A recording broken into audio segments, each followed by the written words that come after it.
Well, hello everybody. Welcome into the void. I'm Anomalina. And it is Sunday. How are we doing today? It's been 1 week since you looked at me. That's not true.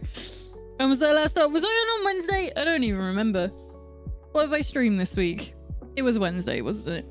I just realised that my lips are really dry and I don't think I have any lip balm on the table. Where has it gone? Never mind, I'll have a drink and I'll go and get some in a bit. So hi everybody, how is your Sunday treating you so far? I have had a much more busy weekend than I had initially intended. With problems with my freezer, where it looks like it wasn't on for at least 2 days, so that wasn't ideal. But hopefully we'll be getting that sorted in the coming week. It meant I just sort of like, it was so annoying because I was like, you know, I'm bored, I'm gonna do a stream, I'm gonna change, you know, I'm gonna change my schedule panel, I'm gonna put it up on Blue Sky, I'm gonna make sure everything's exactly as it should be. Why is the Twitch player not working well today? Is there actually a problem with the stream? It doesn't look like I've dropped any frames, so hopefully we're doing okay. What was I literally saying? I don't know. I'm so easily distracted at the moment. Like my head is not screwed on right because of all the stress I've been going through for the last month. So yeah. What was the thing? Yeah. So we were here on Wednesday watching Gamescom stuff. For anyone who isn't aware, that's what we're doing again today.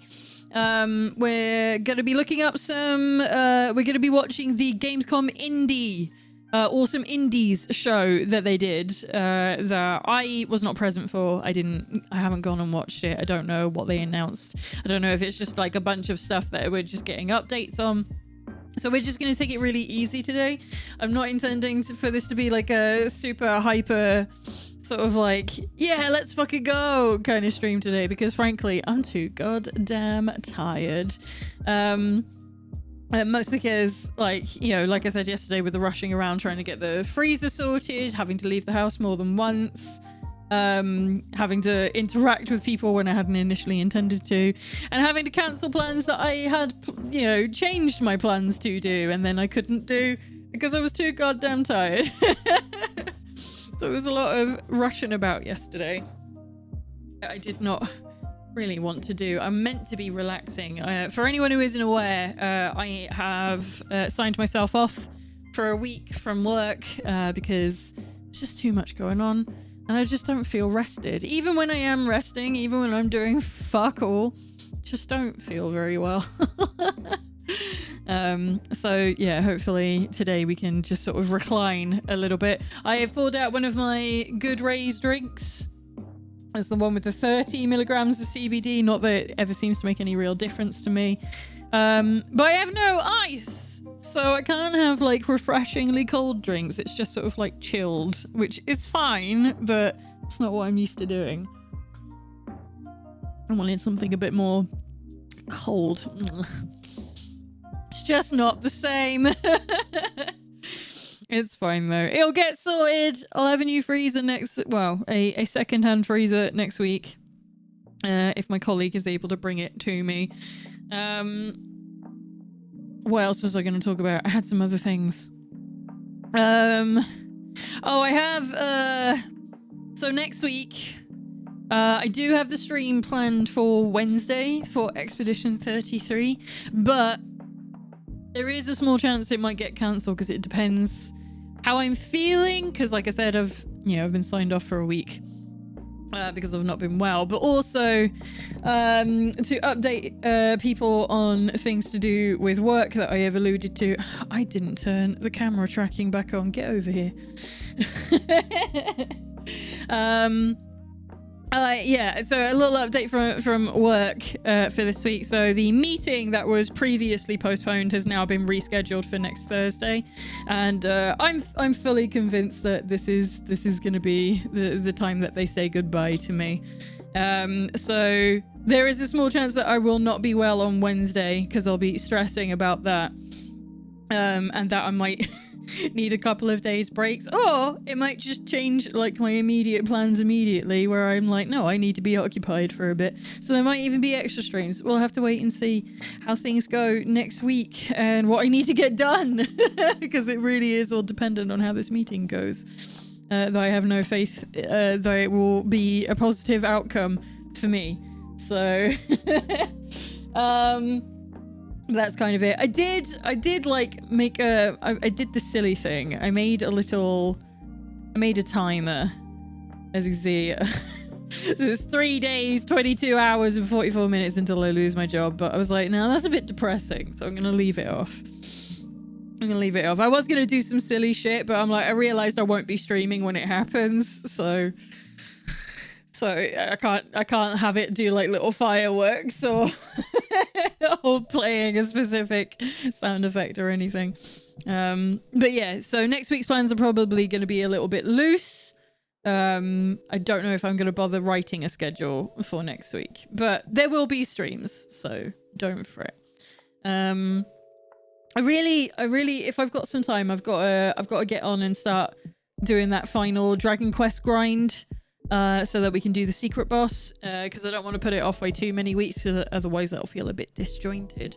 But I will try and find some time to get that done. I'm probably going to have a lot coming up, so I might even do it on stream. I don't know, just to chill and hang out.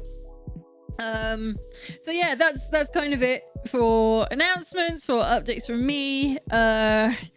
Seriously, is the Twitch player, is there anything wrong? If there's anybody here in chat, if there is anybody available to tell me if the Twitch player is actually doing its job, or if it's just mine that keeps shutting itself off, that'd be great. Because I have switched over the signal to a different protocol, to see if we can solve the spaghetti issue that happens when we're on this scene specifically. And it looks clean. It looks like it's doing its job. It even looks like the delay is shorter, so maybe it's a bit more reliable. Using literally old reliable. So I was using SRT. I'm not going to explain the differences between these, but SRT is one of the more up-to-date protocols. It's usually a bit more stable, which is why I was using it. But it seems to be causing the spaghetti that happens when we're on this scene, and kind of only this scene, which is very frustrating. So I changed it back to RTMP, which is what most streaming services already use. It's like the default YouTube one is RTMP. So I've switched back to that, and it seems to have fixed the cleanliness of everything. So fingers crossed. And then, like, in a month and a half time, we'll have the big boy gigabit broadband in here. We're gonna have the proper shit, the real shit. It's gonna be great. And then hopefully I won't have to really ever think about it ever again, unless I get a genuine line issue, which would be really nice. I might even call them, actually, because he did say, do you want it earlier than our setup date that we've set for you? And I was like, not at the moment, because I want to, you know, make sure all my finances are in line, especially if I'm gonna lose my job. Although I didn't tell him that.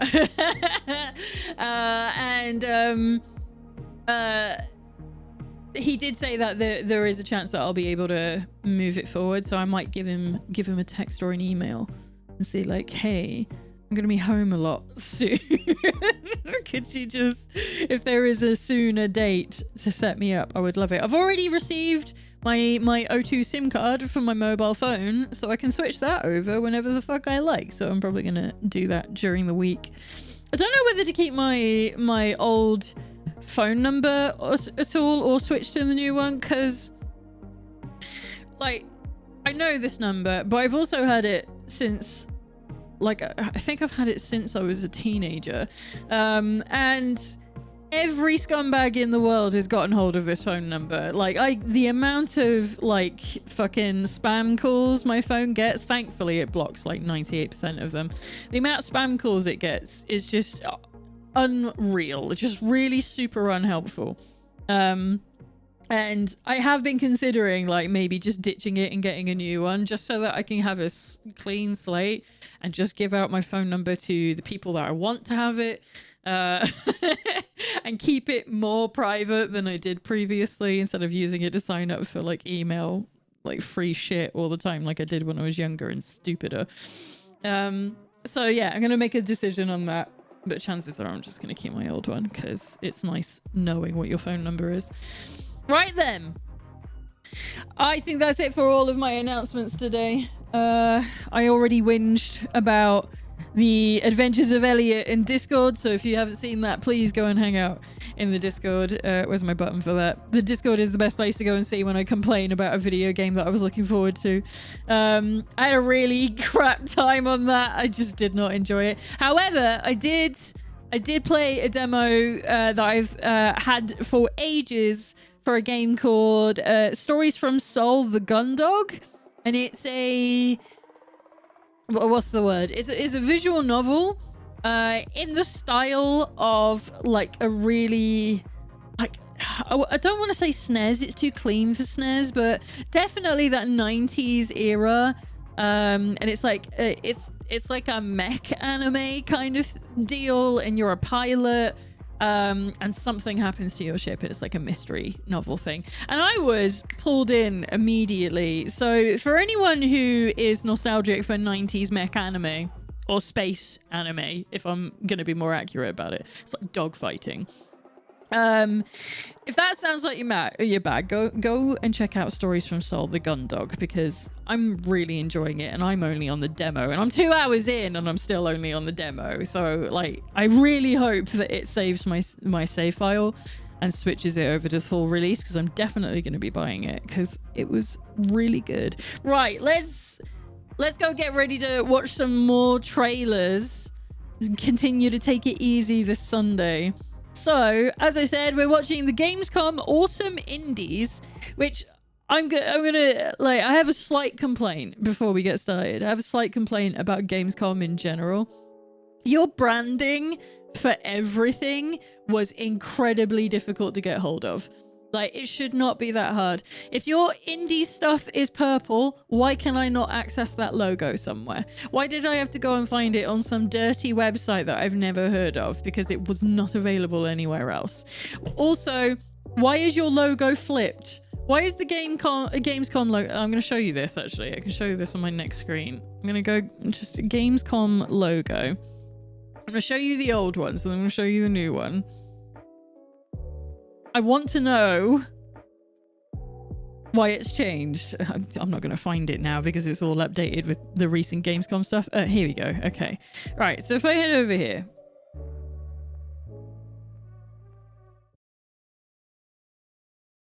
Classic. Good me. Well done. Show. This is the old Gamescom logo. This is from a few years ago. And as you can see, here is the new Gamescom logo. Why is it flipped? Why have they moved it around? It's exactly the same business and company. So what the fuck? Last year it was this way around. Why is it this way around this year? Did someone get it wrong and no one spotted it?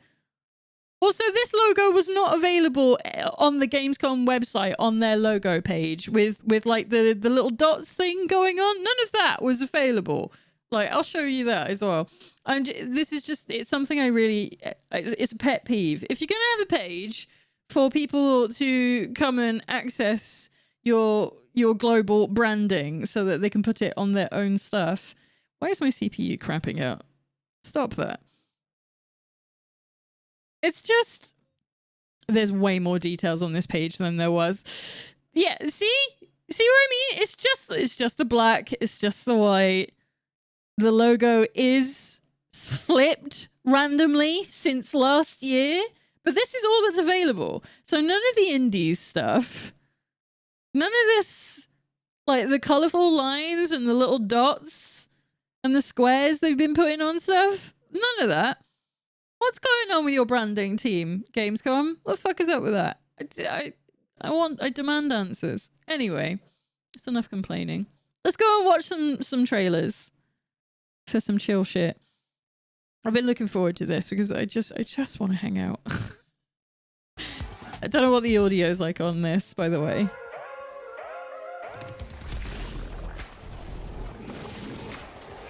I realized it was a little quiet on the last stream, so I'll try and boost it this time. So I put it about here. I put yours up to about there.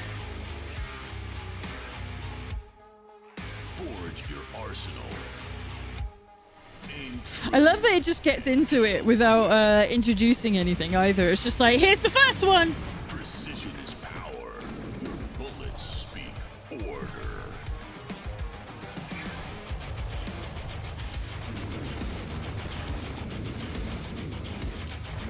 This is extremely not my thing, I have to say. Grind has just begun. Grind survivors. Grind survivors. Is it a mobile game? Oh, God. Welcome to Awesome Indies. Hi. I'm your host, Shay Thompson, and it is my pleasure Wait. to return Good. and once again host this wonderful showcase. I was about to get real mad. What a way Why to is my kick things CPU off with maxing that out? Stop premiere. it. And that's just the beginning. Oh, my Today GPU is is all maxing about out. Hang the fuck on. My GPU should not be maxing the fuck out. Why are you doing that? Get rid of that. Oh, my whole OBS just almost crashed. That was scary. All right, let's get rid of those. I think it might be those. I think it's producing video in like too many places and it didn't know what to do. Creativity, passion, and fresh ideas. Now Games it's that saying come from CPU. Small teams with big vision. Why? It's 47%. It's not overloaded. What are you talking about? Are you insane? Let me have a look. What are you doing? OBS is only using 12% of it. Right, I'm going to ignore it. Indie developers have this It'll amazing calm way down. of surprising us with unique worlds, bold gameplay, and stories that you just don't see every day. So, let's jump in and check out some truly standout projects. I have a feeling you're gonna love what's coming up. And hey, you might want to keep that wish list handy. I'm just saying. Okay. Oh yeah, notepad. It's time. Let's get him write down a bunch of games that I'm actually interested in. Welcome in, Alexander.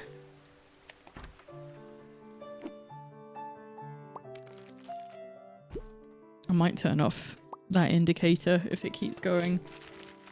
Because genuinely, there's nothing wrong with my CPU.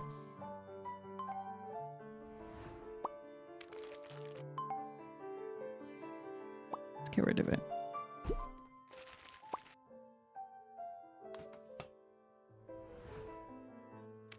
So we got another one that's kind of like, shit, what was it called? Was it Unpacking? So you managed to get your PSVR 90% working. How useful is 90%? And do you mean working on your PC? Because I think 90% on the PC is actually pretty successful. Storied Life, Tabitha. Okay. Beyond These Stars! This is one of the demos that we might be trying later today. Oh, getting it to work on PS5. Okay. I thought you meant PSVR 2. Okay. Yeah, we might be giving this one a go later. It depends what the wheel lands on. Although, I might just pick it because I kind of just want a chill day. And I think, like, city building, colony building would be a pretty chill way to play the game. Play today.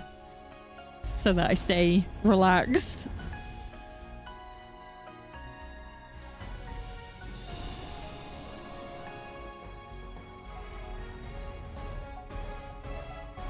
I liked the idea of being on the back of my own windfish for this one. Not actual gameplay. Okay. Something brought us back to this place. Get ready to doubt everything you see. Something that knows us. Knows the rules. Well, this was routine, wasn't it? After all, We saw this. look around you. Or was this the one that was actually just a weird advert? Do you believe this is real? This isn't a game. It expressly is, though. It's a test. But do you ever ask yourself, It's so many cables, isn't it? It's the worst. what are we here for?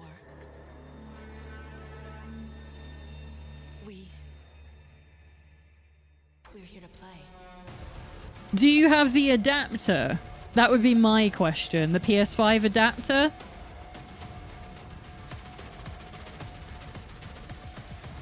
I guess it wouldn't plug in otherwise, would it? Okay, so it is just a weird advert, right? Welcome You to do, the okay. biggest gaming playground in Because the that would be the world. big reason why it doesn't work. The local Where half CEX a had one. million I people almost come sold together mine to there. play, connect, and But celebrate they just across called the it a globe. generic device, and I'm like, no, no, no, no. These things are rare and expensive. I want to sell this to a real person. Bringing countless games for you to explore and dominate. And we're just getting started. Ready to jump into some gameplay? Then get set for Gamescom Opening Night Live, featuring the major announcements. It's weird that this is an advert for Opening Night Live, which was like 2 days before this. Stop by Gamescom's unique indie area, where you're in control of the most creative and unique projects from beloved indie studios. I can move the headset and it does tilt the screen on the TV, so it's doing Gamescom something. Awesome Indies, our show featuring the hottest new titles from the scene. Or become the hero yourself and step into the Gamescom cosplay contest, bringing cosplayers and fans together from around the globe for an Why are we getting a big unforgettable advert for community Gamescom during Gamescom? Join live shows, esports tournaments, and creator Like, events I'm at the here. Gamescom event You don't arena. need to tell me. Can't make it to Gamescom in person? Visit our website gamescom.global and experience all program highlights via our content. I'm hub, already watching one of Gamescom your Now. streams. While you're there, make your voice count in the Is anyone Gamescom else finding Awards. this weird? Am I just Vote being for the like most pissy about exciting it? games, groundbreaking products, I don't and understand. jaw-dropping innovations presented here at Gamescom. Do you remember our incredible friends and gaming experts from IGN? Of course, they're back. It was also at that point where I found out that Minecraft removed PSVR 1 support back in March. Yeah, a lot of that is going to fall apart soon. I wouldn't be at all surprised if they removed PSVR 2 support in a couple of months, to be fair. Now moving on to something that is very important to us. Our initiative Gamescom Cares. We want to shine a light on I really thought this was going to be a whole hour of in order to reduce indie emissions, trailers, but it kind of Gamescom isn't. runs on 100% renewable energy. Just as important, accessibility is key for us. Gamescom should be a safe, inclusive space for everyone. Speaking of inclusive spaces, the Gamescom City Festival is taking over the city with live music, awesome shows, and all kinds of fun. Did we mention? Entry to the City Festival is free for everyone. Welcome to the playground. Welcome to Gamescom. Cool, thanks.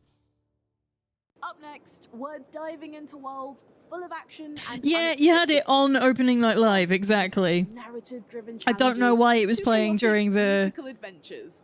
These the thing games for are the day ready to keep you after. on your That toes. seems weird. It's like, When we Gamescom's almost over. It was just an ordinary This is research another one of the ones that I've got I downloaded had for no today. idea what lay ahead. I had my eye on this Summer Game Fest, but they didn't have a demo out. We faced isolation and starvation. Whereas now they do, and I thought this looked kind of Our neat. explorations take us from the safety of the trees. It's a little more complex than the kind of the city builders that I like to play, The soul. but I liked the concept. To survive, we have had to make hard choices. But we learned to fight back against the threats.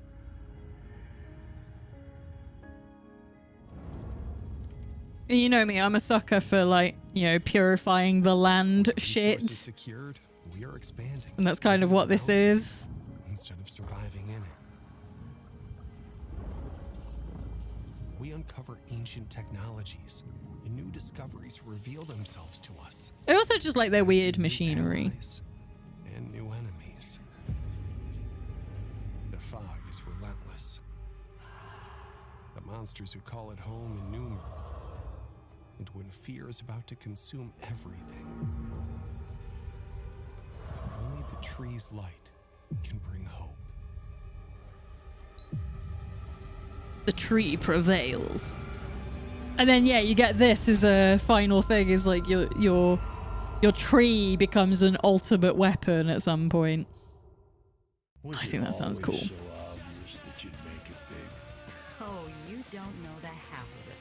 You're the manager, right? Hey, enough talking. Let's go. Fame, money, babes, here I come.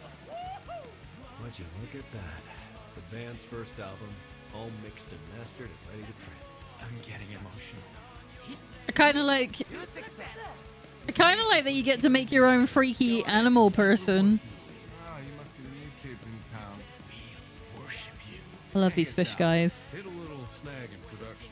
Sometimes at the end of the show, you just want to break some shit, you know? You think it's easy writing songs, pouring your fucking soul out? Oh, It's not. Can't you let go? Not good. Look at my paws. Gotta autograph some tits. Okay. Be the only one wondering what happens next, right? See, this seems like it should be entirely up my street. Fucking your mom? 'Cause Oh, it's- God. Get 'Cause it's ready got, like, for a silly another sense of world humor, premiere. and it This looks is your first kind of look weird at and a gross. Dungeon adventure. And it's a music game, but I think it feel like it's trying too hard. Clever challenges. I think it's trying way too hard. Deep Dish Dungeon. I did see this one. I don't think I downloaded it though.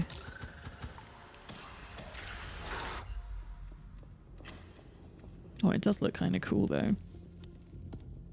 It was probably because of this though. I'm like, oh no, it's about cooking.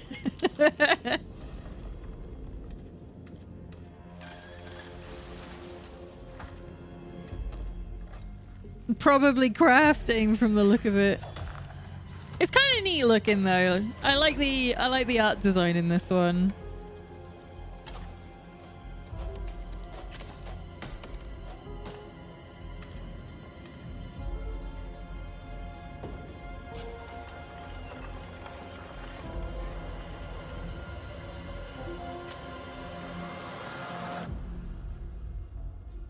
Deep Dish Dungeon.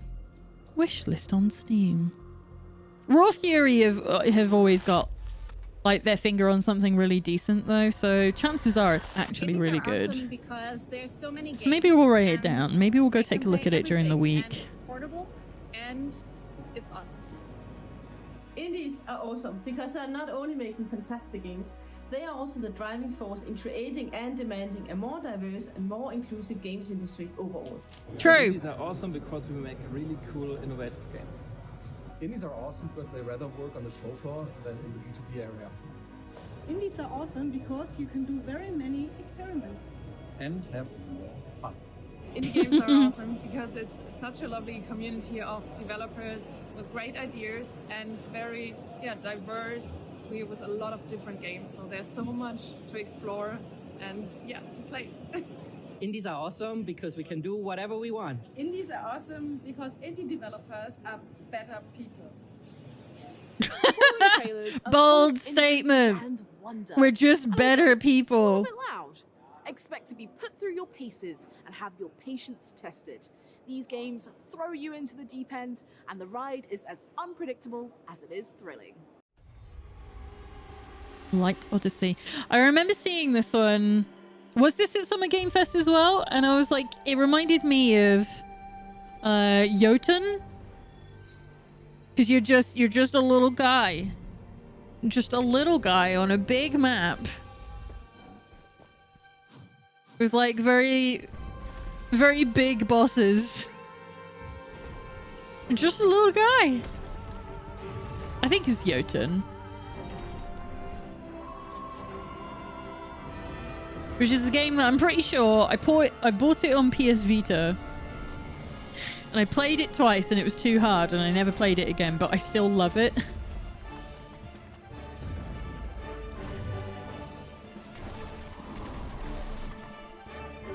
Yeah, it's eat your heart out, Shadow the Colossus. Look at this challenge.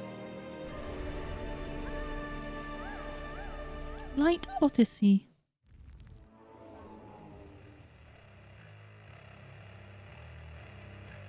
Okay. Oh, I love the visual design for this.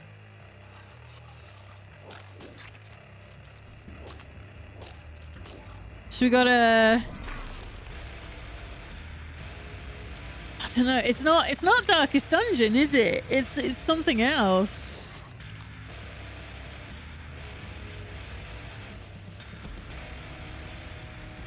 I love how brightly colored it is.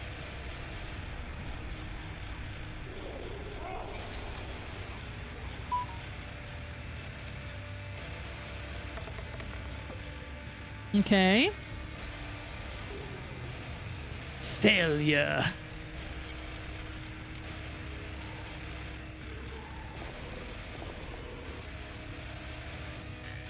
Just had to add Bubsy to my wish list. I hope it's good. I hope it's like the only one.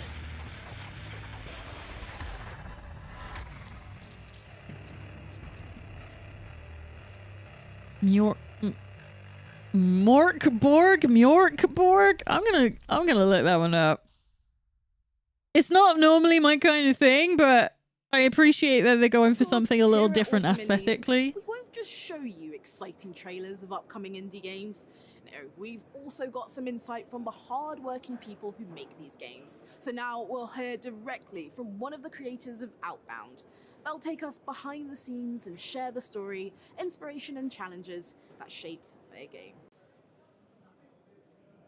Outbound is a cozy exploration game in which you I'm have out. Your trusty campervan, and you basically build it to be the home of your dreams. You can take it with you, you travel with it, and yeah, you will Seeing a explore lot colorful of world. stuff The with nice like thing little about camper Outbound vans is in them that lately. your vehicle can really feel like your home. You can customize it. You can change the colors of your vehicle. You can actually put furniture in it to make it really feel like your own. You can customize the colors of your furniture, hang like custom paintings, all that kind of stuff. So it can really feel personal. We had to invent the term cozy survival, and for us that means that we introduced some survival elements to the game. Okay. Health bar and hunger and some vehicle needs, for instance. So you really have to take care for yourself and also for your vehicle. But on the other hand, Outbound is not really a survival game. It's not like keeping you at the tip of your toes, really feeling like you have to survive. We like the caring aspect of the survival, and therefore it's like cozy. Like you have to care for yourself, but it's not like you're in actual danger or something. Outbound is almost like two games in one game. Like when you play it solo, it feels very much like solitude and you and yourself. You go on like a journey where you, I don't know, maybe even ask existential questions or something. When you play it multiplayer though, with your friends,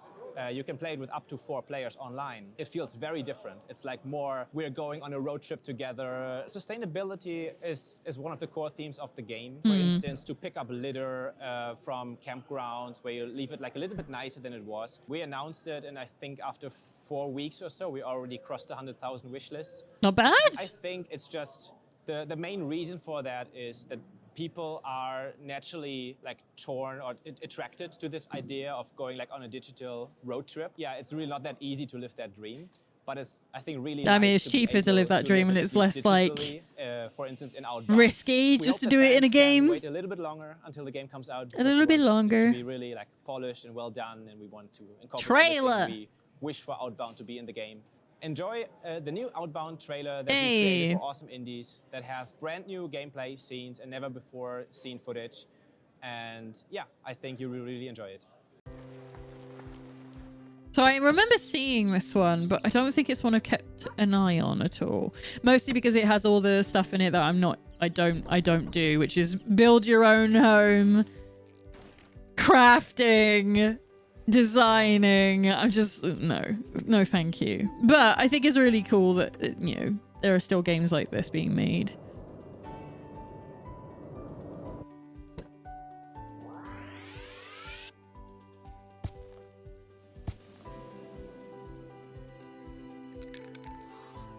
I kind of wonder what the point in having the camper van at all is at this point, when you've clearly just built a whole house.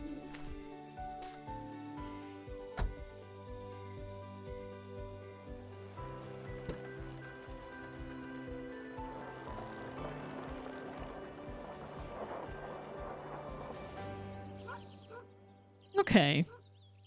Still not my kind of thing, but I like the look of it. King Navesk, your reign was bloody oppressive and unjust. Brought to an end when you were summoned to the city of Strata under the guise of a meeting of state, as you feasted in Strata's great hall amongst familiar company. At the command of a trusted ally, an attempt on your life was made. Yet, by the loyalty of your guards alone, did you manage a miraculous escape. Okay. Strata now hunts you, their wounded prey. With your death, It's another one where I really like the art style. You must recruit, barter, and learn.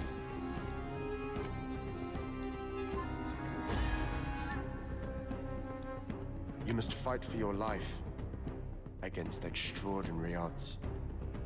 Return from the brink of defeat and overcome a perilous no-man's land. What does this remind me of? You It's must kind of face like the weight of your past transgressions. I can't put my finger on it. Journey to your home of Rudon, lest you perish, lost in the open. It's kind of like... No, maybe it's not quite because... Having watched the oppressive setting of Lost I was in the thinking, Open, like, is it called I think it's time Bannerlord? for something a bit lighter. Guide a rover on a distant world, forming bonds and discovering secrets. Then, dive into a countryside where daytime chores and nighttime dreams blend into something magical. Two very different experiences, both full of heart and maybe a little less stabby. Maybe. Good boy. Have you seen the trailer for that horror movie that I think is also called Good Boy, and it's all shot from the perspective of the dog as the main character? Fucking incredible. Banner Saga, thank you. That was the one I was thinking of. It does have Banner Saga energy. Okay, it's not just me then. Yeah, I'm not like, I do like horror, but I don't really watch horror movies, but I really want to watch that dog horror movie.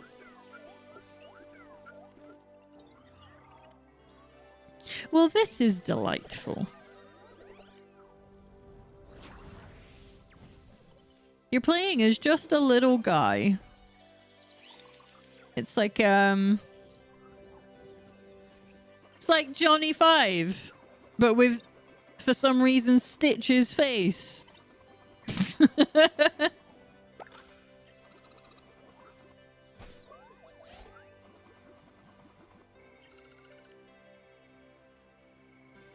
Aw, I like this one.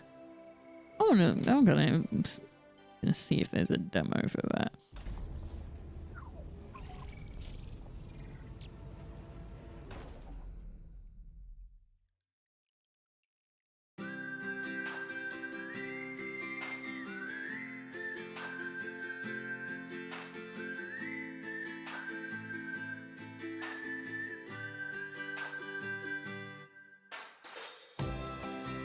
I mean, we all know I'm not playing this. There's like 3 million of these. I don't like the speed at which she's doing stuff though. She's just fucking rolling through. Yeah, no, I ain't doing this. It's too much building. It's too much making shit. Oh, it's cooking as well. I'm glad this is here for people who really love Animal Crossing but want more out of their game. A bit of danger mixed with a touch of absurdity. Yes. In our next trailers, you Give can me that. expect mysterious dungeons, unpredictable challenges, and a hint of managerial madness. What is this? Kralon. Yes, that's it. Here comes the card game. I think this one isn't. I think I have seen some stuff about this one.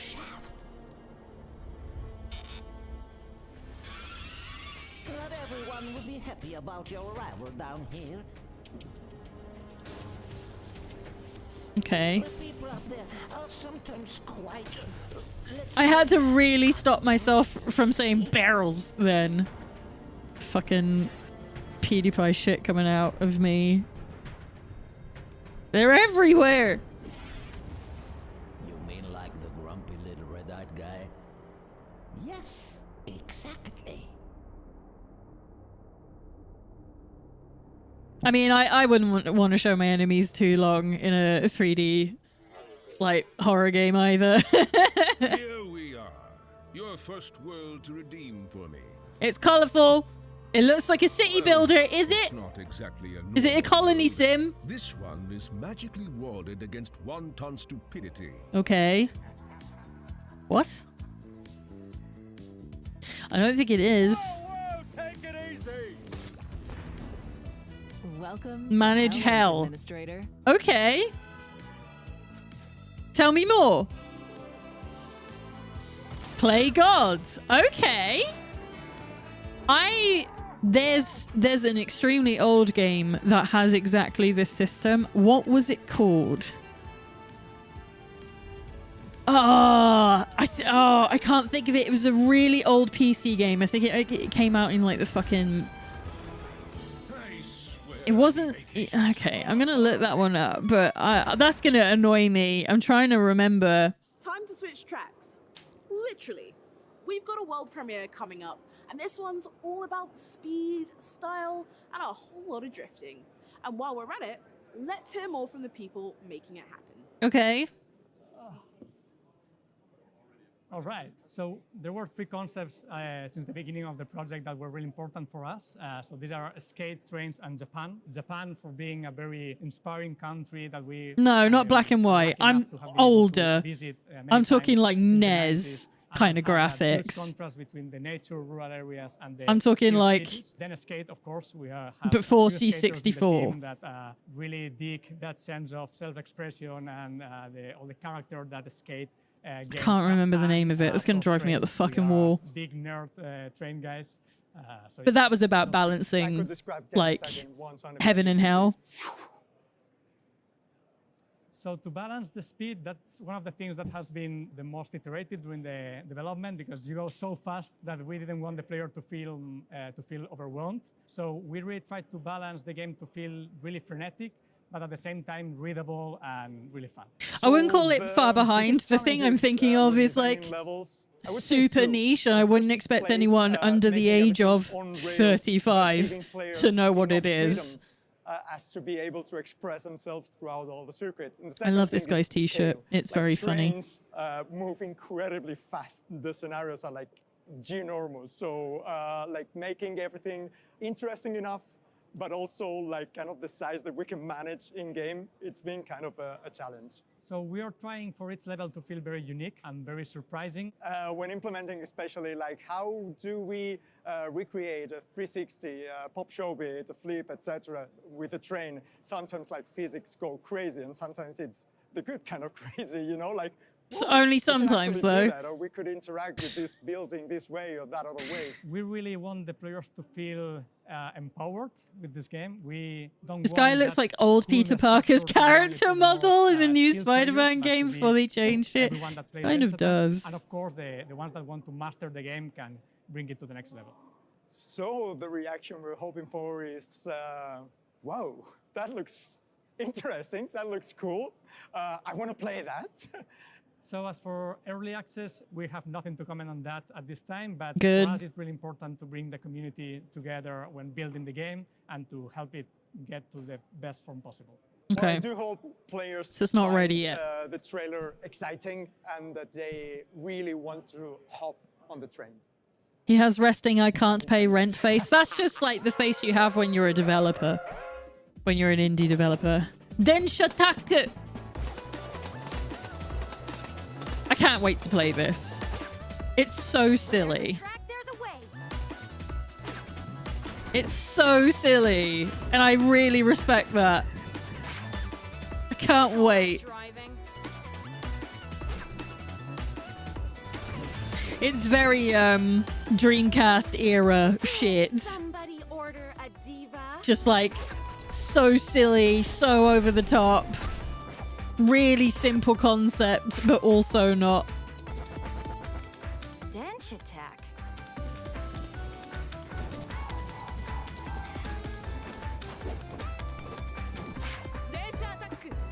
Densha attack. Why is there no sound? Thank you.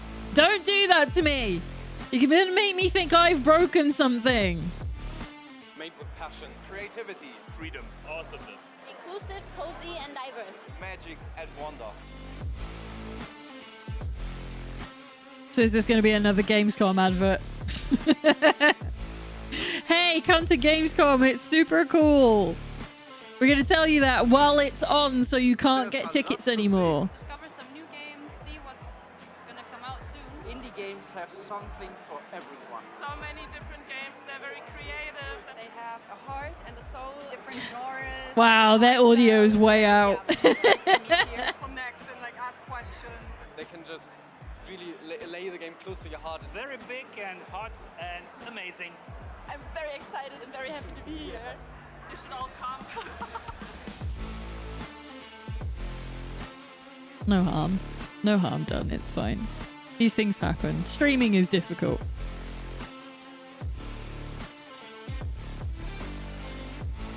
Here at Gamescom is the best place for indie I can't believe you don't think that video games is also ping pong, as if one of the first video games wasn't specifically ping pong. experiences, and there's always I can't think of a sport that's more video games than ping pong.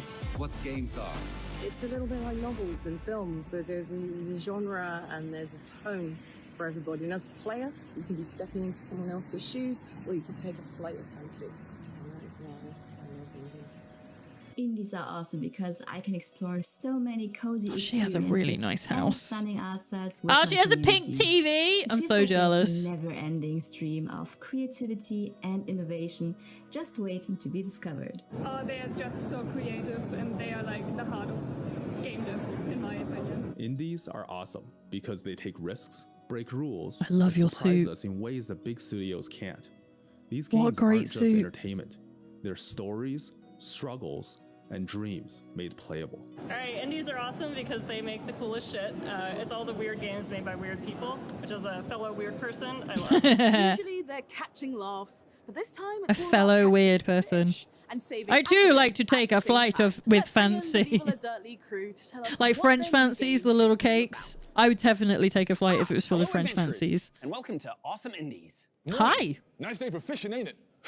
Yeah, so there's this crazy idea I wanted for the game where We early know these on, guys. It cuts to an incredibly polished AAA cutscene, and like the cutscene's like 5 or 10 minutes long, and you don't get to do anything in the cutscene. There's no buttons. He has to a good press or Itama anything, t-shirt. and then goes back to the normal pixel art gameplay. Okay, so the game is about our beloved NPC fishermen. It's so weird seeing them Set in the world not of Azeroth, in the game glitches, Ren Fair and outfits. It thrusts Balin into the world of becoming an adventurer. He's no longer an NPC, he's an adventurer. And he's forced to use his fishing skills to save Honeywood and all of us. Yeah, we've What been a great wanting to make a video game idea. for an incredibly long time. It's been something on our dream list to do. And when Fusion Play approached us and they had this idea for an RPG fishing mechanic, it really clicked and we got crazy excited and it was just worlds aligning. Morning. Nice day for fishing, ain't it? It was particularly natural because I feel like we took those characters out of a video game and put them in our sketches for so long. And so I just kind of felt like we were putting them back There's an into a video NPC game. in So it really felt Rune Factory Guardians of Azuma who just loves fishing. And he's the best character in the game and you can't romance him and it's so upsetting. characters, what's good with the story, helping He's out with the he's just a dialogue, nice knowing guy our that world likes inside and fishing. out to help with the And he has a development of the hat that story, looks the like a characters, fish. the dialogue. Morning. Nice day for fishing, ain't it? I think my favorite gag is it's a recurring gag that keeps happening throughout the game, and it's Bodger continuously losing his hammer in the exact same spot and having no idea where it is or how it could have been lost. And the adventurer literally having to go back every single time, like over a dozen times, and having to retrieve it out of the well. It sounds monotonous, but it gets better every single time you do it. So the game is actually It's the quite rule of replayable because threes. you can When you start do it it 3 as, times, it's first funny. time When you do player, it as a 4, magic it build, you stops can do the being magic funny. items When and you go get for to that really 7 and magic-focused 8, build. that's But when the it's the second time I funniest played it's it, I ever went for a been. real strength and rage build. So it's all dependent on the items that you choose. Being creators before devs, I think just really allowed us to see the bigger picture in terms of story, in terms of character, and it's really allowed us to kind of focus I get on that. what's important to us, which is story, and let the brilliant minds at Fusion Play focus on the gameplay and those mechanics there. So we really just focused on the best story we possibly could.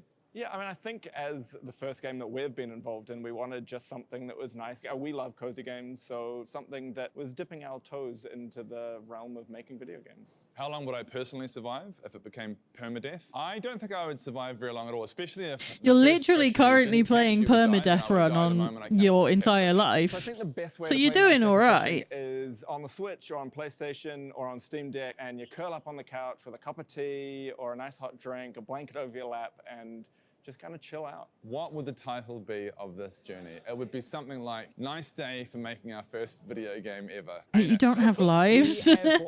I mean, that's still permadeath though, isn't it? To the Nice Day for You get continues, but eventually they run out.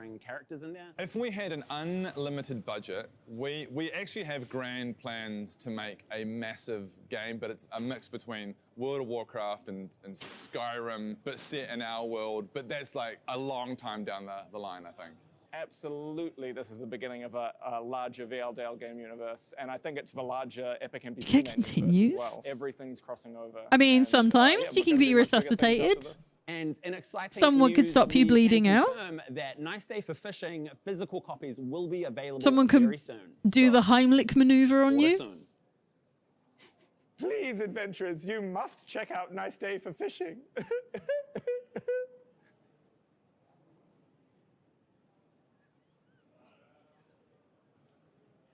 See, he's gone past the 3-second mark.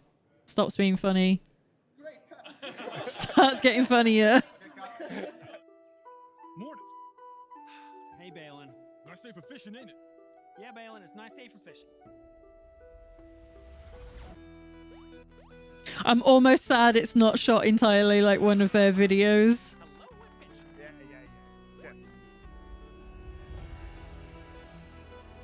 I kind of dig this.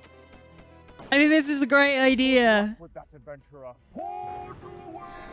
Let's bug him.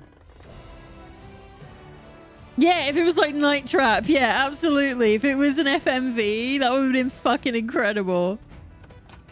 Well, back to it. This tree ain't gonna chop itself down.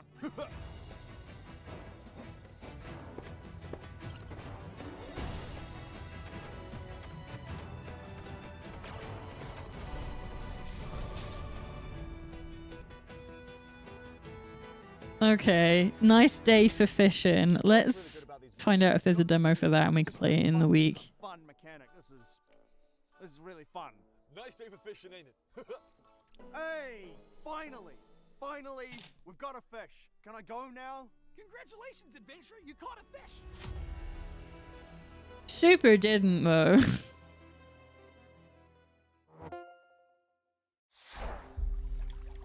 Yeah, they could have built it in like twine or something. We've got an order of grand historical That would have been clashes really to the funny. side of heart-pounding horror coming right up. We're talking shoulder-to-shoulder musket volleys and ship-to-shore fights, followed immediately by a heist gone paranormal with a monster on your tail.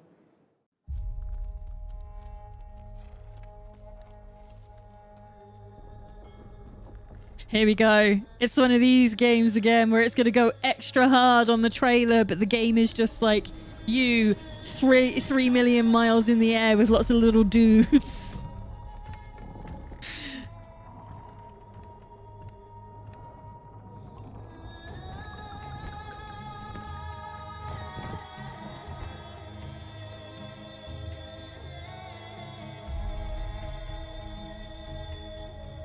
Oh, it's not going to go hard. Okay. I'm shocked. That's normally what happens. Is they're all like, hey, look at this amazing cinematic for a game where there's like a billion little dudes. Upsetting.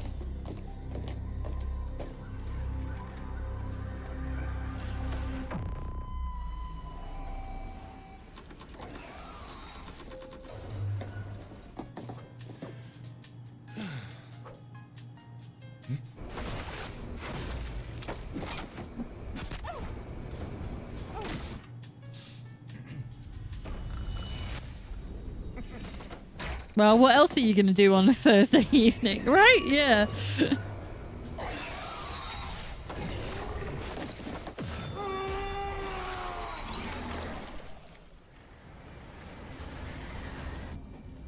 got another multiplayer heist game.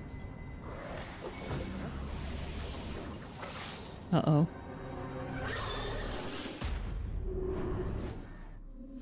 Cruise into Madness update. Now this one I have heard of. I've just never actually gone to look at it. A brand new adventure is making its debut. It's colourful, full of movement, and packed with the kind of platforming that just feels good. Here's your first glimpse.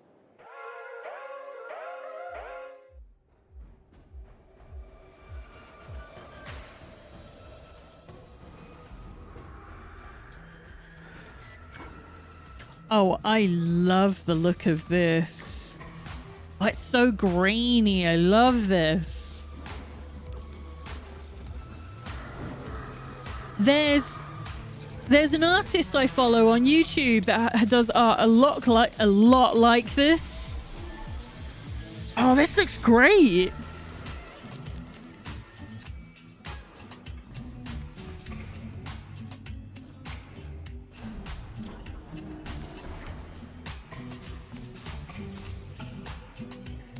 What does this remind you of? Maybe Comic Zone?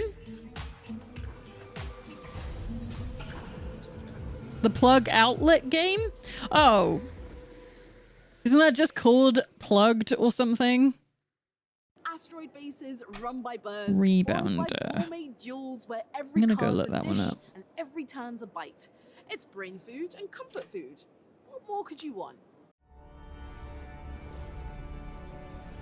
Starbirds. I did take a look at this one because I liked the game they previously made, and I was like, "Oh no, it's an automation game."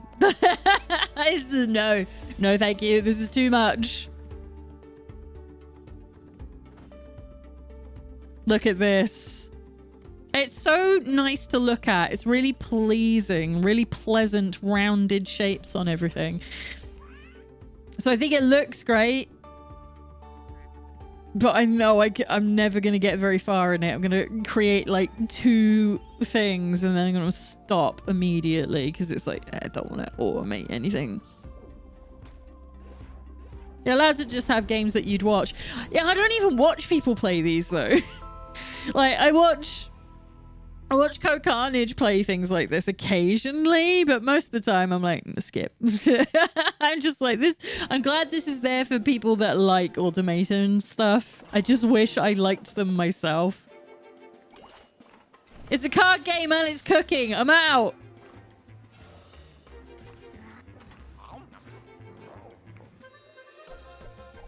Which means it's probably a roguelike.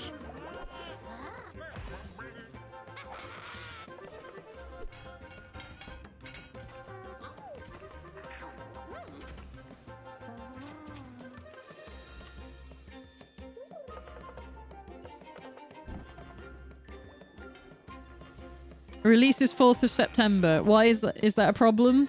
Why is that a problem? What's out on the 4th? Silksong? I think people misunderstand how popular Silksong actually is. Like, it's not fucking Call of Duty, right? You can have other games come out on that day. Like, I'm not looking at Silksong. I don't give a shit about Silksong. I don't think anyone should be worried about that. Everybody's got different shit. Nobody wants to touch this mystery with a 10-foot pole. And so I've been seeing nothing but studios moving their release dates around in response to Silksong. Like who? Name me 5 studios that have specifically done that and said that's why they're doing it. It's not as big a deal as you're making it out to be. There's no way. Join them or play them against each other. Then delve into the tunnels below to uncover the twisting truth. Solve the mystery of the tea shop, not by playing it safe, but by failing over and over again. Play Esoteric Ebb. Become the world's worst cleric. I would quite like to be the world's worst cleric, so that sounds great. I should be able to do it too, just like a hero. Spectre Noises. This is a place where you all can get rid of your unpleasant past. Obtained coffee cup. Great. Oh, hey. It's a sidekick character that doesn't stop talking. Stay here, okay? Our favorite. You don't want to? Fine. If you really want to go home, I'll teach you how to get back. All you have to do is remember everything. The traumatic mysteries are awaiting the boys and girls. In the end, it's someone else's problem. Doubting, being doubted. That's what it means to be human. Ugh, so annoying. You're really pissing me off. Go make me a hamburger or something. I'll keep Okay. on going hyper powerfully. Start the video. Because of this face, this shadowy scar, I was ostracized and called a germ. If you're gonna do it, I'll be there to back you up. When the mysteries I mean, this seems like it might be my jam. everything will lead towards a single truth. But anime games like really put me off these days. Speaking of sidekick tears, go on. Shoujo, release on September 17th, 2025. Wishlist now. I'm alright. Guys, what makes indies awesome? What makes indies awesome is that talented creators can just make whatever content they want to make without any limitations. Yeah, passionate people make indie games so they can do whatever they want with the Buy our Do whatever they game. want. Like this, with story. That's right. Clank is A tier at worst. Absolutely, I agree. Clank is definitely one of the good ones. Because they let us explore virtual worlds. You know why? Because he isn't constantly in your face. And he isn't like a little girl constantly just like commenting on everything you're fucking doing. Awesome, because they have the most diverse lineup in terms of storytelling, in terms of gameplay mechanics, innovation all up, and also because they have the most cozy games. Indies are awesome because I hate the out of them, because every now and then they create a game that costs me so much of my time. That's why I love the indies. Indies are awesome. I hate them because I love them. Indie games are awesome because you never know what creative magical gem will hit you next. We love indie games. Now, I'm sitting down with the devs, bringing us a modern take on a classic turn-based strategy legend. They'll walk us through building kingdoms on the continent of Jadimir. I like some of those things. And rewriting history with new tactical systems. Uh-oh. Let's get the inside scoop on how It's a they're bringing tactical this game. iconic franchise back to life. Strategy game. There's going to be lots of little dudes in an army, isn't it? Atmosphere, the feeling of adventure, I can feel it.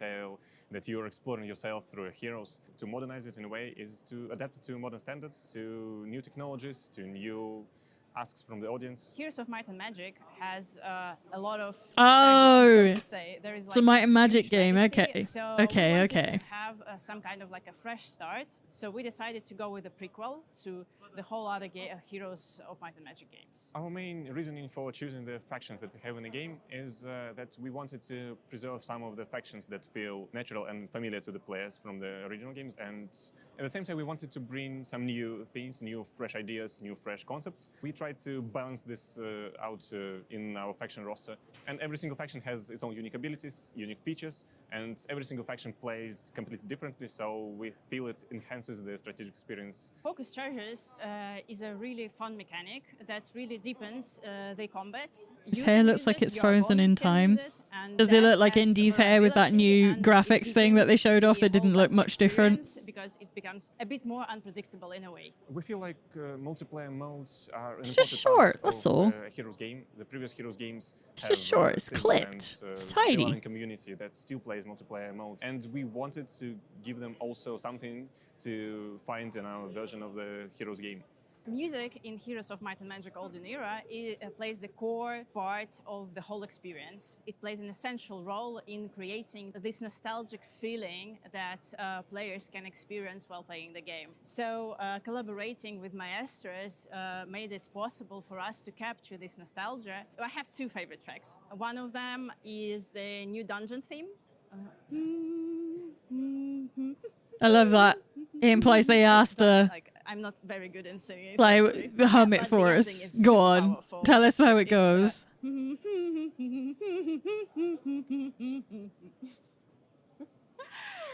We are And going they to just closely did, follow and the I gameplay feedback wouldn't. that we received during early access and at this stage of development. I'm like, no, I'm okay. I'm okay. Features that we feel You can are drop most the appropriate music for in our here. It's Sadly, fine. at this moment, I'm not eligible to tell you anything about it, but just look for the news. I would say that bringing more people to the team brings more perspective on the game. Sure. Especially, we are working a lot with the community, and we are also hiring from the community. Our community manager is like ethereal. He is one of the most, like, in my opinion, most prominent people in the Heroes community in Poland. My other co-worker, Alex Koracha, he is a pro player in Heroes 3. So Oh, okay. they really know the stuff, they really know the people, and their perspective is also essential, all from marketing to art. Perspective, to but game also this design. thing called you can say help. Live and breathe Heroes. I don't know. There are really big studios that can't do that last part. So adding more people doesn't mean you can necessarily ask for help, especially if it's only a job that you're qualified to do. Is the most innovative and the craziest one. It would be super fun to watch how players will react, because we were inspired by Lovecraft. It has some features from the Eldritch horrors that have been there in his books. I really hope you'll like it. Probably not. I don't think it's for me. I haven't played any of the previous ones for a start. I just know of its existence. It's very nice looking though.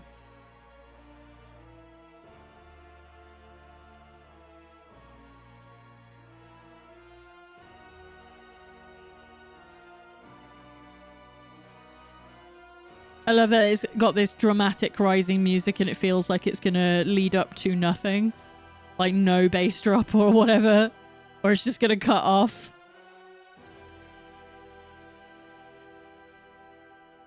I was right!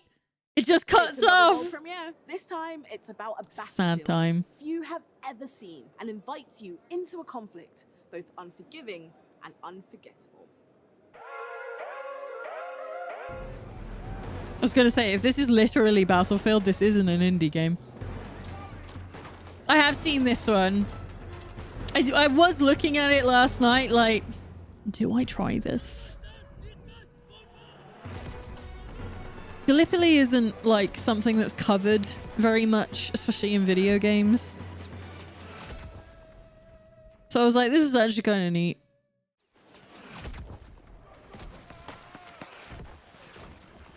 It'd be nice if they showed you some actual gameplay from the game, though.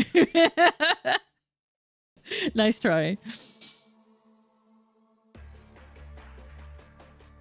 If I were to do games, do a game studio, I'd do the Ubisoft game where the game just does the game was made by a diverse team from all backgrounds and religions and creeds, and then just list off Haley's dog, Rebecca, Todd's toad, Ribbers, Brian's sugar glider, Wings. Nah, it's always way funnier when they say it comes from a diverse team and they show a photo of the team and it's just all white guys. It's just all white guys every single fucking time. It's my favorite thing. Underground, where you'll mine during the day to prepare for whatever dangers. Maybe like one non-binary person just so they can use the word and diverse. survive what lurks in the dark.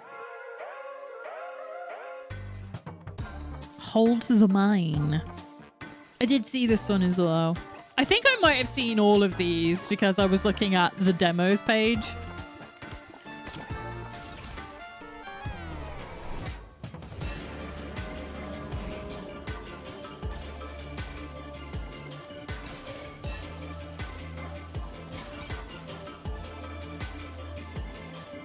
Okay, so it's like a roguelike from the look of it. Alright, there's nothing wrong with this. I like its simplistic look.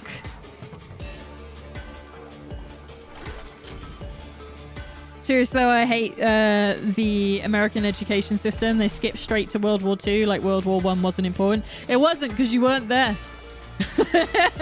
That's why they don't teach it at school in America. Because you didn't take part. So they don't give a shit.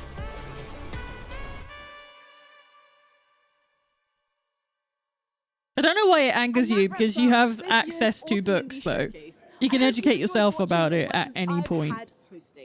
A massive thank you to all of the incredible developers. I do think it's weird, though, that I learned about the, And a massive thank you you know, to the you American for West joining us to at secondary celebrate school. indie creativity. keep up to date with all of your favorite games, add them to your wish list, and we'll see you again next time. That was it? Man! I was expecting more to be shown off. Oh, wow. At least it was chill. So the reason it angers me, I think we've talked about this. Think about it this way. Continue. Thanks for watching! Thanks, I guess. You could learn about World War I, World War II, or so many other world-influencing events, but they decide to teach you about the Alamo 3 years in a row. Yeah. So be mad about that. Don't be mad that they missed out this thing. Be mad that they taught you the same thing several times over because it makes them look important and cool. Because that's all it is. If anyone ever makes you stand to attention and do the Pledge of Allegiance, it's probably not a very good school. Alright, well, that was the awesome indie show. I don't know what I was expecting. I'm gonna say this was kind of disappointing. Like, yeah, I do have a list of stuff to go and check out. But they are still things that I'd already seen. Apart from, what was it, Morkborg? I don't know how to pronounce it. It's got the umlaut above the O. Don't know how to pronounce that. But, yeah. I don't know. It felt a bit slow-paced, a little empty for a show that's probably got fucking bajillions of indie games. But I guess at least it was fun in some places. Like, I really liked, you know, Viva La Dirt League showing up. I didn't know they were making a game. I'd seen Nice Day for Fishing in the lineup on Steam, and I was just like, I'm not interested in a fishing game, so this isn't for me. But because on Steam, all it does is show you a name and a still picture. It just didn't really show anything that was interesting about it. But it's like, oh no, it's made by Viva La Dirt League. It might actually be something interesting to look at. Right. Should we head over here? Turn that off. Not only that, but they made me lead the pledge, and I hated it. I just wouldn't. I'd have just gone to detention because that would have made my life better. Because they used to make us do the Lord's Prayer when I was in primary school. And I was like, I don't believe in the Lord, so why do I have to do this? Can't I just go somewhere else? And they're like, no, you're at our school. I'm like, cool, I'll take detention then. I forgot to post that I was going live. I'm going to post that now, even though it's too late for the indie show. Right, we have some demos to try today. We have... Right, I have 30 downloaded, but they're not all on the list. So don't freak. Don't panic. It's not that bad. My stream preview on Twitch is being all kinds of weird today. It's just like, I can't play this. And I'm like, why? It's like, I don't know. I don't know what to tell you. I'm stuck. Your stream buffered and it stopped you on a frame that looked like this 1,000-yard stare. I mean, that's my permanent fixture, to be honest. I'm constantly in fear of something going horribly wrong. Right. Should we bring up the wheel to see what games we have? Where is it? Why isn't it there? There we go. Wow, my CPU is being weird today. It's loading things in so slow. Why are you at 78%? We're showing nothing. It's a wheel. Calm down. All right, hang on. Because I need to interact with it. Right, so I'll bring you the list. I'll tell you the list where I am. So we've got Town to City, Beyond These Stars, The Edge of Allegoria, which I think looks really great, and we should probably show that off. Hirogami, Aethermancer, Tanuki Pond's Summer, Tiny Bookshop, Cappy Castaway, which is a game about being a capybara who has been cast away. So that's cool. Cairn, which I know is an older demo, but I haven't played it yet. Dark Switch, Is This Seat Taken, which is a game that has already come out, but again, I haven't been able to try it. So Woodo, which is something I had my eye on for ages, where you're placing items made of wood. So I just liked the sound. Dreamed Away, Dead as Disco, Big Hops, and Dispatch. So those are the choices of the games today. And I'm leaving it up to a wheel to decide for me. Pete, welcome in! Highly GPU and CPU intensive wheel. Should we see? Hang on. I'll close this for a second. Should we? Because I turned off the bad internet thing on the other screen. Oh, the bad internet thing is on this screen, but it's not flashing anything. So I think it's chilled its boots. I think it's calmed down. It's gone down to 56%. So, all right. Let's spin that wheel. What are we going to be playing first? Oh shit, it's Cairn! Hell yeah! Okay, remove that from the list. Alright then. Should we get set up? Put the wheel away. I'm going to play some Cairn. So let me turn on my control pad. Actually, I'm going to quickly go in... What's the time? Oh, it's like half an hour until adverts. Fuck that. I'm going to quickly stop my camera from following me. I'm going to go and get a drink from the kitchen because I'm a little parched. I am still here though, so feel free to keep chatting and then we'll get started on Cairn.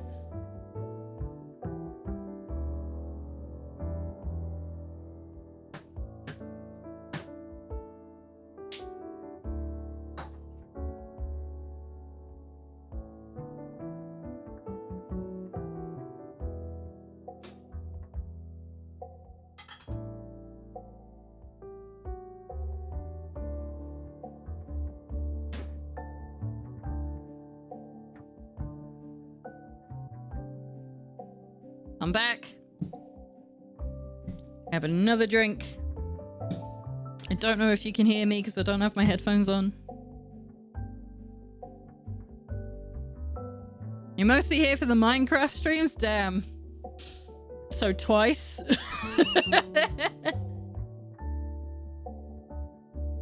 Alright then, let's put my list of games over there. So, for those who don't know, camera, you're allowed to start following me again. For those who don't know, actually, we're gonna reset it. There we go. You're gonna. There you go. It's because I moved my screen, so like it's a little too low when I do the reset button. So for those who don't know, Cairn is a roguelike, but not the kind of one that we're normally looking at. It's nothing to do with combat or anything. It's about mountain climbing. And it's tricky as fuck. It's not like Jusant, which is a pretty nice flowing game. It's super gentle on you. It's genuinely hard. Like you have to know how to climb. And I thought that sounds neat. I like the visual representation of everything as well. I really love the art style in it. So why don't we bring that up? Where is it?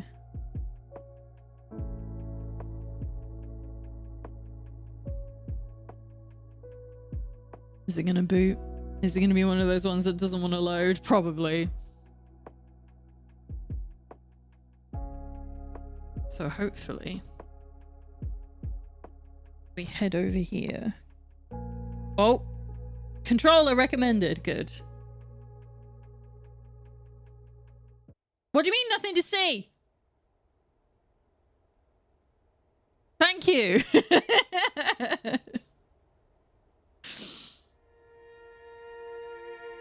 Also, I got a memory blast from the frog car. I'll like simulate loading sounds. Why? What does frog car remind you of? What's that about? Tell me more about that. All right, I'm gonna turn the game down on my end. You'll have to let me know if the audio balance is good. I tried to do it the other day, but it doesn't mean that everything's perfect because in my own setting, it's kind of hard to tell what's going to be too loud until I actually start streaming. I guess I'll just go straight into it. A flipping game we saw in that one demonstration like ages ago. Cool. You just used no describers. and nothing helpful in that sentence. You know, that game with the thing from the stuff from forever ago is what you just said. Cheers. Right. What do we want here? Difficulty Explorer, a lighter challenge for players seeking a story-driven experience. Alpinist, a balance challenge recommended to discover Cairn. Difficulty Free Solo, a dangerous and unforgiving challenge where any death is permanent. Ugh. Recommended for players who already completed the ascent once. Let's go with normal.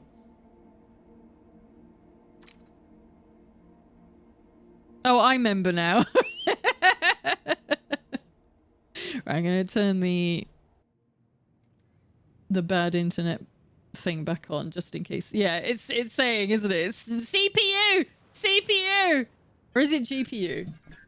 It's so small. Climb bot. I think it's saying Go ahead, CPU, answer. and it's not telling the truth at all. Right, I'm gonna turn it off. Hi, Chris. Sorry. Look, I've not really got a whole lot of time to chat right now. Absolutely. Just touching base to say we're good to go here.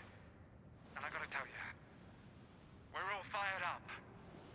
That would have been so much funnier if you said we're all fired. Set foot on the summit of Kami. Yeah, sure. Okay, gotta go. Just call me back. Come on, Climbot. I'm ready. Let's do this.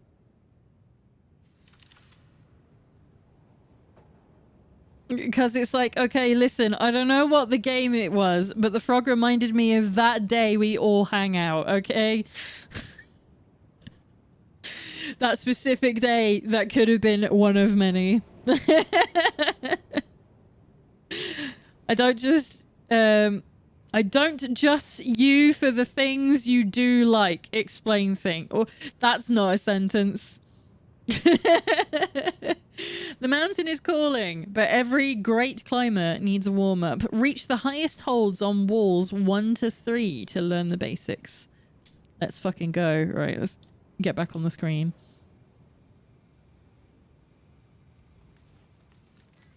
Already I'm having frame problems. This is going to be great. Okay, start climbing. X. Oh, so it... Oh God. Okay. Yeah, put your foot there. Oh, I was not expecting this. That's fucked up. Okay, I get it. Maybe this is a bit more like, Jusan. This is fucked. Can I hold this? I don't think so.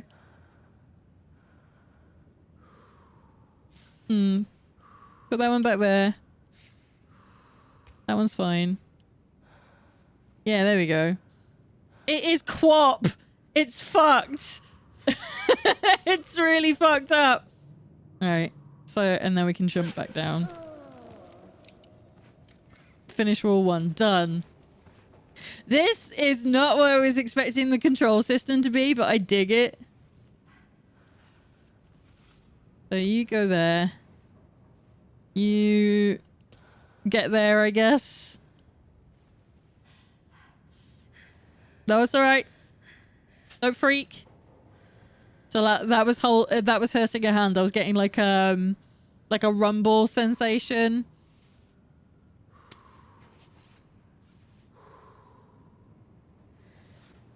What can I do here? Not a lot.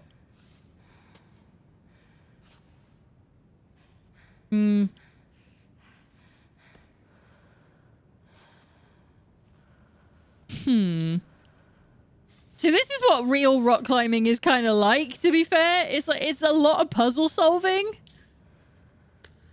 I'm trying to figure out where the fuck do I put everything?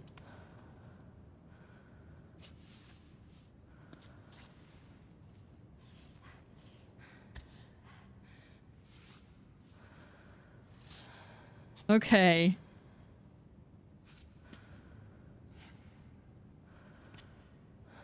press B to cancel the last action.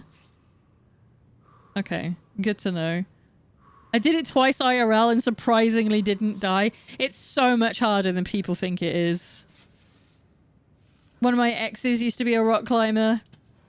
I would watch him just go in a straight line up the wall. And I'm like, mate, you didn't look like you did anything. And he's like, you fucking do it. And I did it. I couldn't get higher than like 2 rocks.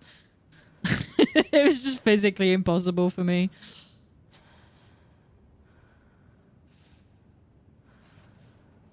Guess you can go there. No. That doesn't seem right. Don't like that. Like, man, if you could get your foot right in there. Nah, that ain't happening. Okay. I got it! We need to become monkey, absolutely. I went hiking with my military friend who is being sent out to Japan soon, and God almighty, hiking is flipping rough. It's hiking, like just going for a long ass walk is what I consider to be hiking, and that's fine. Keep on dancing, keep on flying. Can't wait to get content ID'd on YouTube for this. Is that a thing? Oh my god, it is. That's messed up. Hi, Climbot. Hell yeah. Let's go. Let's go! Thank you, Isaac. This isn't gonna work. This isn't gonna work. Oh, I guess I could... There? Yeah. Okay. Yes, content ID. Let's go!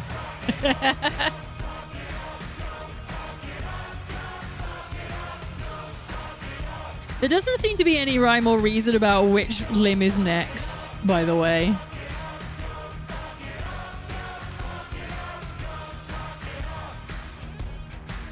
I don't know if it's to do with what camera you're on. Monetization stripped. It's joke's on you. I don't have monetization on YouTube and nobody's watching on there right now, so I'm fine. Takedown notices, my favorite. Mountain hiking is rough for sure. I walked up a mountain once and surprisingly didn't. Right, stretch. With 1 foot held high, keep the left stick pushed upward so that Ava stretches and reaches for more distant holds. You can repeat this gesture in any direction, but Ava won't stretch if her arms and legs are already too tense. Okay.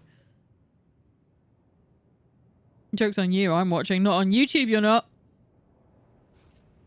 This thing is written like my physical therapy instructions. Kind of like mine as well. Just stretch, Lena.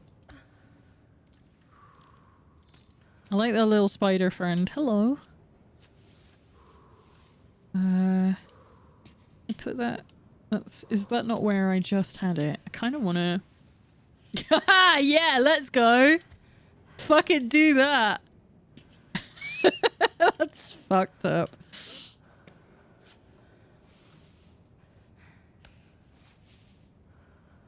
Right, there's... I don't think that's a good one. Jesus Christ, I wish I was this bendy. I guess with a little practice I could be this bendy because I've got hypermobility, so I can be bendy as fuck if I like. It's just really bad for me. Just feel the muscles working. Do you feel that specific muscle, bro? I don't know. I'm just trying to do this without looking stupid.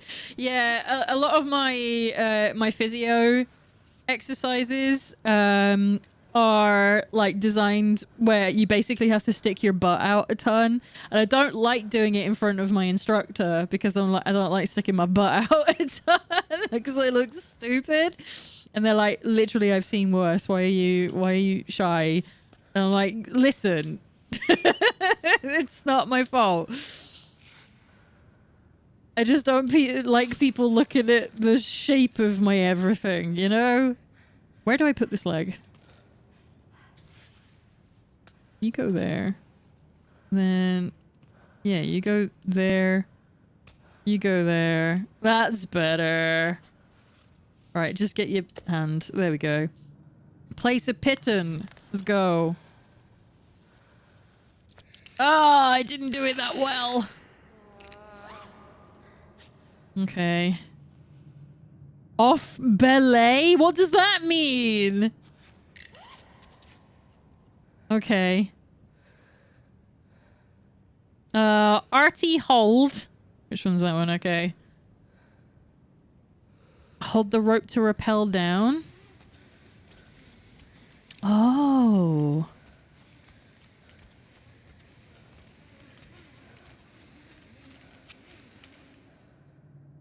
Recall climb bot to retrieve your pittons. Yes.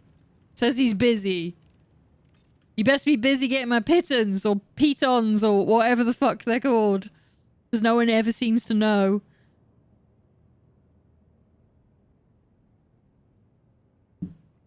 Limb selection. One last tip. A game automatically selects the best limb to move for you based on the weight supported by each of them and Ava's posture. We recommend to play with automatic selection for smoother and more natural gameplay. However, you can activate manual limb selection at any time in the gameplay settings. I am not doing that. That's it for the basics. Go to the rock face to tackle your first outdoor climb. Let's go. I'm waiting for my friend. We're going outside? Alright, hang on. I just want to quickly... This is on medium and you're still sort of like... You can tell it's not 60. I'm gonna put it... No. I'm gonna put it on low. See what happens.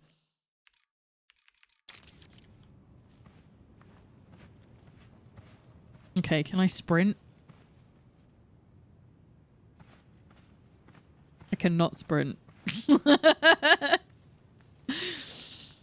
Okay, did some research. You know how sometimes you have multiple climbers? One is the belayer. Yeah, sure. One is the belayer. I just know that. Okay. The one who kind of stabilizes the rope while you climb up and secure the piton. So when you go off belay, you're telling the other person, okay, we're good, and get up there. But I'm on my own. Why is it telling me that? Very strange. Like, fine, but also odd. And put you there.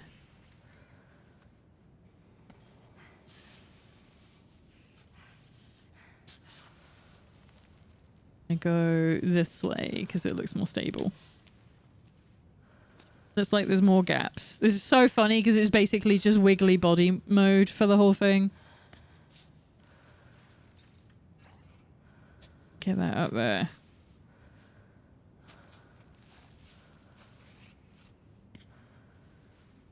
Oh, shit.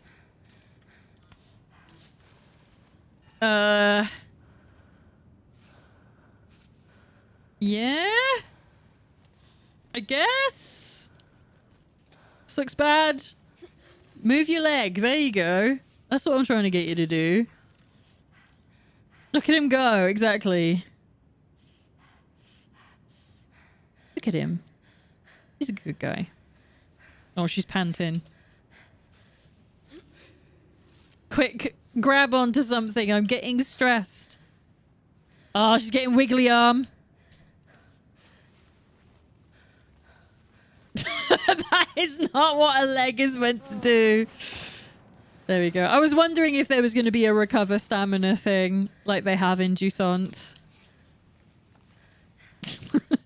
This is so funny. Oh, we almost fell.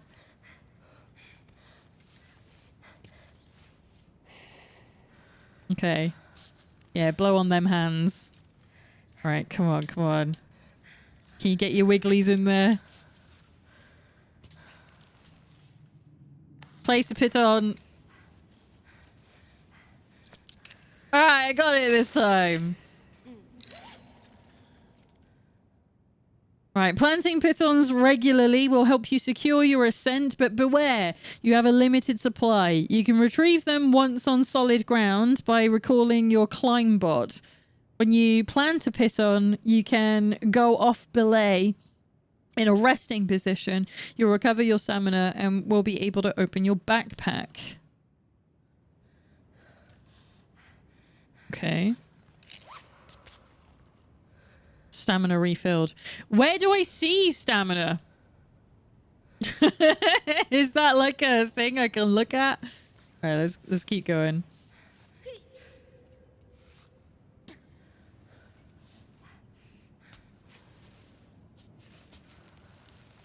Oh my god, why? Why would you even think to do that?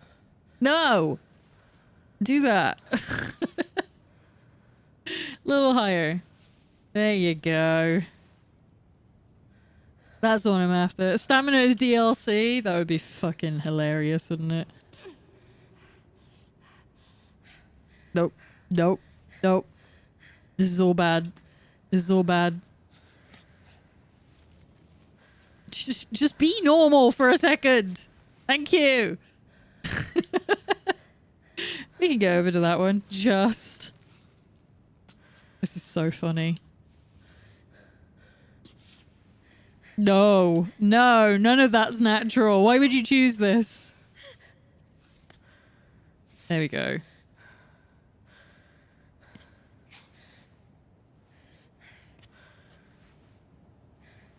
My god.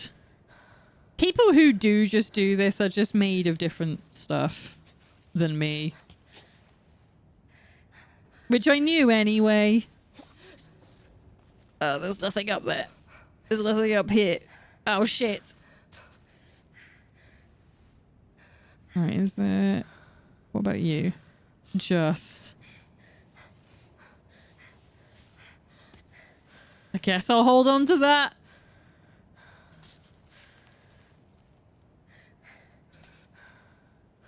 Neurodivergent rock climbers be like, I'm scared of heights, I could never do this. I'm not scared of heights.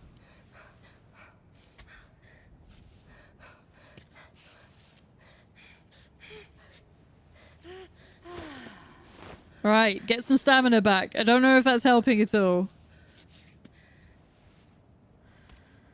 Probably wants me to do a piton at some point. It's been a little while. Why are you trying to move this one? It's not what I was trying to do at all.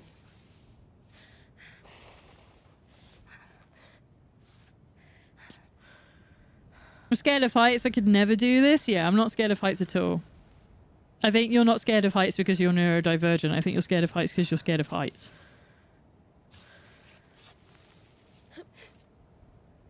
Like, how much equipment do you have even? Like, a lot. There's so much. There's no info. Well, it said you could go in your backpack when you're, like, at a resting spot. So I guess that's my fault, because I'm not checking that. I know that it's important to pack your bag correctly in this. Like, obviously, you don't want your water bottles to be... No, I didn't want you to do that. Yeah, that'll do. Like, you don't want your water bottles to be in the bottom of your bag because then it's harder to access them, that kind of thing. So it's probably got a lot of, like, item management going on.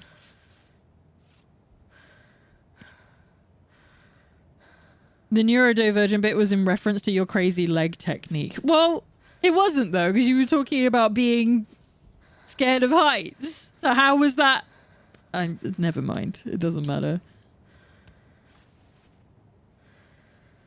But yes, having hypermobility does make you have the wiggly leg thing going on.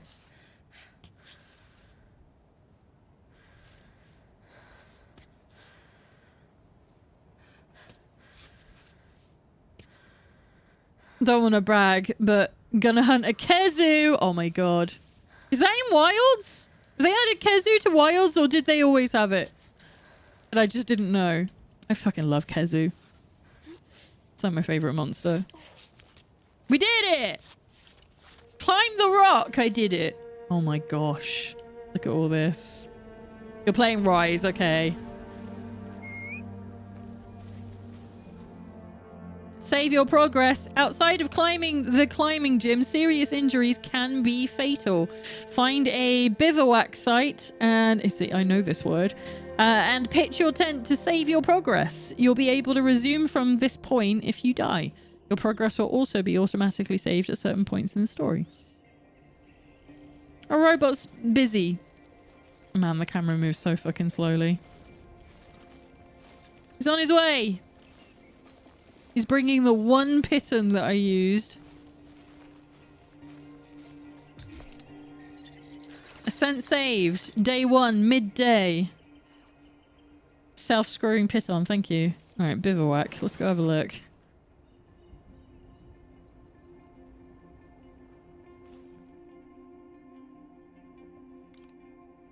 So we can cook, we can wait, we can do piton repair, which is scary because it means they break. Tape fingers. Open bag. Let's have a look. Yeah, this is what I'm talking about. So you got all this shit lying around. Ah, so water's kept separately, okay. Which is smart because you would keep that separately outside your bag so you can access it all the time. Oh god, we have survival stats. Yes, yes you do. This is like a... Like I said, it is a roguelike. You can die. You can lose your progress. So we got noodles. We got lots of chocolate. We got Korutiko, a mild muscle relaxer. Small climbs feel less painful with this. Huh. Interesting. We got 5 of 8 pitons. Penkira. I'd rather avoid pills, but pain relievers help me focus. Okay. It's good to know. Got tape. Piton scraps. Alright, what's this? Barometer. Okay. Oh, look at the robot. My Climbot. One of the very first models. It belays me and picks up my pitons as I climb up. What's this? Chalk bag. Oh, that makes sense. I'm sorry, you bought instant noodles, chocolate bars, what I think are painkillers and maybe strong painkillers. Muscle relaxant and painkillers. To be fair, that's all pretty standard stuff for hardcore rock climbers. Let's do some cooking. So we got some clear water, which isn't your drinking water, it's something else. Chocolate is always good for like maintaining energy and quickly as well. And instant noodles because they're light. You only need water to get them to where they need to be, and they actually fill your body. Welcome in, Jeannie. Yeah, chocolate. Yeah, for maintaining because it's got the sugar content that you need in your body that can drop when you're in stressful situations. So chocolate's actually a really good thing that people tend to take. Usually they'll take like protein bars and stuff like that. But if you're worried about like potentially sugar dropping because you're out in the wild, you're constantly like getting buffeted and your body's getting exhausted and you're burning a lot of water and sugar from doing rock climbing, so you need to have these kind of things on hand for that kind of thing. It's the same for like hiking. Again, I would take a protein bar for that, but well, several in fact. But yeah, anything that can keep your blood sugar and keep your body going, like protein. And then noodles are actually pretty good for that anyway, because like I said, they fill you up, so you're more likely to not get hungry as quickly. And it's got a lot of calories in it, which your body needs to burn to be able to continue climbing. So it all makes sense. I can't underestimate chocolate. I just don't like it because I've only had American store chocolate, which sucks. Yeah, no, real chocolate is great. Like, it's not my choice of sweet foods to eat, but like when it comes to stuff like this, especially if you're eating like a lot of rehydrated stuff, or protein stuff, like for fitness kind of reasons, a lot of those things don't taste the best, so they add chocolate to it to make it more palatable. I can eat chocolate without needing to climb. Yeah, same. I don't tend to, but I can. Although that said, For the last few months, I've had a really bad problem with Twix bars. I just eat them endlessly. I have like fucking 20 of them in a box in my cupboard because I need it.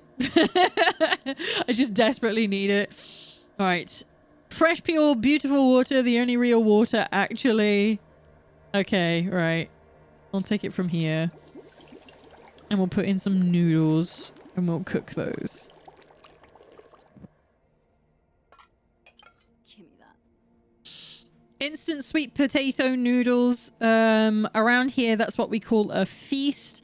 So it's plus 20 to your hunger, plus 20 to your hydration, because that's the other thing that's important, which is why noodles are actually really helpful.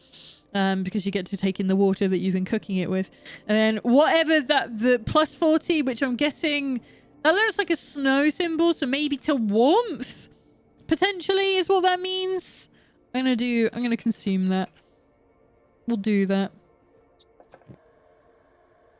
Cool. I'm gonna take my fingers up.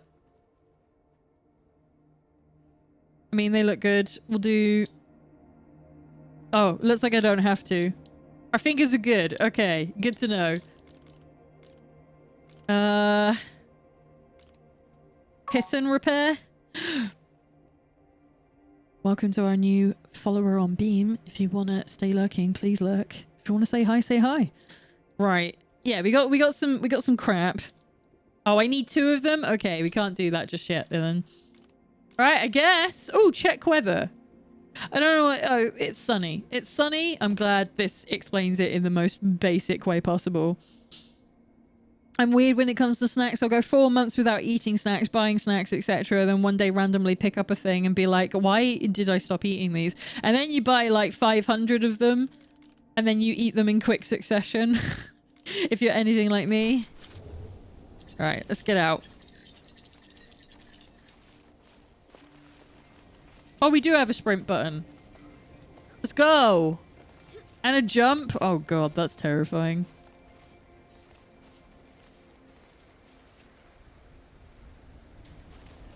Let's go have a look at this. Is this going to tell me anything? Map of Tenzin. Discover a dozen hiking trails, 2 junior strolls, 3 family strolls, 3 sporty hikes, and 3 endurance hikes. Okay. The pika. Ah, they have pikas around here. Related to hares or rabbits, pikas or ocotones. I always forget how to actually say that one. It could be ochotones. Are particularly well adapted to life at high altitudes. These herbivores, known for their sharp whistles, may be difficult to spot. Indeed, they sneak into piles of stones or bury into the ground when disturbed. Cute. Notice raising awareness about pollution linked to mountaineering. The mountain is not your garbage dump. Pick up your trash. Good advice. Don't leave crap behind. Treat it with respect. Alright, what we got here? Oh, I can see the stamina now. It is a bar. She don't want to go for long, does she? I guess she is, like, holding onto the heaviest backpack known to man. Alright, so there's another save point. Should we start doing a climb? Let's see if we can get up there.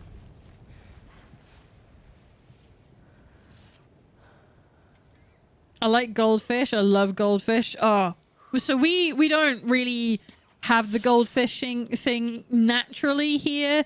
It's not something you can easily find anymore. But if you go to like, I guess money saving stores, that tends to be where you get them from.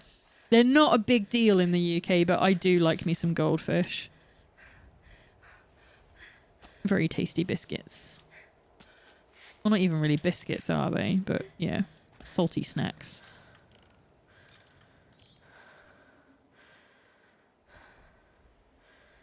I found so much trash on that hike here. This is Cairn, Genie, yes.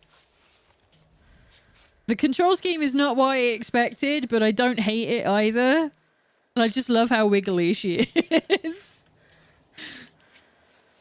Actually, do you know what? I've been saying she. I don't think they've actually used their pronouns. So I've assumed, and I shouldn't be doing that. Their name is Ava.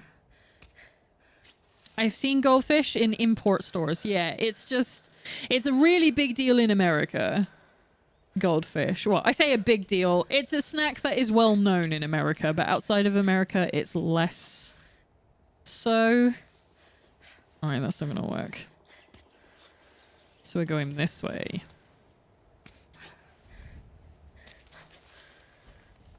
That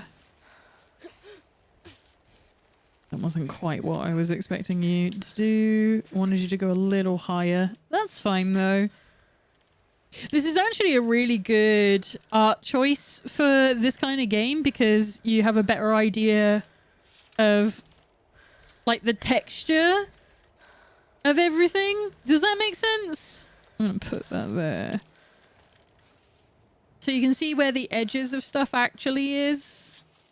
It doesn't seem to mind like where I decide to put my hand. It'll accept it. Alright, we're gonna do that. How do I place a pit on again? Does it have to prompt me? Oh, we're actually quite close to a ledge there, so... Ava is a her, okay.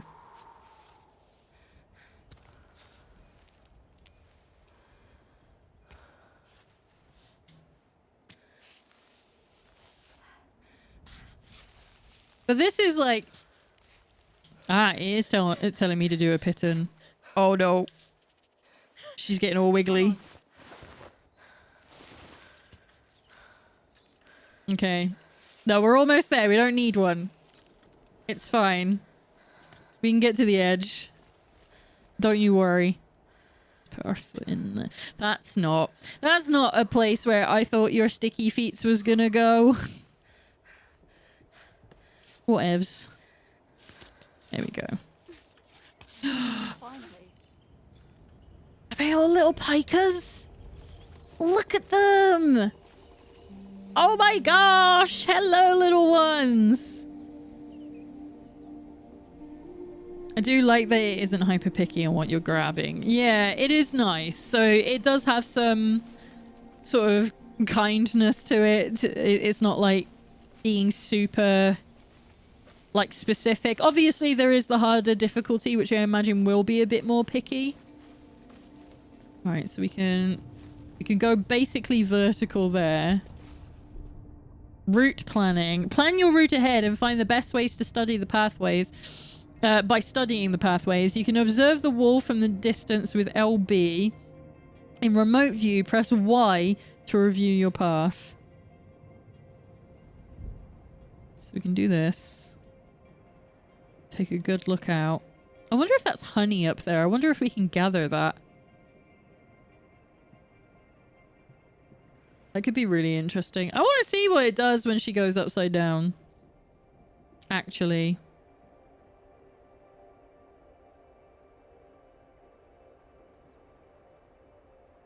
Right, so it's shown me the route that I've done. Okay.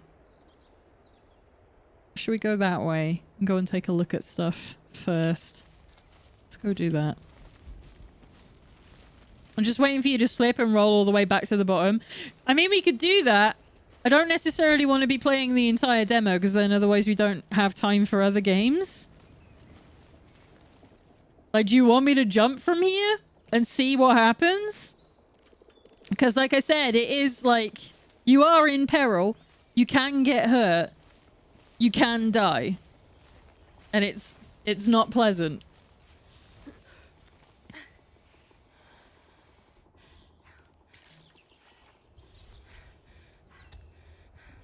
I got through some demos. Trails in the Sky First Remake. I haven't downloaded that one yet. I was thinking of giving that a go. I wanted to play it on the Switch, but the demo isn't on Switch, and I'm like, what the fuck? Oh, there you go. You get a view. You get to take a look from the can. Isn't that nice? Just really pare back.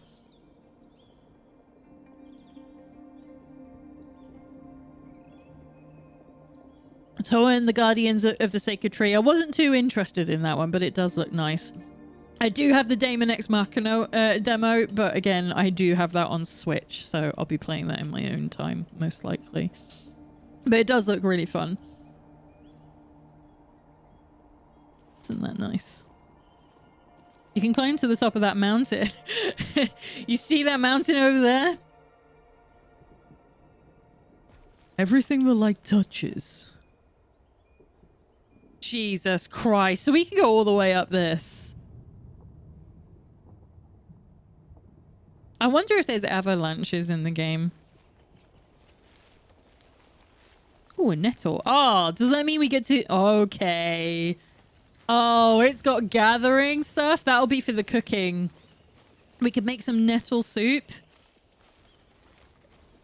That could be quite good.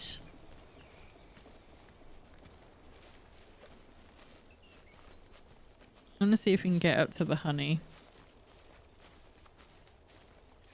It's going to do that thing where you reach the top of this and it's going to show an even taller climb. Probably, yeah. I wouldn't be surprised.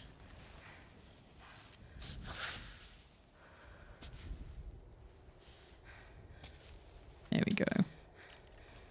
Let's get going. You want me to put a pit on here?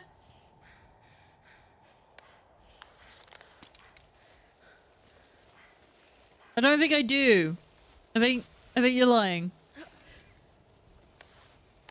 But it was doing the question. Oh, it's to turn the light on.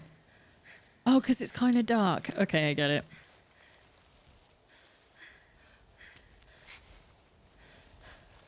It's not that dark. I didn't realize that was a lamp on her. This is oddly zen. I'm not going to lie. I thought I was going to really hate this aspect of things where it is just like constantly readjusting. Eggs, that's mine. Can't say no to the eggs. Think of all the protein. God damn. It's going to be so good. All right, we're going to go this way.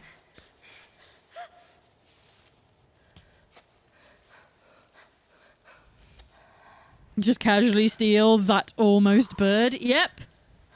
It's mine now. I'm gonna put that in a stew. It's gonna be great. Oh, I've got eggs. I've got literal eggs in my kitchen. What the fuck was that leg doing? Could you imagine? If you were that wiggly. Alright, she doesn't like that. Let's turn that lamp on now. I know I'm pretty sure there is like time passes in the game as well, so you do have to be aware of like climbing at night and stuff. We know that there's weather in it as well, so I imagine there's going to be like extreme cold conditions to worry about. Also, I was cackling last night, so I've been streaming Subnautica, so here I am inside wreckage, hiding from a Reaper, and at the moment flipping a person with the username Reaper Leviathan follows me. I mean, that's not that, like, because Subnautica's community is so into Subnautica that it's their entire personality. It's one of the games that I call piggyback games or bunny hop games, where they're really good for starting to build a community or build up your viewership, because the people that like Subnautica also like other games, so they will watch other ones. But yeah, the ones that are super into it, it's their entire deal, so I'm not shocked at all that somebody had that name. That sounds pretty normal to me.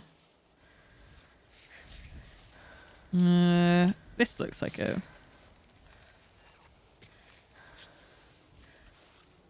Yeah. That one there. That's what I want you to get.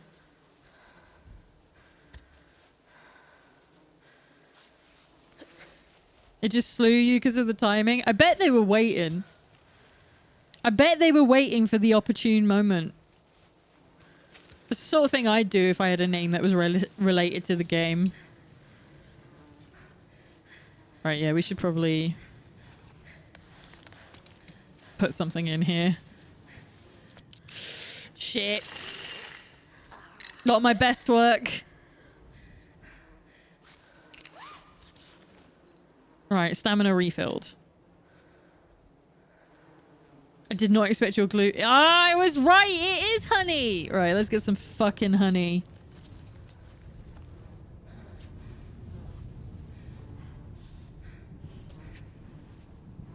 If I can figure out how to... Yeah.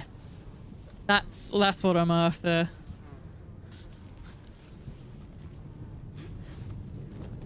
Hell yeah! We got some honey.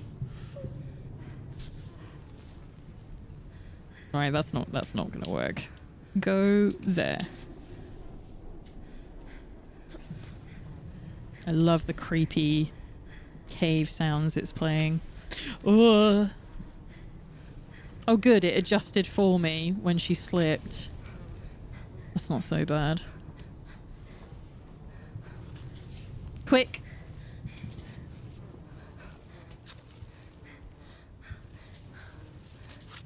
Oh, too slippery.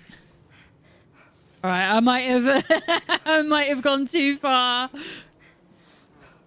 I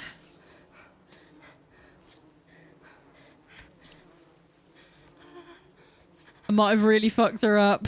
That's not what I wanted you to do. Yeah, she's gonna die. Down she goes. I don't think it's meant to work like that. Again? Who's it now? Chris? Naomi? Don't pick up. I'll take care of it later. Did I die? Am I dying? Last save. Okay. Best way to hurt myself. I don't think it was quite meant to do that, but I'll take it. Alright, we got a bunch of honey now. We can finally be bees. Yeah. Alright, let's try that again. See if we can get a bit more success. It doesn't seem to like it. It's just like, where do I put anything? I'm surprised the bees aren't attacking me.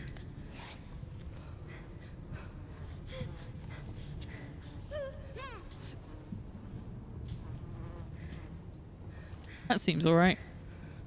It's better than last time, at least. Oh my god, the angle. I felt that.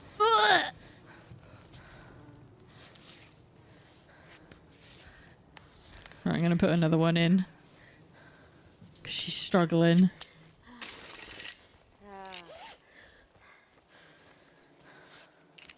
Alright, let's get that stamina back again. Because that was a pretty rough moment. Because I went the hard way.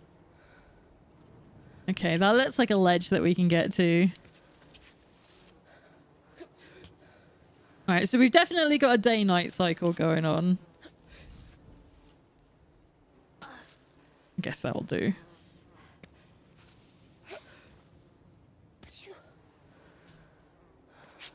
Yeah. There we go.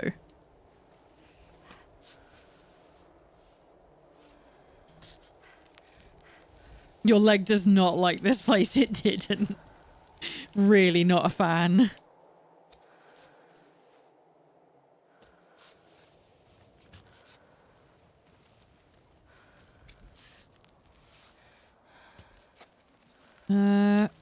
Do with this leg.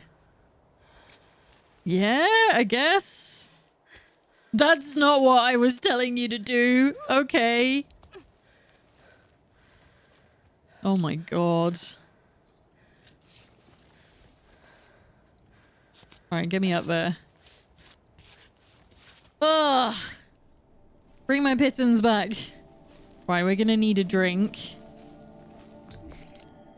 She's getting thirsty. I wonder what speedruns of this are gonna look like. Oh, it's gonna be incredible, isn't it? Right, open bag. So we got a bunch of honey. The most organic of all organic honeys. Good natural sugar. Too bad I don't like the taste. Oh, she doesn't like honey? That sucks. Oh, I'd hate to be her. Alright, let's have something to drink. She is a bit hungry. What's this? Plastic wrap. An empty package, which calls for the Climebot's second function, composting stuff and making chalk. Ooh. Nettle leaves. I like this plant. You might think it stings, but it's good for you when you get to know it and cook it down. Yeah, I used to have nettle soup when I was younger as well. Okay. 0 out of 10 game doesn't like honey. I mean, the game probably likes honey. It's that she doesn't like honey. Also, welcome in, Furby. Okay, we're gonna just grab onto this ledge and swoom. Yeah. Right. I guess sleep. Yeah, because it's getting to nighttime.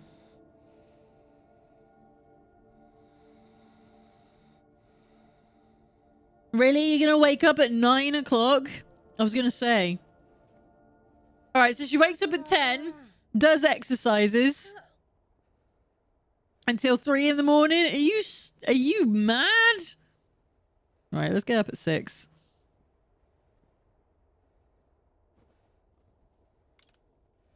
Definitely gonna eat. Definitely need something to drink as well. Oh yeah, we got eggs. I forgot. Okay, what cursed food can we make? Fresh water. I'm gonna need to refill the water somehow. Should we do eggs? Yeah. We'll cook an egg. Yum. It will keep us warm. So consume that. We haven't got any more water because we've only got 2 and we need to drink. So that's not great. Can I just do honey? Can we just cook honey? I don't think that's gonna work. Should do it anyway. We'll make some watered honey, I guess. See what that does. Extra sweet, clear water. Okay. It gives us a little speed boost. Alright, we'll do it.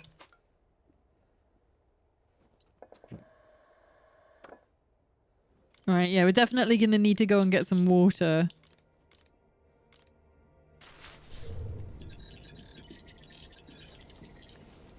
Let's have a look. Shit. There kind of isn't anywhere to get water, is there? Fuck. Let's have a walk around. Let's go for a sprint. So we got another sort of... Jesus Christ, I could have slipped right off the edge because I was too busy looking up. Like, look at all these really easy sort of walkways I could have gone on. Right, I wonder... I've only got 30 seconds left of my speedy climbing. So you gotta be on the ball the moment you leave the tent. Oh, wait! There is water! Let's fill that up. Fill... What do you mean no? What do you mean no? Alright, well I'm gonna have some.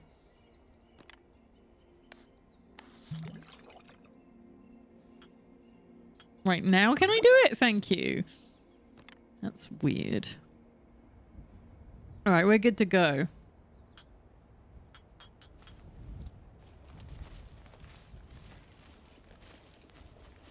I can't believe I didn't spot that before. Alright, where are we going? I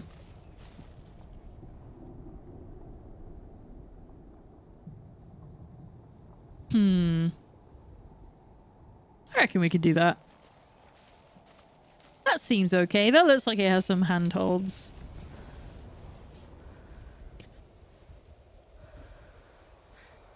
I say as she finds nothing to put her feet on immediately.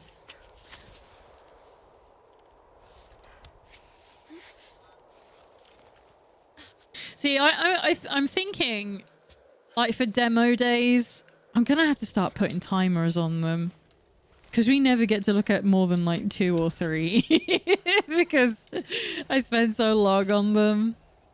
Like, demos are great these days because they're just, like... There's a ton of them that are multiple hours long. Like the one I was playing last night. Stories from Soul. Or Stories of Soul. The Gun Dog. Really enjoyed that. I was playing it for, like, 2 hours and I'm still not finished. I just happened to fall asleep.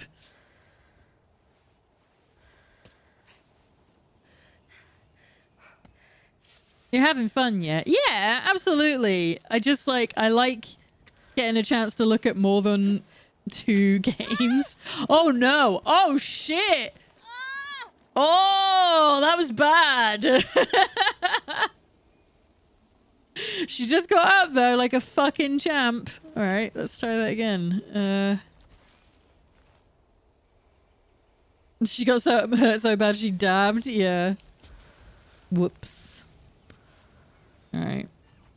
Oh, she's got like bloody feet because of the way she landed. Shit. Oh, I should have checked that in the camp, shouldn't I? Like the chalk and the tape for her finger. Oh, she's like all bloodied up on her hands. Now I feel bad. I'm a bad person. Which we all knew. But now it's confirmed. Right, so maybe this was a tougher climb than I thought it was going to be. Maybe you do need pittons, like, way more often than I use them.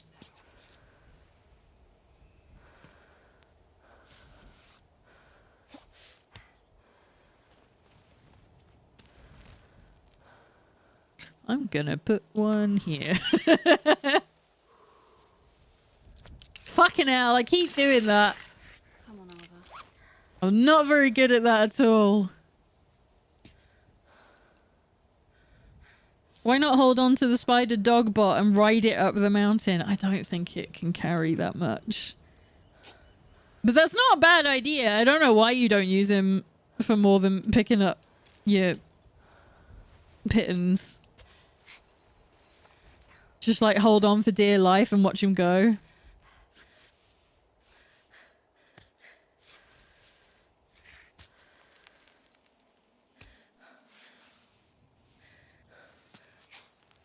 No.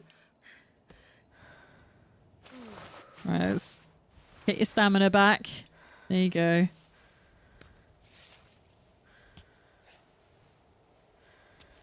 Just one step at a time. Just one teeny step. You don't have to do a big dealio. Just do something that looks like it makes sense.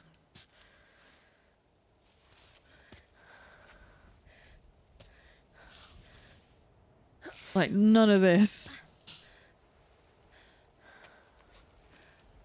Right, that kind of looks like it makes sense. She's getting stressed. Move your fucking hand then. Thank you. That's what I wanted you to do. Move that. No. This one. That's better.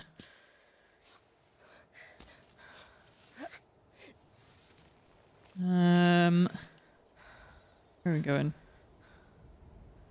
Okay. The fall of 1,000 meters begins with one single misstep. Yep. We've already done it once.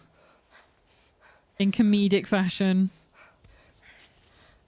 Oh, she slipped. There? Yeah, I don't know what to do from here. I'm trying to get her to go this way.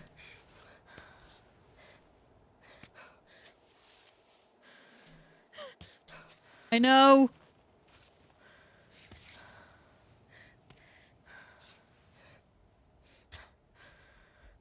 There you go. Get some stamina back again. Alright, do we do another from there? Oh my god, we have so far to go. Jesus Christ.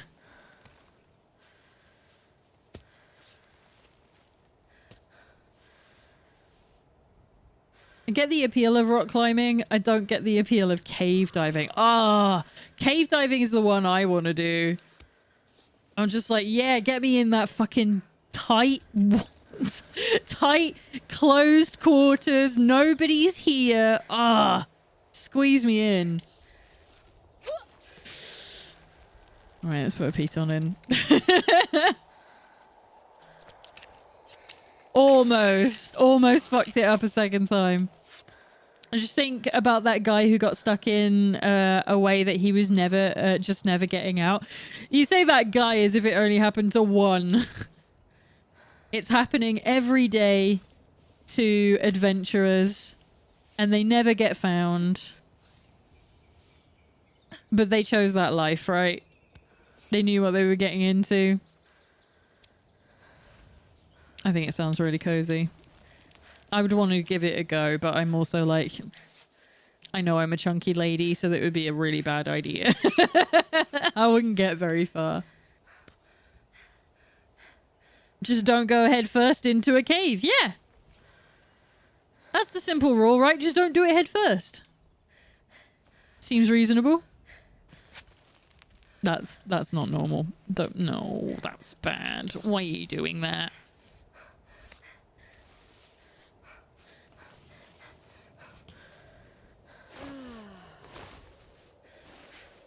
Yeah, but you know the one specifically. I literally don't.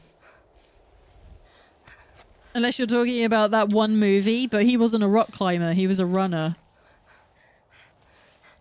And he slipped, you know? What was that movie called? Fucking 40... It was more than 48 hours. It was like 72 hours or something.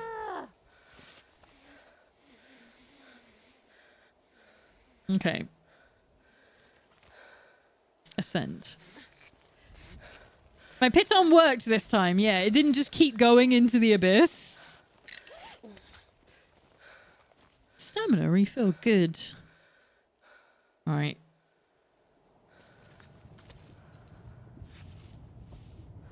Let's keep going. No! I want... I don't want to off belay. I want to keep climbing. They mean the thing I just said about a man who goes headfirst into a cave and gets stuck. Also, the movie, I think, is 128 hours. That's right. Yeah, that's the only one that I can think of. That's like, you know, famous. But again, he wasn't strictly a rock climber. Like, I don't know if anyone has watched any interviews of the guy that genuinely happened to from that movie. Dude kind of had it coming. Like when you find out about the other stuff that almost got him killed prior to that, and how he almost got like several other people killed because of his thrill seeking. You know, like a bunch of his friends got buried in an avalanche before that even happened. And that was because they hadn't put in any safety measures as well. So, and he admits fully that like he was going through a suicidal phase at the time because he just didn't feel alive anymore. So it's like, yeah, shit happens when you don't tell anyone where you're going, when you don't take any safety equipment with you, when you don't leave any notes anywhere to say that you're going somewhere, when you don't take your phone with you. You know, it's all these things. It's sort of like there were so many safety features that he could have taken advantage of and just decided, nah. You know? So I don't really have sympathies for stuff like that. I just feel like that's literal stupidity writ large. Shit. I'm not very good at those. I'm looking forward to when these fail me because I put them in badly. The moment you say fuck it in thrill seeking is the moment that every bad thing that can happen will happen. Absolutely. It's how it works, yeah. And it's not like I don't take pleasure in the things that happen to him, but I'm like, again, I don't have any real like pity for any of it. I'm just sort of like, no, you brought this on yourself. You chose this by being stupid. And you put other people in danger as well. Because that's the other thing, is like, if someone has to come looking for you, like, even with all the things that they can do to stay safe, you're still putting someone else in danger as well. Because they have to come and rescue you. I think that's the selfish part of it. No, I get it. Well, oh, it held fast. It wasn't that bad. Like, the universe tips the RNG so far against you that you will nat 1 every time. The way the movie portrays it, with the way his arm gets stuck in between that rock, it's like God designed that rock for his arm specifically. You know, that's what it felt like. It was like a perfect fit. It's so funny. It shouldn't be funny, but it fucking is.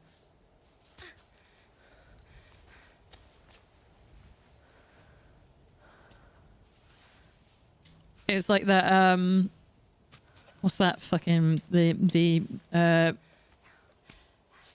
Amigara fault? You know, this hole was made for me. Literally. That's what that whole thing was. This hole was made for him. Yeah, see? Furby got it at the same time. This rock is made for me. 100%.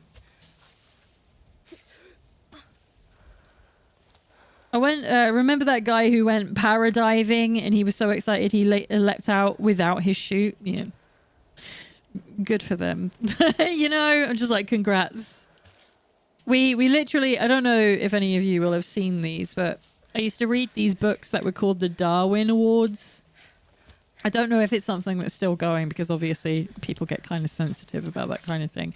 But basically, to win a Darwin Award, you either have to die from stupidity, or you have to otherwise take yourself out of the evolution cycle, which is like make it so that you are not able to have children. So it's one of the two.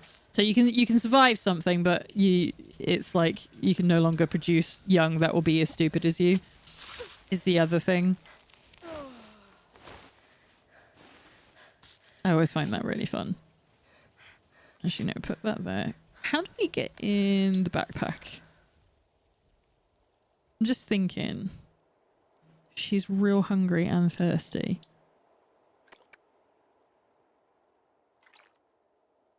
So we'll have a drink. Can I... Backpack's content is not usable while climbing. Ah, I need to belay. Okay. How far is the other... Oh, that's fucking... Okay. That's a lot. Dinner time, stay hydrated, yes.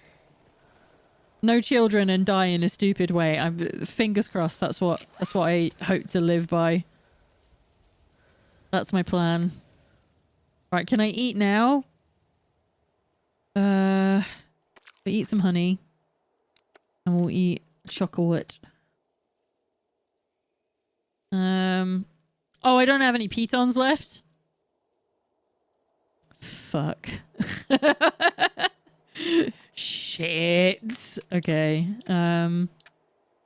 We should have some painkillers, shouldn't we? We'll do that. We don't have any more noodles. So we don't have anything to cook either. Right, how far until the top? Oh, we're fine. There's like no distance until the top.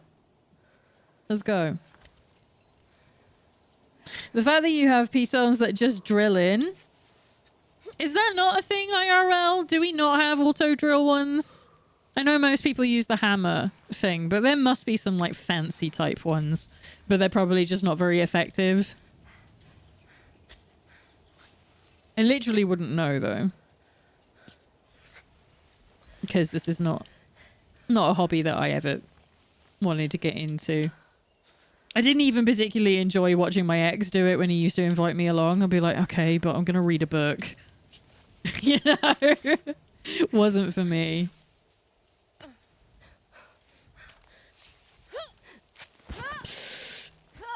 Oh, glad I got that.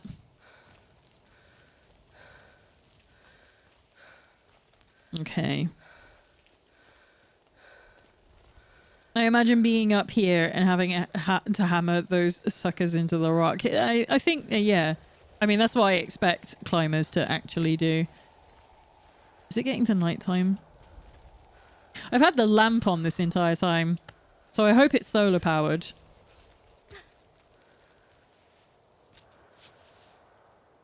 It just feels like the time of day hasn't changed at all while I've been up here. No, no. Put that there.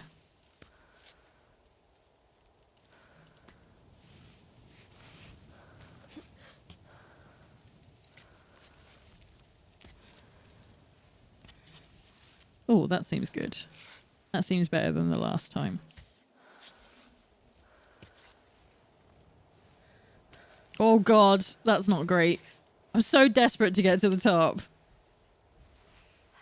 Because we're so close. Let's get the stamina back for a sec. Mom, your light on your phone is still on. Welcome in, Geo. The first thing that came up was the wiki for White Knuckle, so I'm a guess no. Oh, so it is like a video game thing. Interesting. No. That's not what your legs should be doing. Hey! Bring me the pittance. Pittance, okay. Because I never know how to say it. We did it! Keep on dancing. Keep on flying. And that's the end! We did it. Keep on dancing. Keep on flying. Right, so that's Hell the yeah. tease. Let's go. Let's go. Doesn't look so bad, does it? Fuck off! So that's where you're going in the game.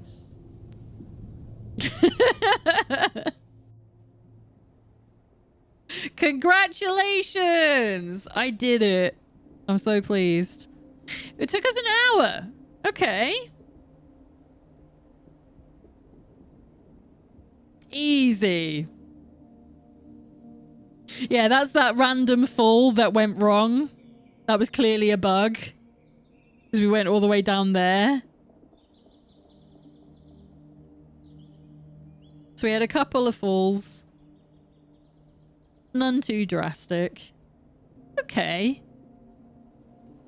Thank you for playing the Cairn demo. That was neat. That was fun. I liked that.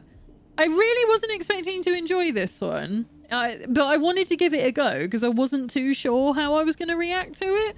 Especially with it being it's a roguelike. But it's a different kind of roguelike. It's not like fucking get good and fight this boss kind of roguelike, you know? So, yeah. I like that. Oh, it just went to open Steam. No. Go away. Okay.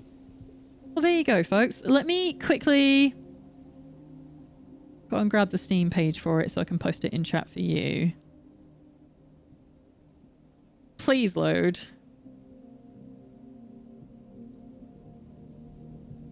There we go. So if anyone else is interested in trying out the demo for Cairn or wishlisting it themselves, head over to Steam and go and do that there. I will post it in Beam as well. I almost forgot. That's for you too. Just one shattered ankle that is probably going to take weeks to heal. Yeah. We did all right. That's some human fall flat physics. It was really funny. It looked really weird. Okay, right. Let's head back over to the just chatting screen. While we pick another game and I close this one down properly. No, I don't want you to open the Steam page. Stop it. It's sending me there again. Let me go to the title screen. To be honest, those normally are not my kind of games and had swore them off, but it's been great to get me out of my comfort zone of games. Yeah, it's not my kind of thing at all. I'm not a permadeath kind of person. It really frustrates me. It makes me enjoy games a lot less. But when they're presented in a different format, when it isn't just like, get good, you know, I do like the attempt. Like Balatro, I think, is a really interesting game. It's still like it's a numbers game, so I'm not gonna touch it. But I still think Balatro is one of the more impressive roguelikes out there because it isn't, again, it's not a combat game. It's something else. Right, should we bring up the wheel and see what our next game is gonna be? Where is it? I need to make a button for this. All right then. Spin away, Isaac. What have we got next? Town to City. Oh, I'm excited. This is one of the games that I wanted to try today, so that's made me pretty happy. All right then. Let me go and find it. This is a city builder. It is a little different. It's mostly about designing. It's got a really nice pixely voxel art style to it.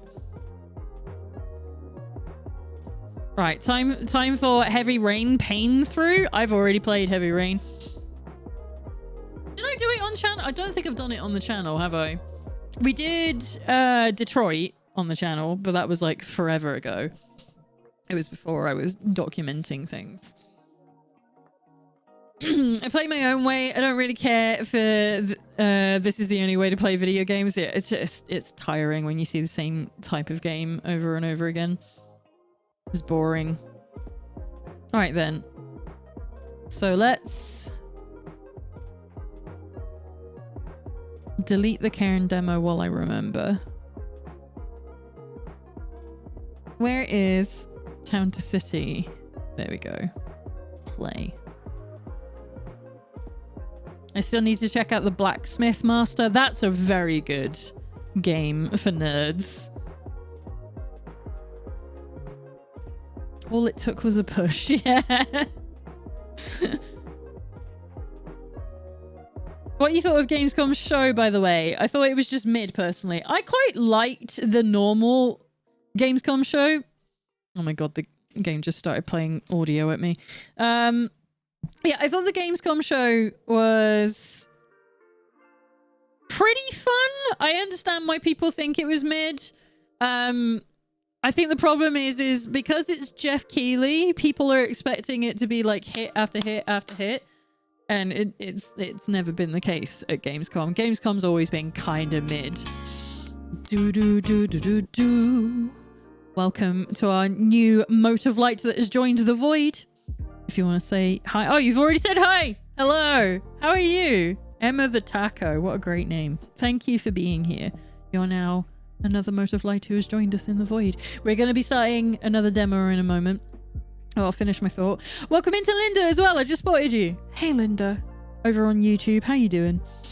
So yeah, Gamescom has always been kind of mid.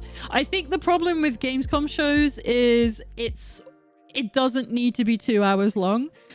And this year really accentuated that. Like, you don't need 10 minutes on the Fallout TV show. Who needs that? Like 5 max, maybe, would have been a much more ideal thing. You don't need 10 minutes on Call of Duty. 5 max, again, because it slows the pace down for people that aren't interested in that. Like, if I had been in the crowd for that, I would have walked out because I've been like, oh, fuck this. I can just get this later. And you hear the same things from journalists. They're like, I'm literally missing every announcement from Gamescom because I'm at Gamescom. It's literally better to just be at home where you can skip everything that you aren't interested in, which is what we did when we watched it. I thought it was an alright show, personally. I actually kind of enjoyed it. However, that indie show that we watched at the beginning of the stream, I thought that was really poorly presented and didn't have enough games, if anything. It was just like, it was very slow paced. It was a bit too chill, if anything. I kind of like my indie shows to be bam, bam, bam, bam, bam, but I want them to be shorter. Like, give me a half hour, but also give me 50 games to look at, you know? I'm one of those. I'm a freak when it comes to that. I just want a quick look at them to tease me, and then I'll go and look at them on their demo pages, if they have one. What kind of taco are you? That's a good question. Just came here for the British tag. Fantastic. Do you know what? This is like inside baseball shit, but the British tag is the tag that I get the most clicks on. Other than the autistic one. So autistic, British, UK are my 3 top tags on Twitch. And it's so funny. I love that people are looking at that all the time. Barbecue brisket. Oh, what a great choice. I like the sound of that. I only expect him to tell us tell him and Kojima are best friends. I mean, there's only so many times you can say it before people are kind of bored. And thankfully, there was no mention of Hideo Kojima at all this time around. So if I was in the crowd, you would have seen me play Princess Connect Redive on my phone. Not sponsored. Yeah, exactly. It's one of those where they never seem to understand pacing from the look of someone who might not be interested in what's being shown. So like, please just get past the things. I don't watch TV and I don't care about Fallout, so it's just like, what boring thing. So I'm so glad we watched that after the day, because it would have been painful otherwise. Right, let's get to our second demo of this evening. This is a game called Town to City. Let's head over here. Go and take a look at it. Hopefully it's capturing. Why are you like this? I hate it when it's like, I set this up. It's because I'm not... There we go. You have to be like clicked onto the window, otherwise it won't capture it. It's so annoying.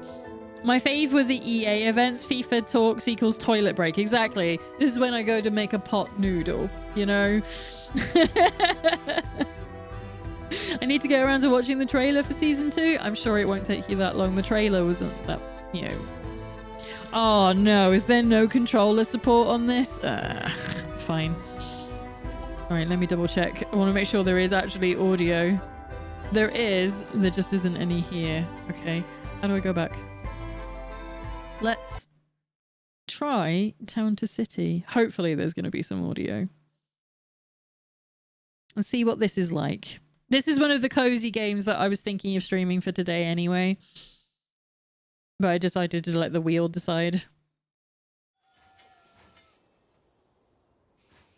There's still no audio. Oh, wait. Is it on my end that it's no... It's because I had the audio slider down. I'm a fucking idiot. My slider was muted because it played too early. Right. Move the camera around with WASD. Or move it like this. Okay. That's not rotating the camera. That's zooming in and out. Do you mean click? You do. Okay. And then that's zoom in and out. Okay.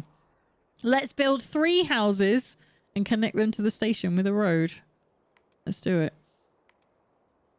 Yeah, just give me random houses. And you're just anywhere? You don't care where I put them? Okay. I'm just gonna willy-nilly. I'm gonna make them absolute disasters.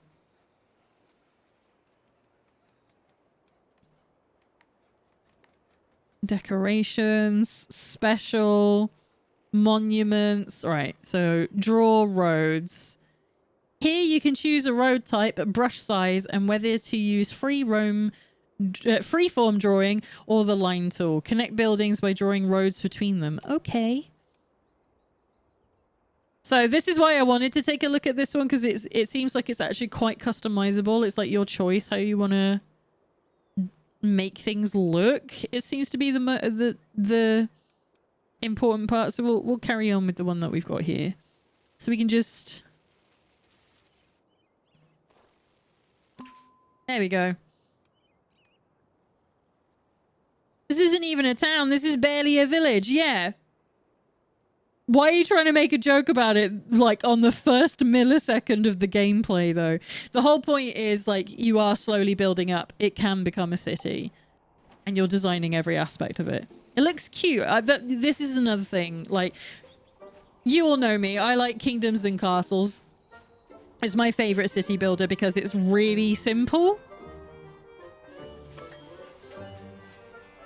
And I like the, you know, the voxel pixel style of like, you know, presentation for this kind of thing as well.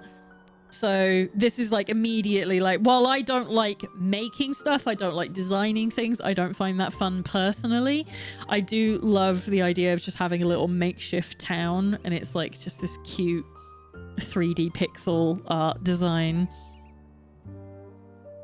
Oh no, British architecture, yeah. I feel bad for those bastards living right smack next to the rail track. I mean, I grew up next to the railway track, and you don't notice it. You really don't. You just, it phases out of existence for you. Assign the arrived family to a house. They would like a regular comfortable house. Okay, you can go here. The family has been given a home. Open residence information by clicking on it. Okay. A warm, beautiful house is the main way to increase the residents' happiness, but it currently does not provide much. Let's change that by giving the residents access to food buildings. Okay. Market stalls are now available. Let's place 2 market stalls. Okay. Ooh. Cheese and chicken. Hell yeah. This is exactly what I need. Yeah, as soon as you painted the road, I'm looking at getting it. Yeah, because you can really make it messed up if you want to. Right, so we're going to put our poultry here. And our cheese here. There we go.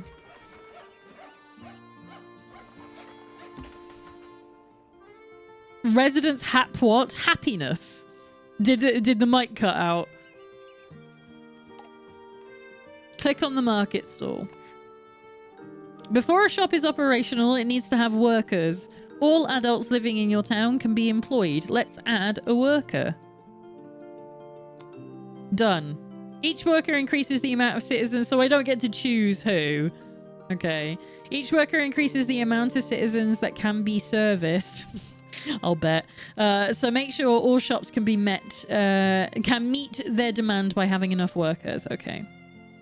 This shop can't sell yet because there's no warehouse connection. Here we go. This is the shit that drives me up the wall. A warehouse receives resources from the station and then transports them to commerce buildings. An efficient warehouse is nearby commerce buildings and close enough to the station. So we could... Should we... Can I rotate it? Drag left mouse button to rotate freely. Hang on. No, it didn't. Ah, I see. Okay, that makes sense. So we could put it closer to the shops. I'm sorry. Right, well, I'm going to put a warehouse right next to a person's house then. Is this a management logistics games? It kind of looks like it might have some of that in it, yeah, at the very least. All right, add workers to the warehouse.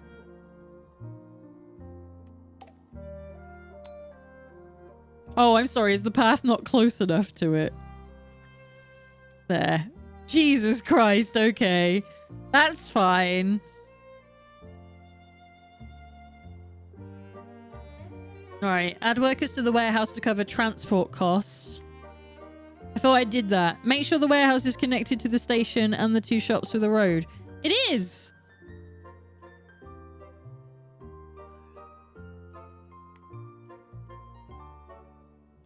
Isn't it? Alright, you can go in there. Invest all your economy in tea. What could go wrong?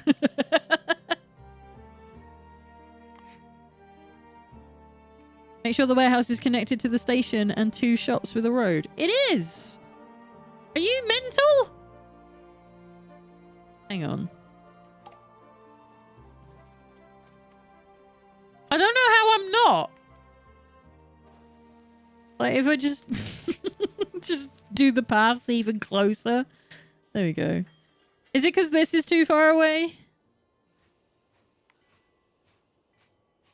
Okay. That's fine. There we go. Yeah, I don't know what its problem was there. It's like... It is, though. Alright, you can go here. We have an extra family, so we're going to need another house. So why don't we start building them sort of like around the lake?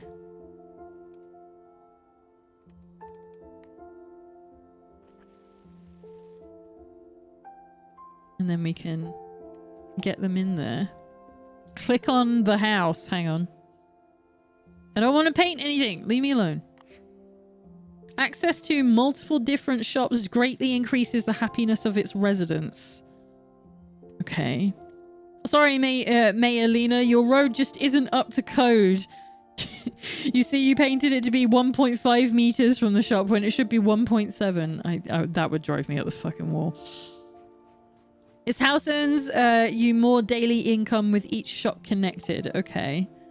Each house, shop, and warehouse has a decoration score. The score makes the people who live or work in this building happier. Let's make a house and a shop or warehouse provide more happiness by decorating the areas around them. Oh, see, so this is where it starts coming in. So the decoration part is actually kind of important from what I could tell from the trailers. Okay, place 4 different decorations. Let's have a medium tree. And we'll do one there as well. What else have we got? A well. Go on then. No, give it back. A wooden bench. Oh, it's so small. I love it. A wooden arch. Small potted flower plant. Let's put that... Like... Can I get it to go in between some shops? Yeah, but do that. Oh, listen to that Parisian music. A wooden slide? We could have like a little park. Okay, that's good to know. I'm not eating the only food stand in town if it doesn't have enough pizzazz. That's true. That's my bad. Alright, have 40 decoration points on a house. Okay, we'll cheat and put another one of those. 40 decoration points or a shop, or on a shop or warehouse. There's so many families. Go away. We don't have homes. You go there. Send them away. I don't want to build the town too quickly. This is the problem I always have with these games. Alright, 40... Oh yeah, let's get some street lamps.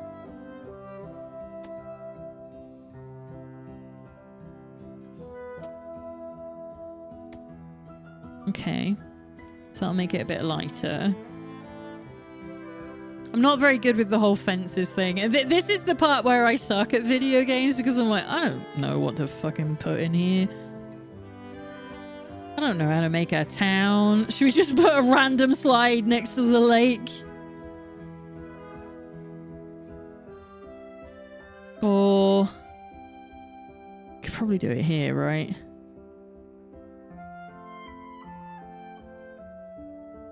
I'm gonna do it there. That didn't do anything. That's rubbish. Make it a sim situation. One way into the lake, no way out. That's true.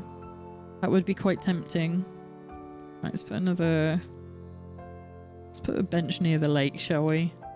Alright, that's one.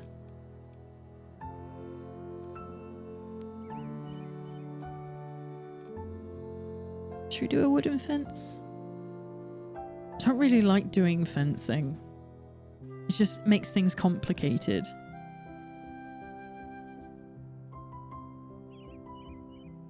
So we can do it like that. Have this one house that has a fence that's really rickety. There we go. I love Planet Coaster and I want to make an awesome park, but it always ends up looking like shit. Yeah, the way people put details down and makes everything look so pretty is beyond me. Yeah, I don't know how people do it. I watch people like work on, like I've got is it called Planet Zoo? I've got the Planet Zoo and I've played the tutorial level, and because it's holding my hand, I'm like, this is great. This is really fun. And then the very next level is like, right, go and fuck about on your own. And I'm like, oh no. The rails have been taken off and I can't do it. It's not built into me to know how to do that at all. All right. I didn't read that. I didn't read that. Why are you skipping over the tutorial? I didn't read it. That's just rude. I got it downloaded on PS5. I am too scared to boot it up. Yeah, it's the same, like I have the Jurassic Park one as well, or Jurassic World, sorry. I think I've got number 2. I don't remember. I think Lynchy gifted it to me for like a birthday at 1 year or something.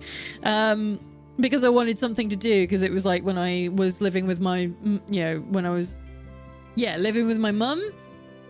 When I was homeless that time. So, and I just, I had a bunch of spare time and needed distractions. And I really liked the idea of building my own, like Jurassic World type park. And I was just so intimidated from like where it just chucks you in and there's no tutorial. And I was just like, well, I guess I'm never playing this.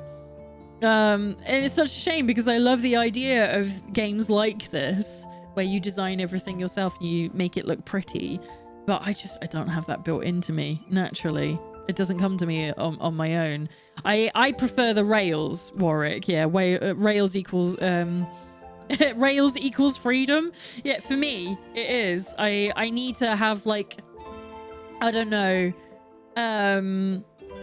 even if it's just like a checklist to be like, right, we need an enclosure for this kind of creature, which it does do some of that, but it's still freely up to you, like where it's located and how big it's going to be. And I always fret about making something and then having to adjust it later and that being a waste of time and money.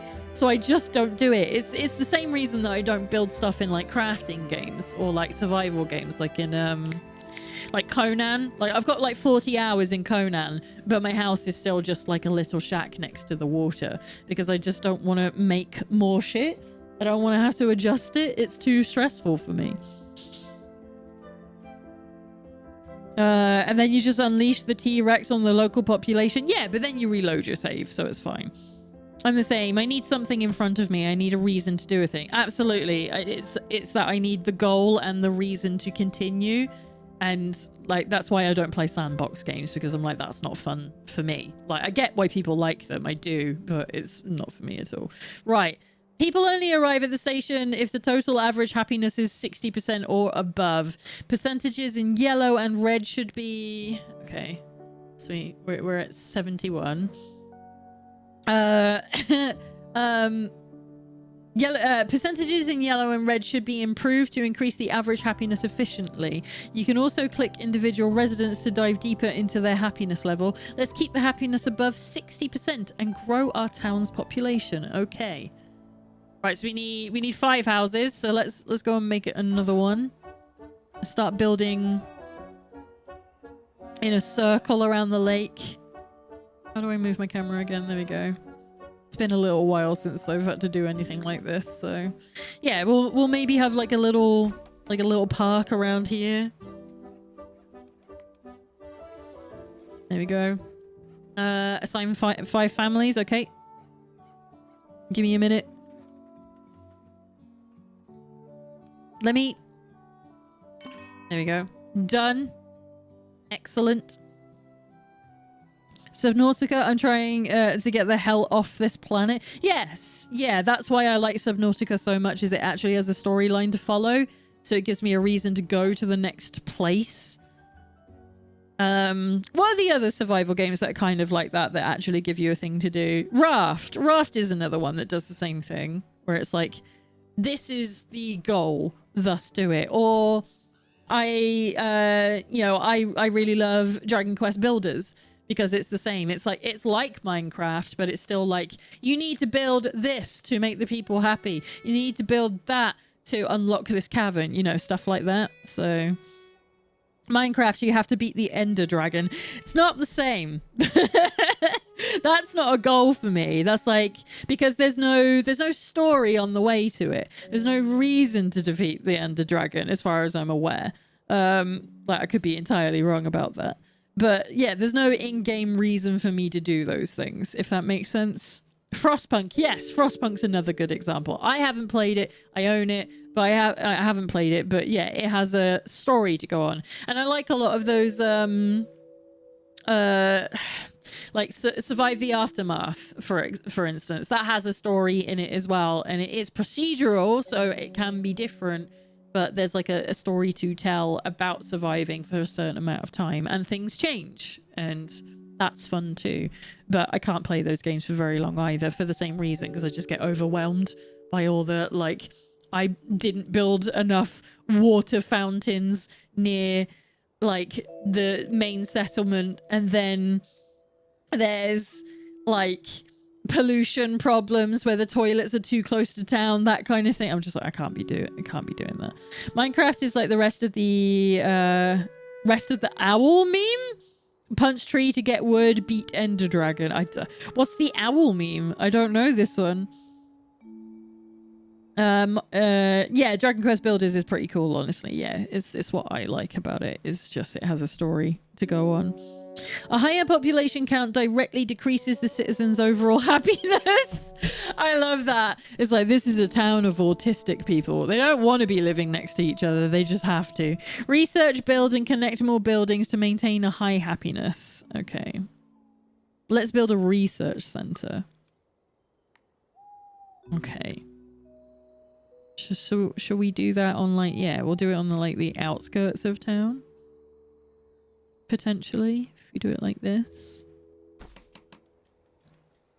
and then we can get that path in there. I love that I can just, that's great. I can just paint it in. That's so stupid. All right, yes, get rid of all this. How do I do that? Do I demolish buildings, copy building, move? Oh, I've fucked it now. I've just made a giant path. Remove road. There we go. Oh, that's so nice. That's really satisfying being able to do that. Excellent. Turn my goof back into what it's meant to look like. I pinged you it on Discord. Let me go have a look.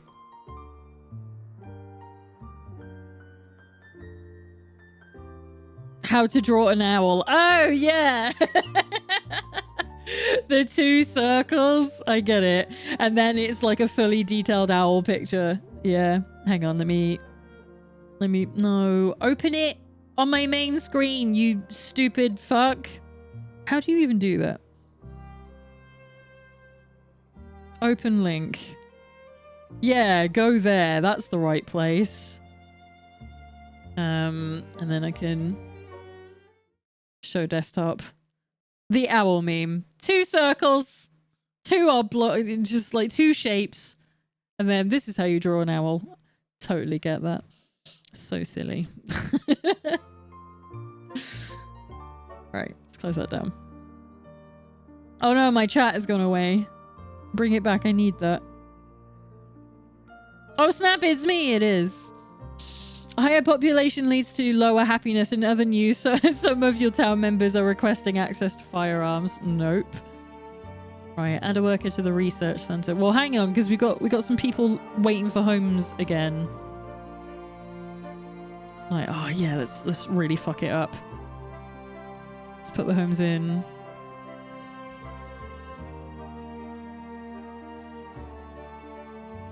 Right.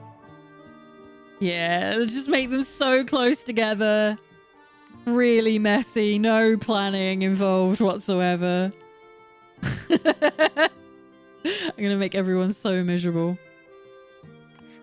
Right, you go there. You go there. That's how I do it, but I'm stuck at step 1. Absolutely. Now that you have properly established your town, it's time to establish an upper class. Right. Let's get a worker in the research center. Should we do 2, actually?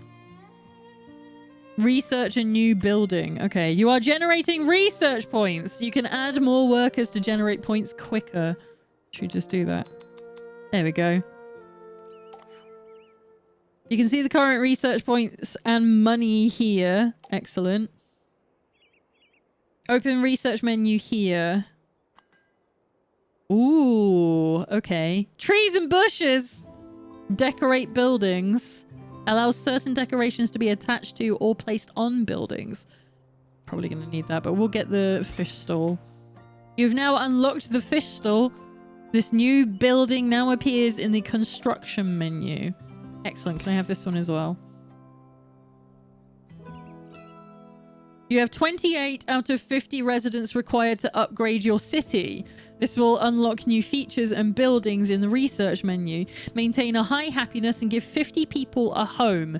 Your goal is to grow your new town into a bustling city. Okay. So that's what I mean. Like, having a goal is like, that's the purpose now. So I can make something in a game like this when it's like, right, you need 50 people. So, okay, I can do that. Living next to the railroad and the flipping lake. I mean, what's wrong with that? Hey, they got a lake at least, where all the mosquitoes live. It's fine. If you get lost, press escape or click the menu button and choose encyclopedia to read explanations again. The game uses autosave, but you can also manually save in this menu. Okay. Fruit. Vegetables. Come on. Let's go and put some... Need a fish stall. We are next to the lake after all. I'm gonna do it here.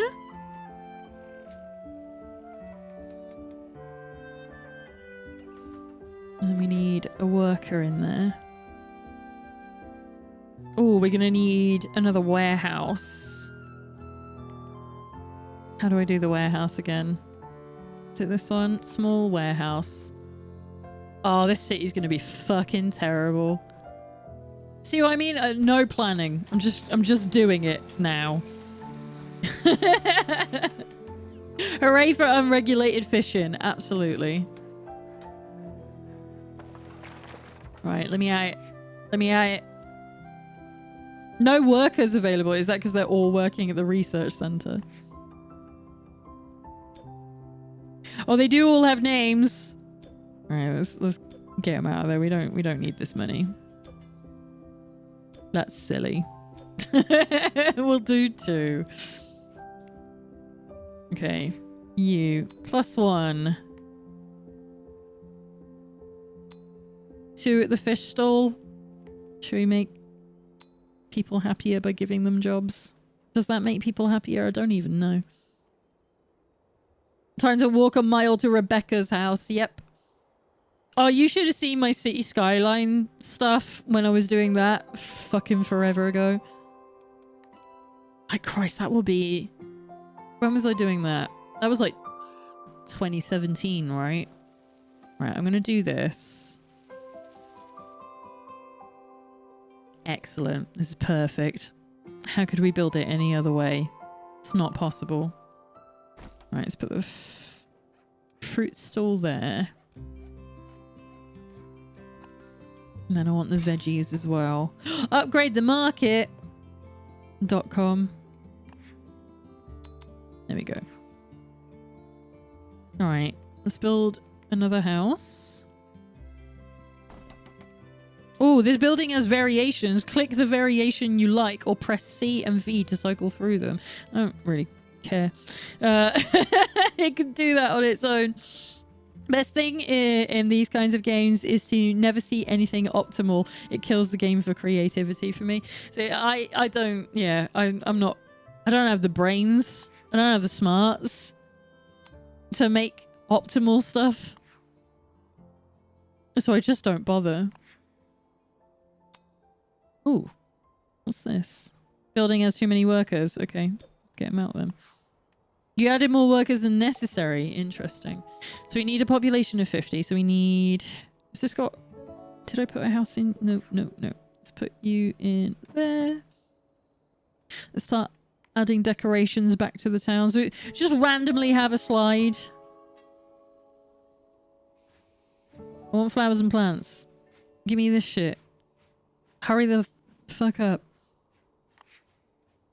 How many people have we got? That's it. Okay. We're done. Oh, we got more people. Quick. House. CV for cycle decoration variations. Let's turn it around so we can see it. Oh, it's literally just the color of it. I don't care. Randomize it. That's what it's for. All right, you go there.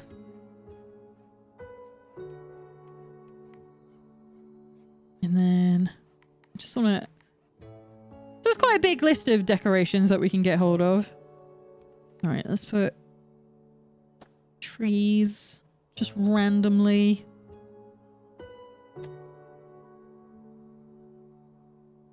Let's do some street lamps. Place looks like it's awful fucking dark. Because I haven't thought about this.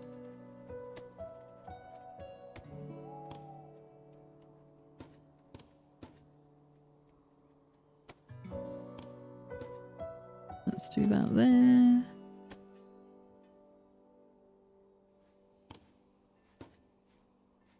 Okay. Then the big wooden arches. Don't really need that for anything, do we? I guess we could do that for like an entrance to the one slide.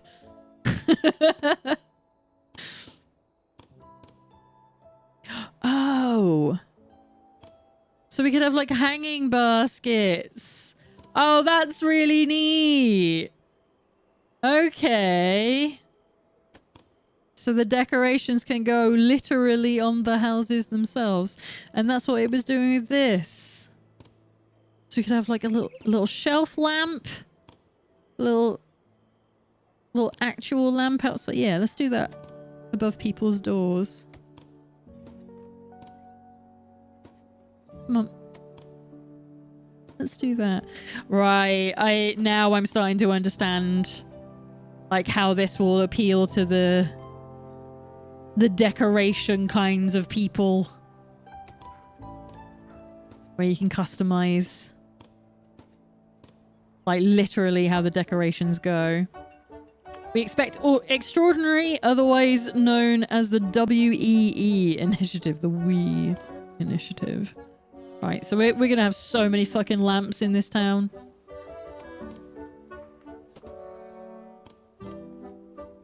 Lamps for everybody. No. They're not gonna be symmetrical. I don't care. Can I put them... Ooh. There. There we go. Okay. So we need 2 more homes. Well, how good are we doing? We've got 30 people, so we actually need quite a few homes, don't we? 1, 2. I haven't even looked at the money that we have at all. I'm just building shit now. 3, 4. Okay. You get in there. You get in there. Alright, now we can start stacking up this place again.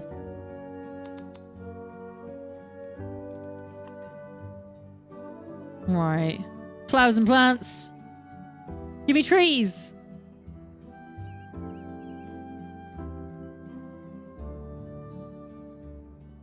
This is oddly pleasant. No workers available to fulfill the demand. What do you mean?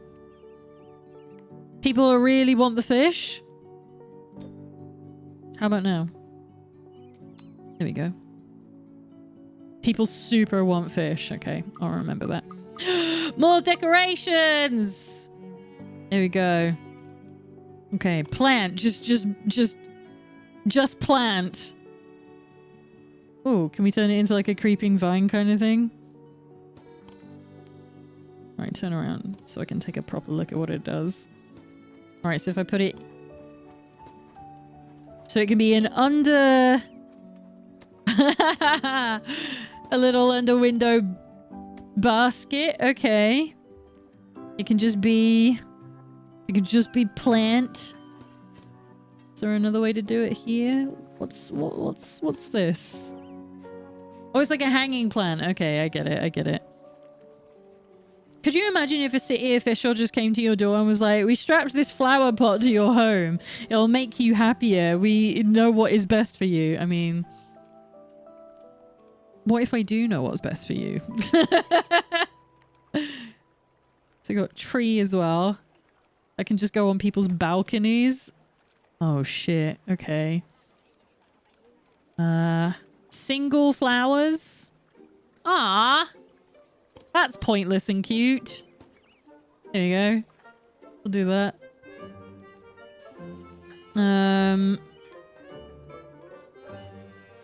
Should probably do another water fountain, shouldn't we? Can that go in people's homes? No. Don't be silly. So if we do that. Potted flowers. It could go above the window. That's silly. Why would you do that? Alright, I'm going to put that one there. I'm going to put... I think I want some plants in the research center. There we go. We'll make it a little bit nicer to work there. Flower patch. Is that something I can just leave around? How does it attach to people's homes? There we go. Right, we need some more lamp. Alright, we're gonna do these because they're easier. There you go. People have proper lights now. If you... with all this crap on your balcony, if you remove it, we'll arrest you. Mood. Right, shall we... Build fences by placing posts. I know, I already did it. Yeah. Close. I'm gonna make this relatively safe. I'm gonna try and make this relatively safe. No entrance to the lake.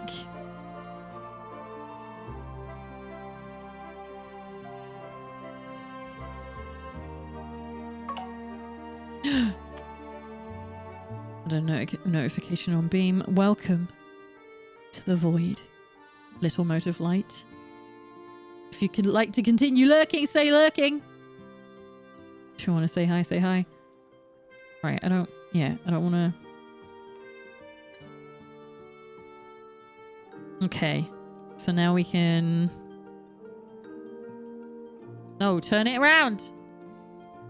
Yeah, we're just gonna have a couple of nice places by the lake that we can go and have a sit down. And while we're at it, single sunflower. Yeah, there we go. Right, let's put in some more fence.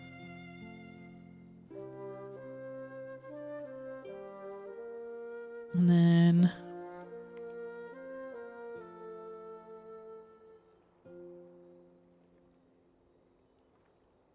There we go. That'll do. That's way safer. If we catch you removing any decorations bolted to your home, we'll tie you to the railroad track. Promise. Randomly thought of a game I played the demo of. You had to make a Japanese school.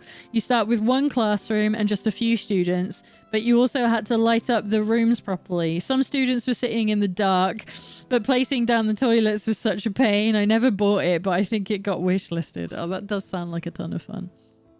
All right, a family with traits has arrived. These traits influence the family's happiness. Desires. A house with a nature category decoration. All right, you're on. There we go. then you can go here. Any minute now, you're gonna get your fisherman can't reach the lake. That would be fucking brilliant. Okay, what have we got up in the research? Upgrade the market. Market food stalls have double range. Do it. Excellent. People are way happier immediately. All right, we've got 41 people. I want the trees and bushes. Give me my points.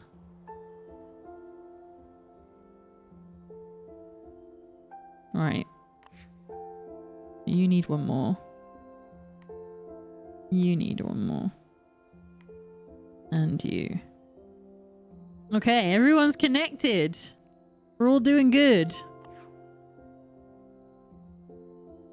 So I just gotta wait for people to move in, which means probably need one more house. Let's put you there.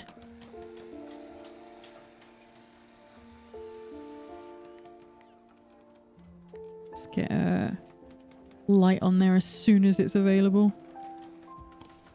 There we go. Oh, it's a little bird. I just love that one of my decorations is randomly a slide. It's so weird.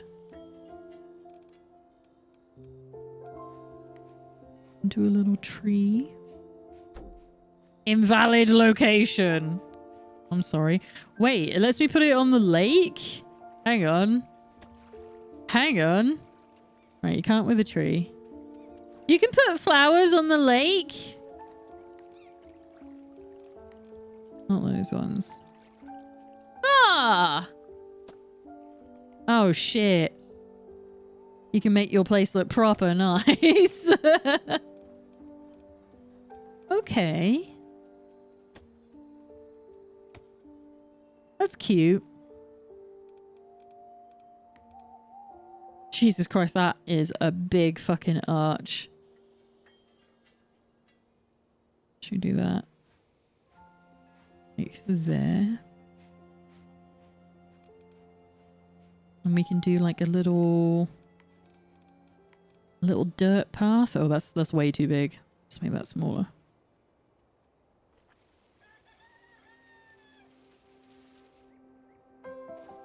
There we go.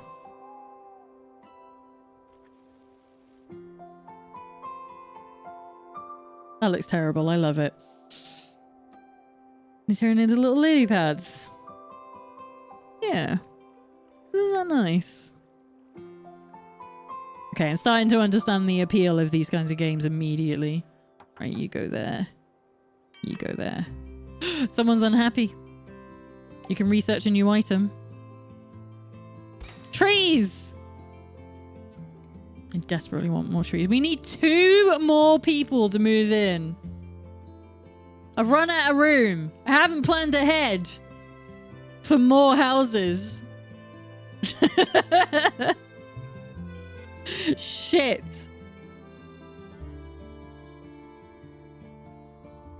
We're gonna have to like go between the homes or something. There we go. That's totally normal and fine. This is how they make towns IRL anyway. You don't plan for it, it just grows. It just happen. And everyone's out and about. Aw. Excellent, okay.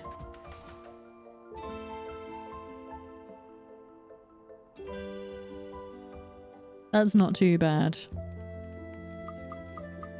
Trees! Put a little small tree. Random small tree. Yeah. Some bushes. Does that mean we could have like a hedge? Is it one of those draggable ones? No. Big bush. And large tree. Oh, yeah. That's more like it. Give me one of them. There we go. Lena, why is your town built like a Frostpunk city? Because this is how you're meant to build towns. You get a gathering location, such as a train station or like a dock or something, and then you start to build houses near it. And then you need market stalls for the stuff they'll want to buy. And then that means these people can start working places. And then you just build and roads, like you don't decide roads. Roads happen from like the places that people commonly walk on, and then they start adding stuff to the road. So it's like, it's about natural walking, you know? So you start from the middle and you spread further out. And sometimes that means that roads aren't well designed. So much capital invested in that slide. Look, the kids have to go somewhere. Desires a house near water. That's all of them. They're all near water. What are you talking about? Except that one. Shit. Right, hold up. There we go. Does that one count?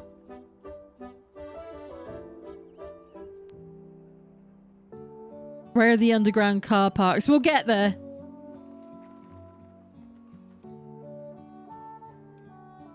-9? What do you mean that's not close enough to water?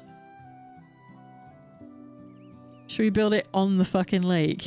Can I do that? Just pop it there. Hang on. You're just being greedy. It's like, oh, I want a lakeside building. Fuck off. Alright, okay. Dumb bastards moved onto the one home not near the water. Come on. Give me this one. Yeah! There we go. +20. Everyone else is unhappy because we just moved someone in. Right, hang on. Okay. We can upgrade the city. Excellent. How do? How do? Dwelling. There we go. Ah! Rude. Is this going to be the end of it?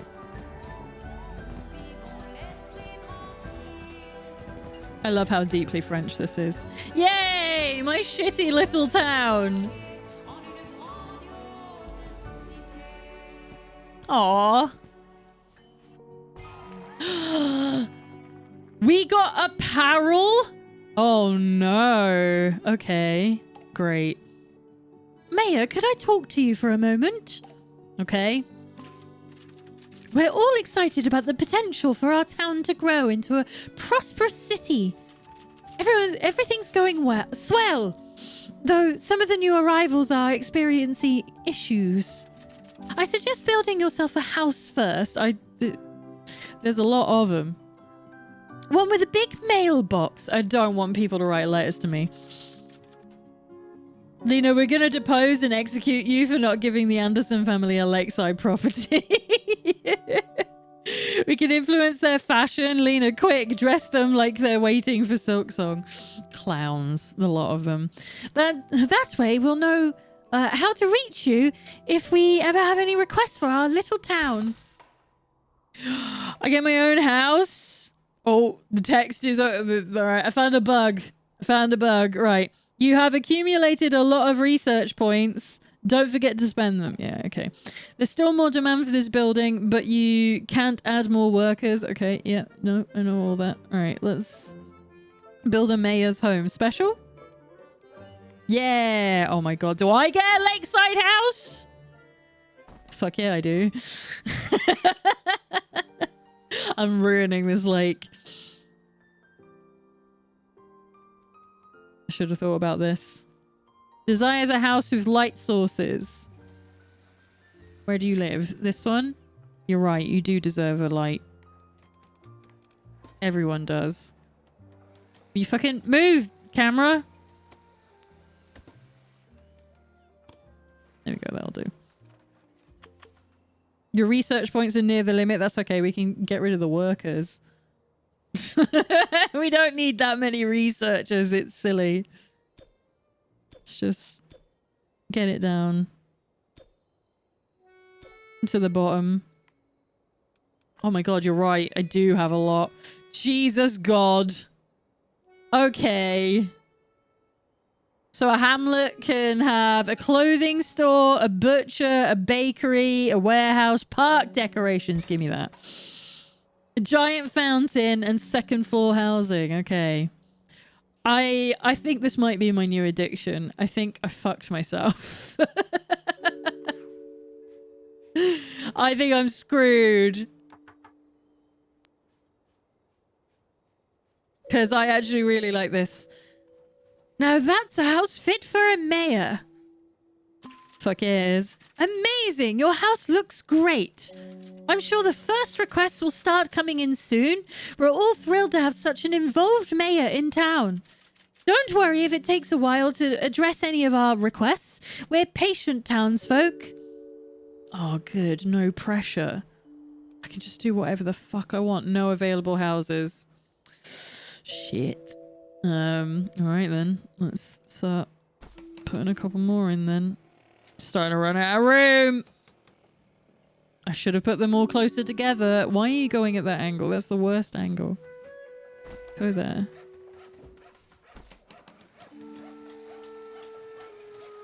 There we go. Then that crazy slide lady took over. Shut the fuck up. Hang on. We got more park items. Here we go. There's just nice decorations. All right, we'll put in the picnic bench. I was expecting something other than slides. I was expecting like a swing or something. Small hedge arch.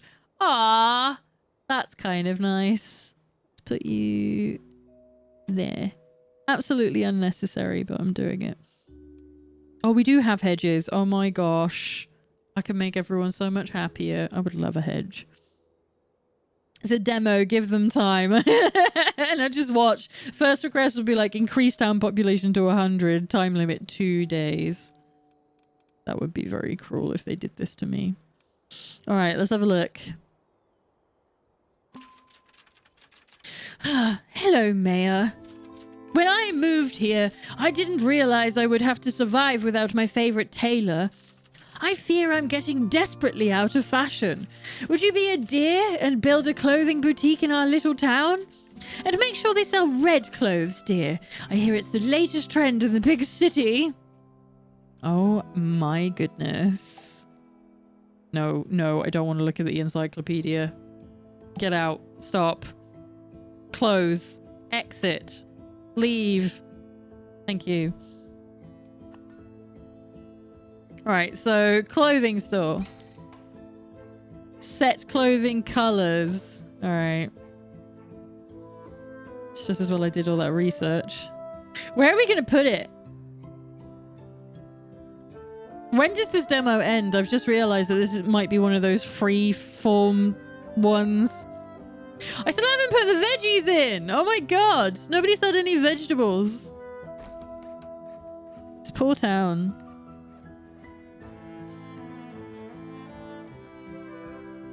Alright, poultry, cheese, fish, fruit, veg. Where's the clothing store? Oh, I see. Tailor. Ooh, where could we put it? It's going to be out of town. I'm sorry, folks. It's going to be here. All on its own. Put another lamp there. Let's get and decorate these while I'm here. That doesn't look right. I wasn't meant to put that there. Never mind. You have a lamp either way. Some shops allow you to customize the goods they sell. This is one of them. Click the shop to check it out. Okay. I'm gonna add a worker to it. And then...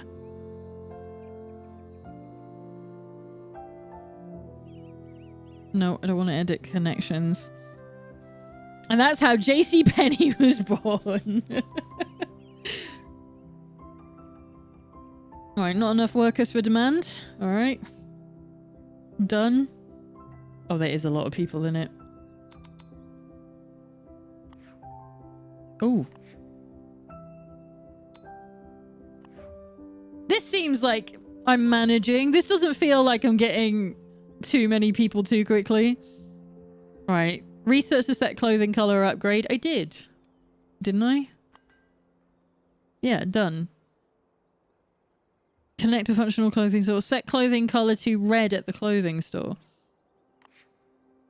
How do I do that? Oh. Red. My friends will be jealous of this dress. Good on you, Ariana. 1,000 thanks, Mayor. Even those big city folk would be envious of my beautiful garments. You look the same to me. Don't worry. It takes a while to develop an eye for fashion. Done. Oh, we got $125 for that. Okay. Can you imagine having a store that only sells one color? How miserable would that be? You all look the same to me. Kind of the same. Kind of does feel that way. Right. You go here. You go here. Alright. Work decoration is bad and commute decoration is bad. Alright, so... what do we want? We've got... warehouse needs lights. Put a little hedge around it. That'll be pretty. What a fucking disaster. I'm not even trying now. Yeah, that'll do. Nice little hedge. This is terrible.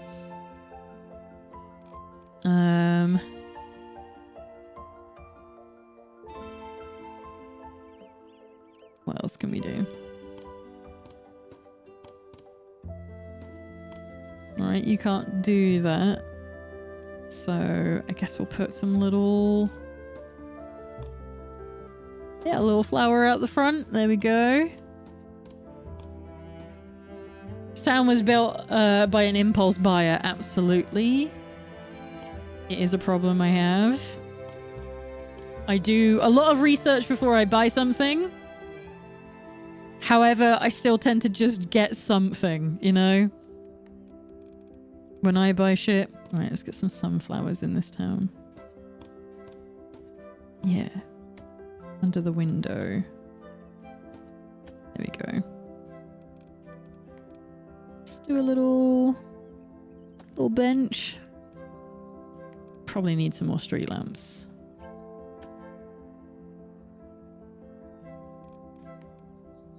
Put one there. Oh, there's probably none along here, is there? There we go. Oh, I don't have any decorations on my house. Can I? Not the ones I want to do. I want this above my door. There we go. And then I can have a little bench outside my house as well. Oh, actually, no. I want a wooden bench. A little one. Is it no? I'm not allowed? I'm not allowed a bench outside my house? Well, this sucks. Alright.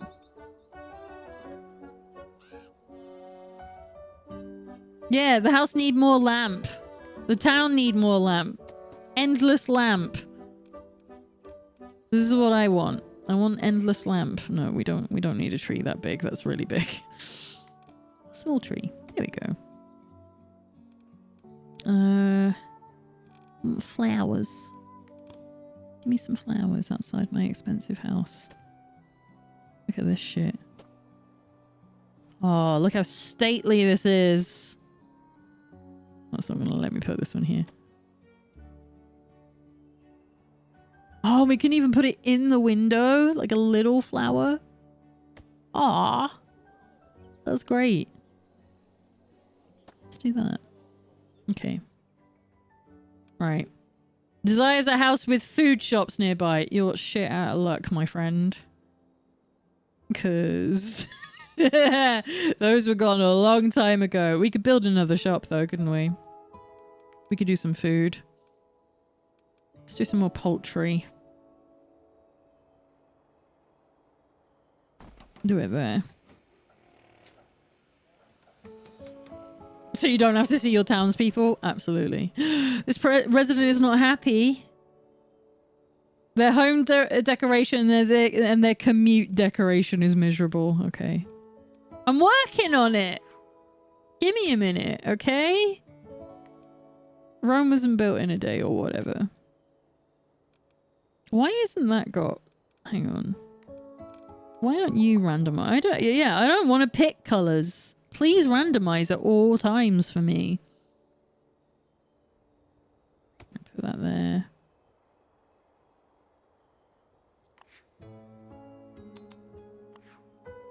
Alright, now you can move there.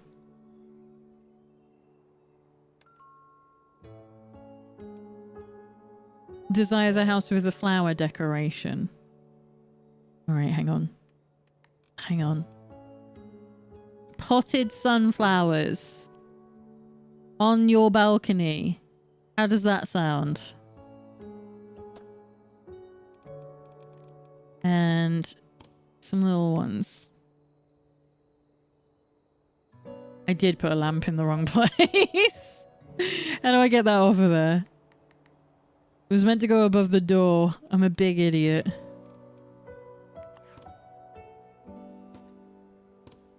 I want to see. This is trying to stick to something. I guess we'll do it there. Right, you can't say that doesn't have any flowers on it. There we go.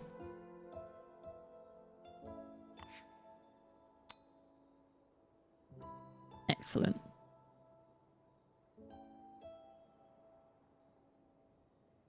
Just deliver a giant thing of flowers on someone's balcony. Is the mayor coming on to me? I just think you're really attractive. Okay. I can't believe you need 4 tailors. Right, we've run out of room for houses again. I'm fucked. I guess if we... No.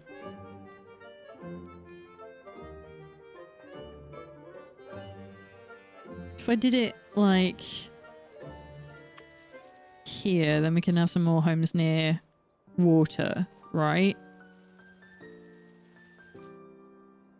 I feel like that is way too thick. We did not need to have it that thick. It's fine. They can live next to the crappy lake. Yeah, exactly. The second-hand lake. Oh, this is uphill. Oh, I didn't even see the topography for this. Ooh. Okay. That's fine. Let's see. 1, 2...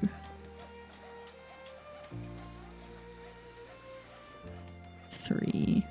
Go on. Let me have it. No? Have I run out of money? No, I've got like $1,000. What are you talking about? Am I just not allowed to build more than 2 homes at a time? New request. Let's go have a look.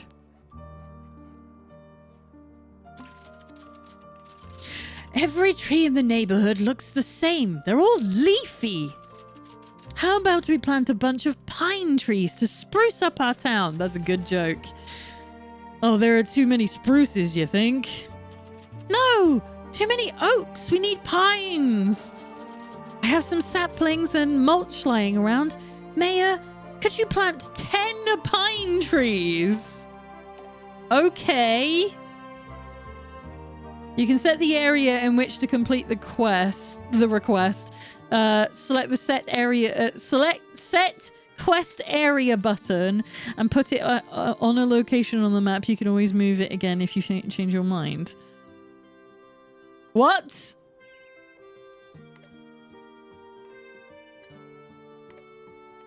Nope, that's not what I wanted to do.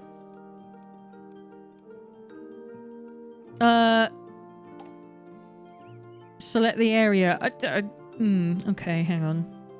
Let's put it like here.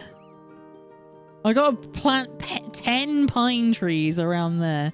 Let's have a look. What have I got? Oh my god, they're so big.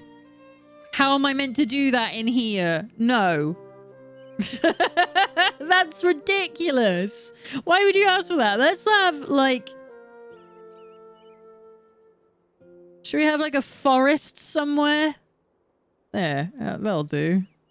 Pine trees. 1, 2, 3, 4, 5, 6, 7, 8, 9, 10. There we go. We got some woodland. Did it. Why are they of varying sizes? Because I've got it on random. And that would happen naturally within the real world, wouldn't it?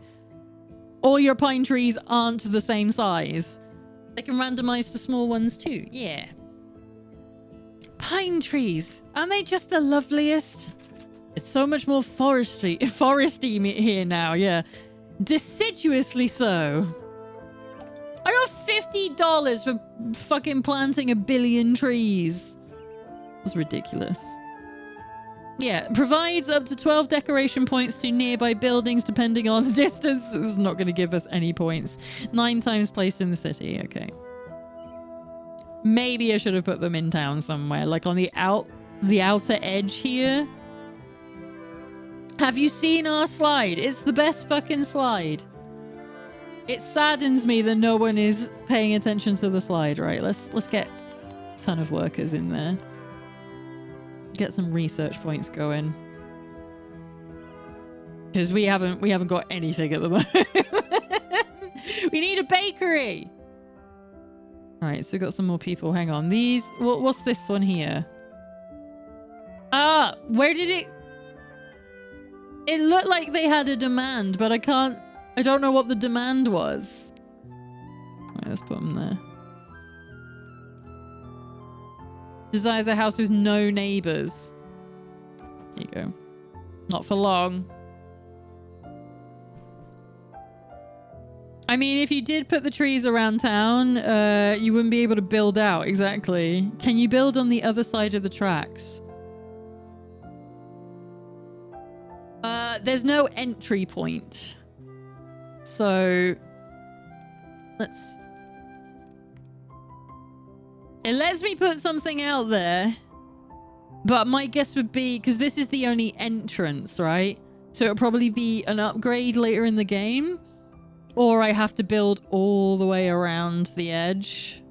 And come around here.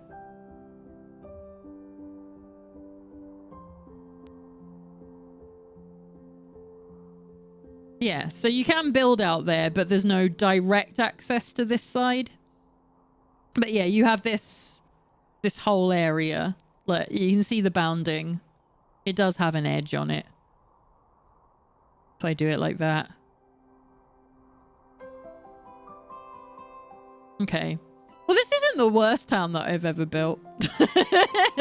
This isn't too dissimilar to how I did it in City Skylines, and City Skylines does not like you building shit like this.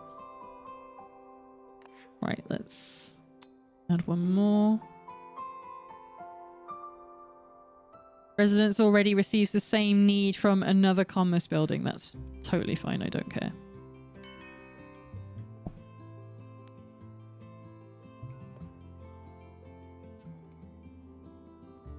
So I can go and build out into the forest as well.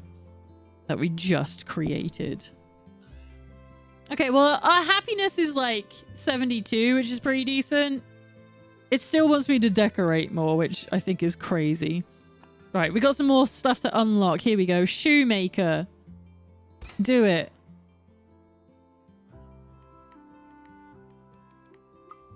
So we can make shoes now. Let's put the shoemaker here.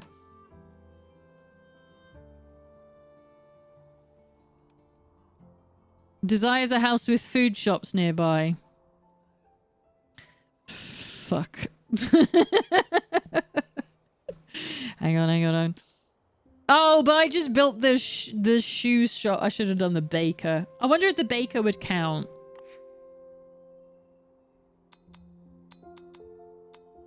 Oh my god. I like it how the game is like, the higher the population, the less happy people will be. Meanwhile, that one family, we have no neighbors. Make them all walk about in heels. Fantastic. Warehouse can't transport to this building. I'm too far from a warehouse. No, but it's right. It's here. Oh, I can't get it. Can I move it?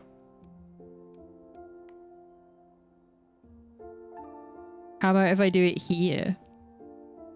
Can you get it now? Oh. Damn. It must be just outside. Hang on.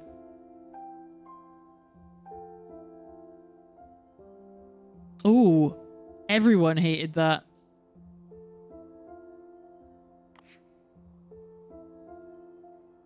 Warehouse can't transport. So it's too many businesses. Okay. That's fine. We can move you to...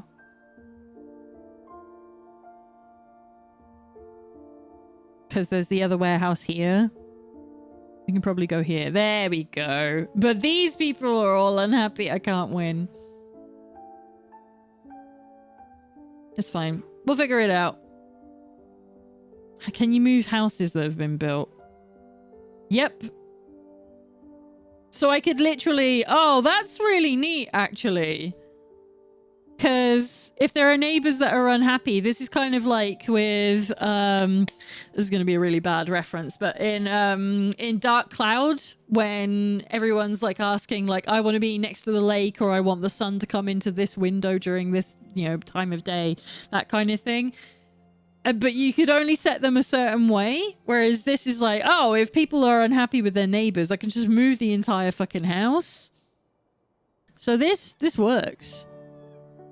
Okay, this is actually surprisingly very nice. I think I'm gonna get this. I think this fulfills, like, even though I don't like customizing stuff, I'm not into building. I like how relaxed this is. And how free it is to just do what you want to do, if that makes sense. I think that's really cool. Right. This gives you a reason to customize. Yeah. I'm sort of like, oh shit, yeah, we should put some flowers down. We should have some potted plants. We should have a shoe shop.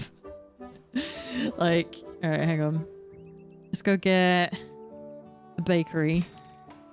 Tastier bread. Why isn't that just like immediate? Bread, freshly baked bread is already tasty. I don't know what you're talking about. Right, should we put... No, not a shoemaker. I already have one. Where is it again? Bakery. Oh, this is like this is where the frame rate is starting to be like, oh, there's a lot of things here. Let's do that. I wonder if that will count. Like having a bakery. Like right there. I wonder if I should put a warehouse up here. How do I do that again? Just so that there's an extra one. You should have a military army surplus. Right, we have a bakery. Everyone's unhappy.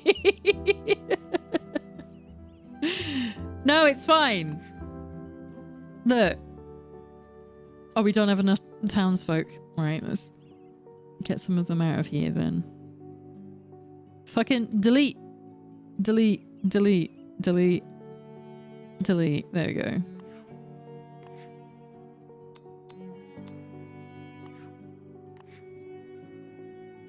And then we need to put some in there. There we go. Okay. I kind of get it. Right. You. Yeah, right next to the bakery. There you go. +5. Excellent. What's this one? House near water. I got you, fam. Look at this shit. I know what I'm doing. I know I have requests. Shush. Can we kick those Debbie Downers out of here? Oh no. Oh, it's just shy of what it needs. There's too many people to keep up with demand. Alright, let's have a look at a request. I don't want to play hide and seek. Don't you like it anymore? Of course I do. But there's no pretty flowers. Fuck off, I have so many flowers. I want to hide in bushes with flowers. Okay. What does that have to do with hide and seek? I just wanna. Right, flowery bush. Don't say a word. Let's put it in the park. That I randomly decided is a park. Right, plant 8 flowery bushes in the park. Okay. We got 1, 2. Let's put some randomly out here. This is so stupid. Yeah, do one there as well. And then just a normal bush. Which I'd already done one there anyway. I guess now the kids have something to hide in. Oh, those flowery bushes smell good. Alright. If you say so. You're literally changing your infrastructure because one kid threw a hissy fit. Look, now somebody's got a job to water all of these fucking things. Hide and seek smells great now with all these flower bushes. I want to play. Still don't know what this has to do with hide and seek. Some people simply like flowers. Go on and play, little ones. Thanks. Hell yeah. Right. I don't know why, but I've decided this needs to go there. I think that would look better. House near the water.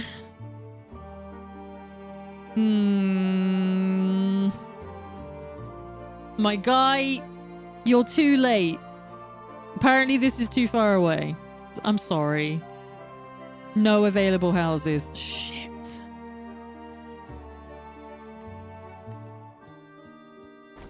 There you go. At least we don't have to survive winter, as far as I can tell.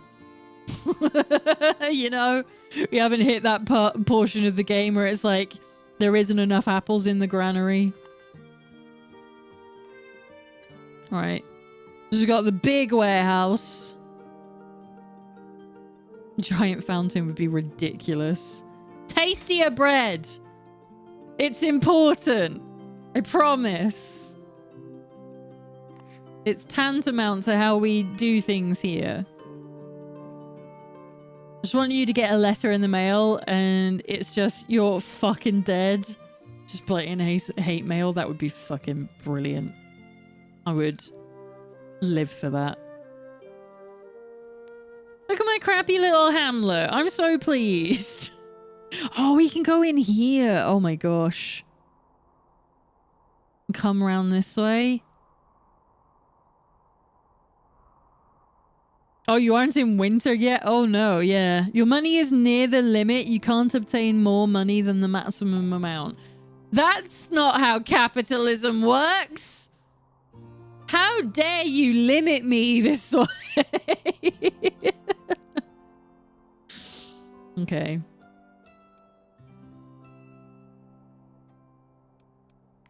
Oh, we can go so much faster. Let's turn up the speed. We're only on day 8.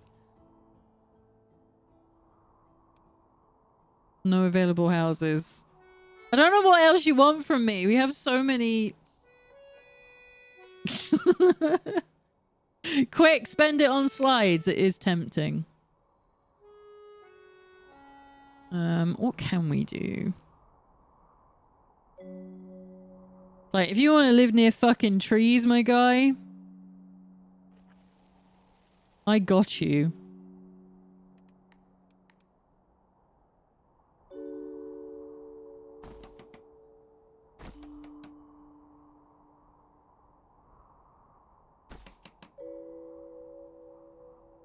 Where is the nearest game located? Don't be silly. There's no such thing anymore. Alright. Oh, plus 12. Get in there.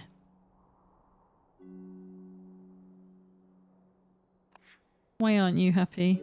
Unemployed. Family trait. Oh, they want to be near water. Oh, I see. Can we bring it closer? Oh. We can put it as close to the water as possible. No, don't do that. That's limiting you. Can we... Oh, look how close you are. Now everyone else will hate it, though. Let's move. Hang on. I want to move this one ever so slightly. There. Alright, why are you unhappy? You also want to be next to the water. God damn it! Alright. Let's get this one out of here. See if they care. They probably wanted water as well. Fuck's sake!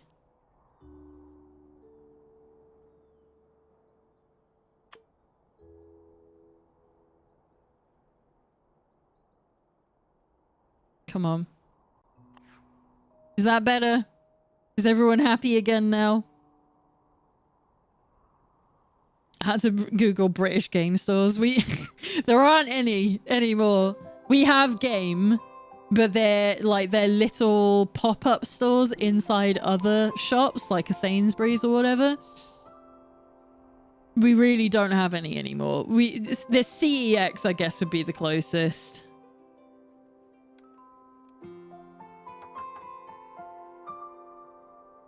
Okay, what's going on here?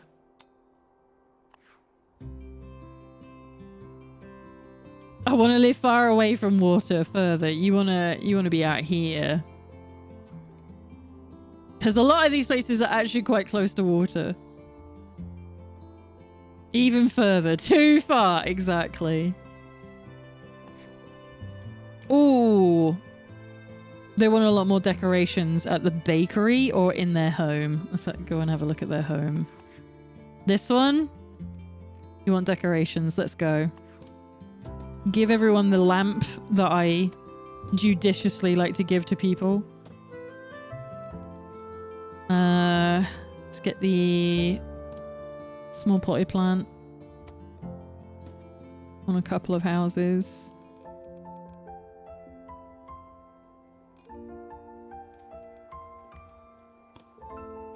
Give me these. Fucking thank you. Try and tell me like I can't put a decoration underneath something.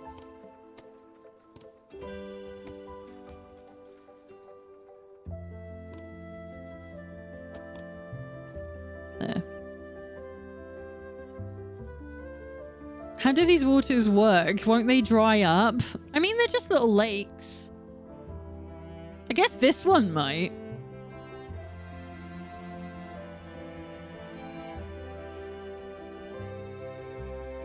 Niall is here.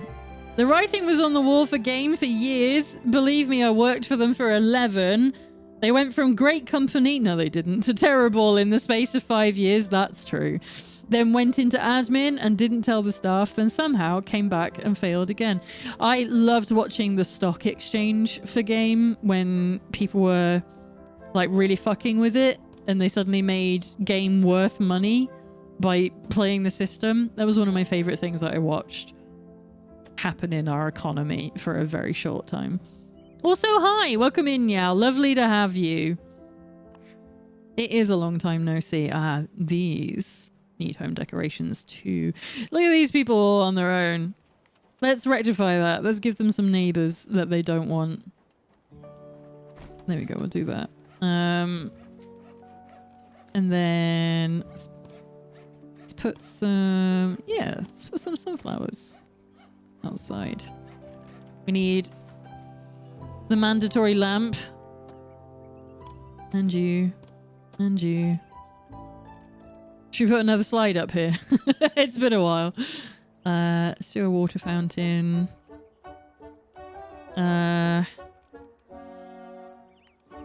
get some little flowers out. I'm not really putting too many actual flowers down because they feel like a weird thing to have about. But we'll do it anyway. Flowery bush. That's what the kids wanted. You heard it here first. We should probably actually put a real street lamp in as well. Why not some benches? Why aren't I doing that? Yeah, let's have a bench on the cliff edge. That's a great idea, actually. Loads of people love that shit. Smelly neighbours, I know. Get your slide fixed. Should we do another slide? I do like a good slide. What a waste of space the slide is. There we go. Everyone will be happy. Look how big it is. They're so silly. I love them. Can't put any monuments in yet.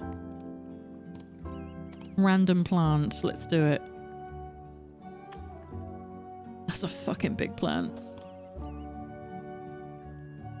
I love a good bench, right? House size slide, yeah. They're so big. I know slides are quite big IRL, but still. All right, let's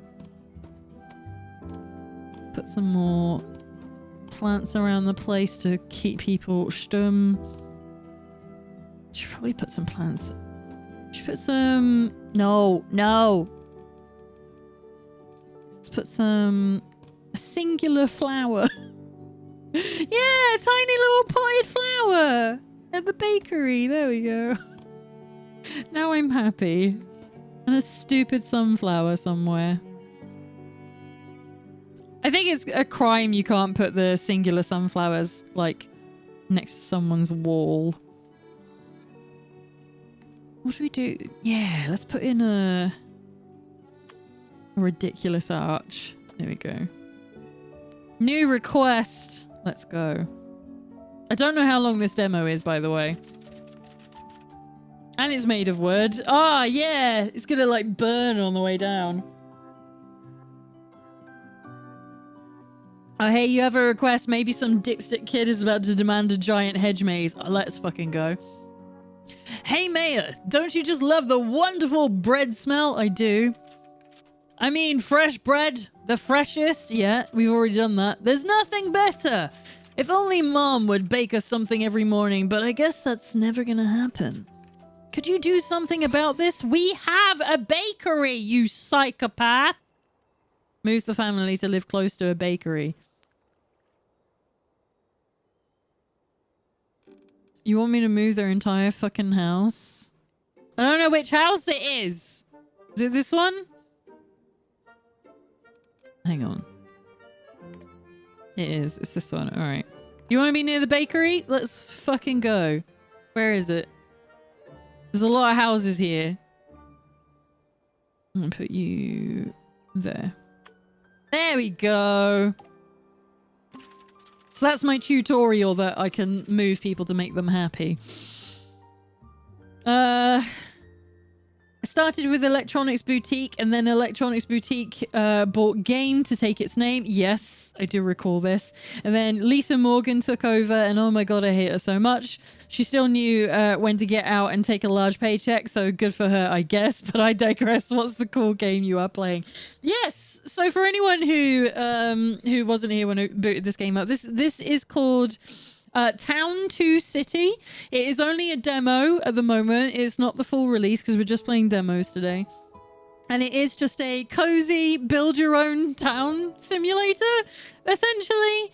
There doesn't seem to be any pressures. There doesn't seem to be like some bad shit's gonna happen. There's no armies coming to get us. There's no dragons like there is in Kingdoms and Castles. It is just like just make people happy in your pretty little town, and I weirdly like it. I didn't think I was gonna feel fulfilled by this, but it's doing quite well. It's very nice. I will go and get the Steam page up. I don't know how long the demo is going to be out for, but I will post it in the chat for everybody. So if you want to go and check this out for yourself, and if you want to share in the Discord maybe your own little towns, take pictures of it, you're more than welcome. I would love to see that. If you're not already on the Discord, please come and join us. It is the best place to hang out when I'm not live, because you can get updates about the stream. You can post pictures of your favorite video games, share animals and memes, which is all our favorite things to do. Stop highlighting that house. I'm good. Have we paused? No. What's going on? Desires a house with flowers. It should be all of them at this point. And you just want a home. I don't think we have any, no. So we're going to have to start building again. I wish someone would move my house to somewhere I like. Right? For free as well? Like no cost to do it? Let's put... Oh, really? Put that one there. I think you just need a flower shop at this point. Should we see what we've got? Second floor housing. Okay. Do big boy warehouses. A butcher's. People aren't going to like that. Should we put in a giant fountain? We need to be at happiness 80 to get the giant fountain, sadly. Or should we get a hatter? Should we do a haberdashery? Which do you reckon? Butcher, haberdashery. Anywhere with no neighbours. It do be like that sometimes. But there's a thing locked here. Locked, not available in the demo. It says piggy bank. So is this like a real bank? Maybe. Set hat colors. Okay. Interesting. How long have we been playing this demo? Should we do a haberdashery? And we can set the hat colors as well. So if we have someone super fussy. Alright. Where are they? Plop. Where should we put it? Oh, the frame rate really doesn't like it when I have to start setting something down again. Let's put it like there. Maybe I bank the little piggies in it. I mean, we're about to get a butcher's. In fact, should we start planning for that? Now we've moved that house. We can start building out this way. We do a path through there as well. Move that tree. And then we could... when we've got enough. There we go, a butcher. Put that in like here. They're not gonna like it. They don't in Kingdoms and Castles. They hate it when you put in a butcher's near the houses. Let's how do I want to do this? So we're gonna do that. Oh, I can feel it chugging. I can feel it trying really hard. I think I've only got this on medium settings as well, so I think this can, in theory, look a lot nicer. Should we test that? Graphics. Custom! So it auto-set them for me. Should we risk it? Should we see what high looks like? because I bet it's not on high. It's not. Okay. Oh, it's like all the shadows get added. I actually think this doesn't look as nice. It has like blowing grass. That really fucks the frame rate though. It was worth it for a look. Okay. Why does a haberdashery need 2, 4, 6, 8 people to work in it? That's insane behavior. Oh, we don't have enough people. Fuck. Why are you unhappy?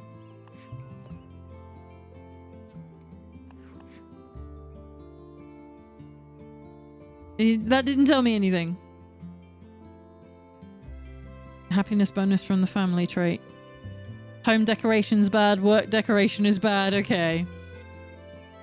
Alright, let's take my settings back.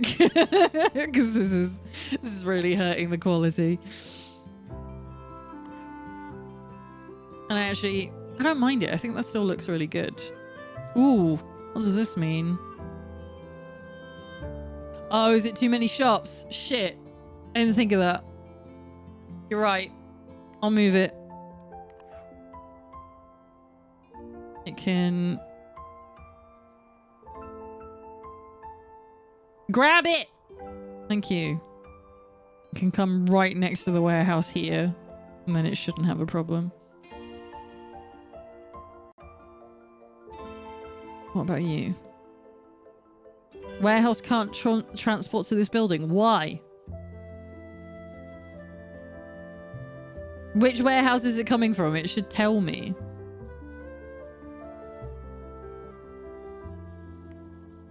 No workers available. Yeah, I know. Where's the research center? Get some people back out of there.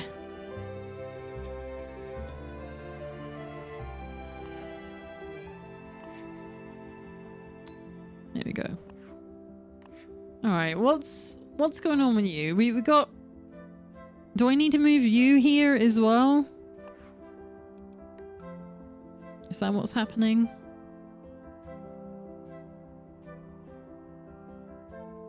No, because then that one gets cut off. Shit. Okay, so we're gonna need like a bigger warehouse basically.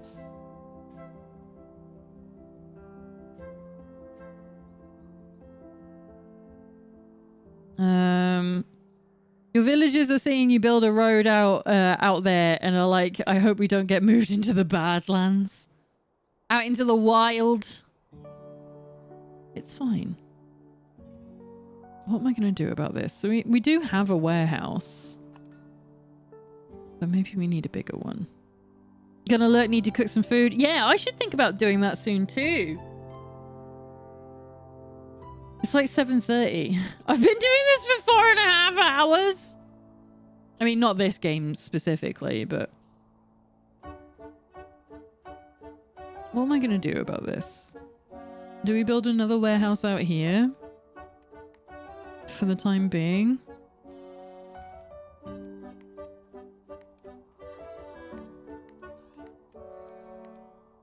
Maybe? Oh, that's going to be really bad. We'll put it there. Yeah, you spent an hour shattering your legs. I did do that for 58 minutes. That I saw. You can research a new item. Is it a warehouse? It is. Build. Where is it? I've already forgotten where it is. So we've got a small warehouse and a normal warehouse. It's only $50 more. I actually think it's kind of a shame that it's like real world money values, like dollars. It's kind of depressing. All right, let's... Can I demolish this one? So that I can put in... Don't freak out. A proper size warehouse.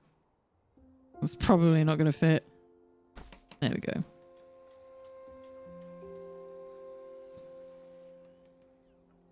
When this comes out, I think this could easily be a 4.5 hour game. Easily. Easily.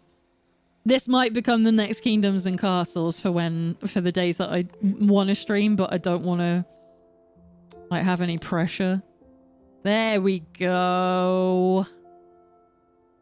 Average happiness is under 60%. It's alright, it went straight back up as soon as the warehouse went in. We're good. Don't freak.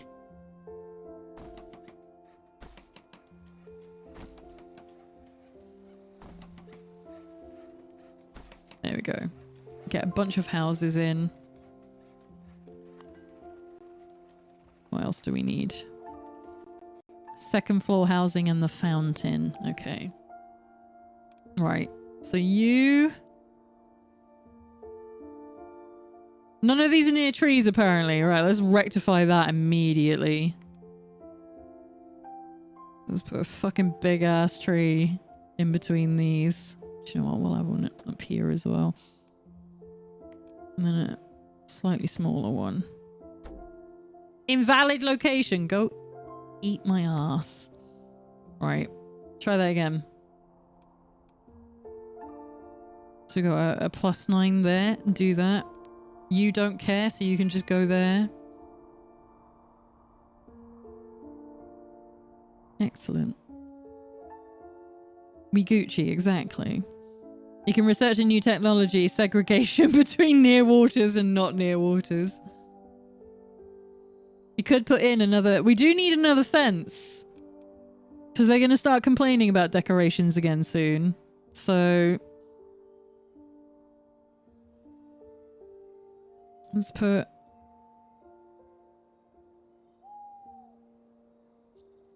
a little fence here.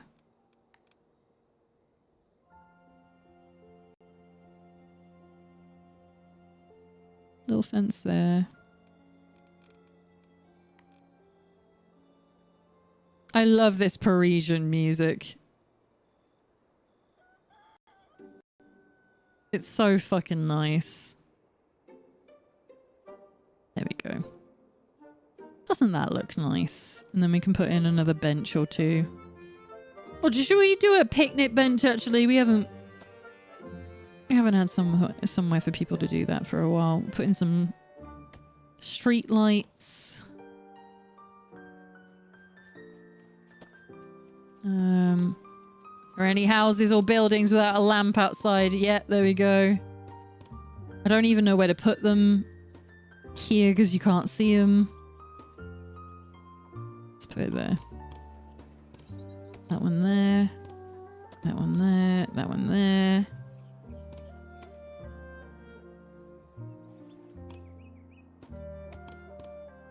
These houses are way too close together. I would complain like a motherfucker if this was mine. There we go. I'll post my city in the Discord soon. Fantastic. Is it going to be from a totally different game though? Right. You want to be near trees? I got you. You don't care. I'll just pop you there. City population has grown to the total size of 120. Click here to upgrade. Hell yeah. We did it.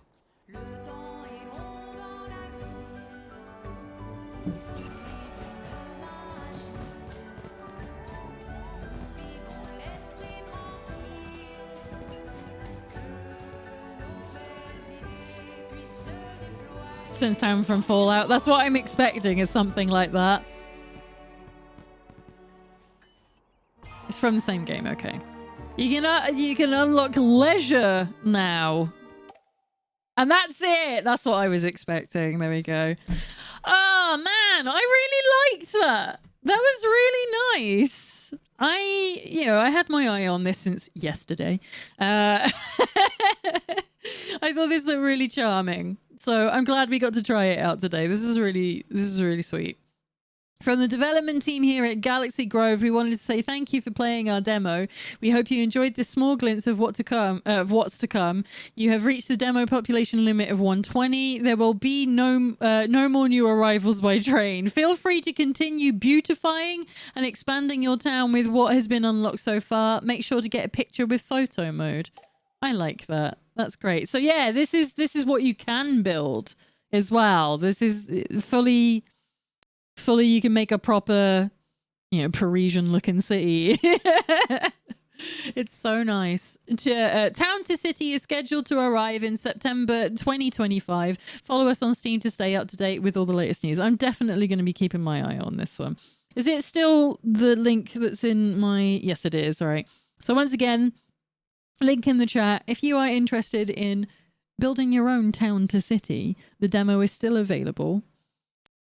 So you can head over there and give it a go yourself. The demo features only a small taste of what's to come, with hundreds of decorative items, 4 citizen classes. Class Wars, there we go. And 7 city stages. There's so much more to build and make beautiful. Get to know each person as they arrive and watch them settle down in their homes you built. Expand your town and provide everything your people need as they progress from humble townsfolk through to the bourgeoisie. So there is Class Wars. Classism! That's my favorite. Not much time left. Yeah. It's going to be out in a month, probably. Red shirts versus blue shirts versus no shirts. Abso-fucking-lutely. Right, we're going to go back to the menu. Oh, wait, it has one more thing to say.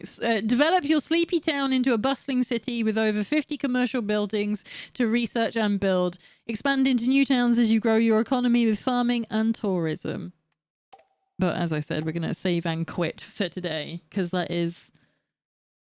that I can't keep playing that.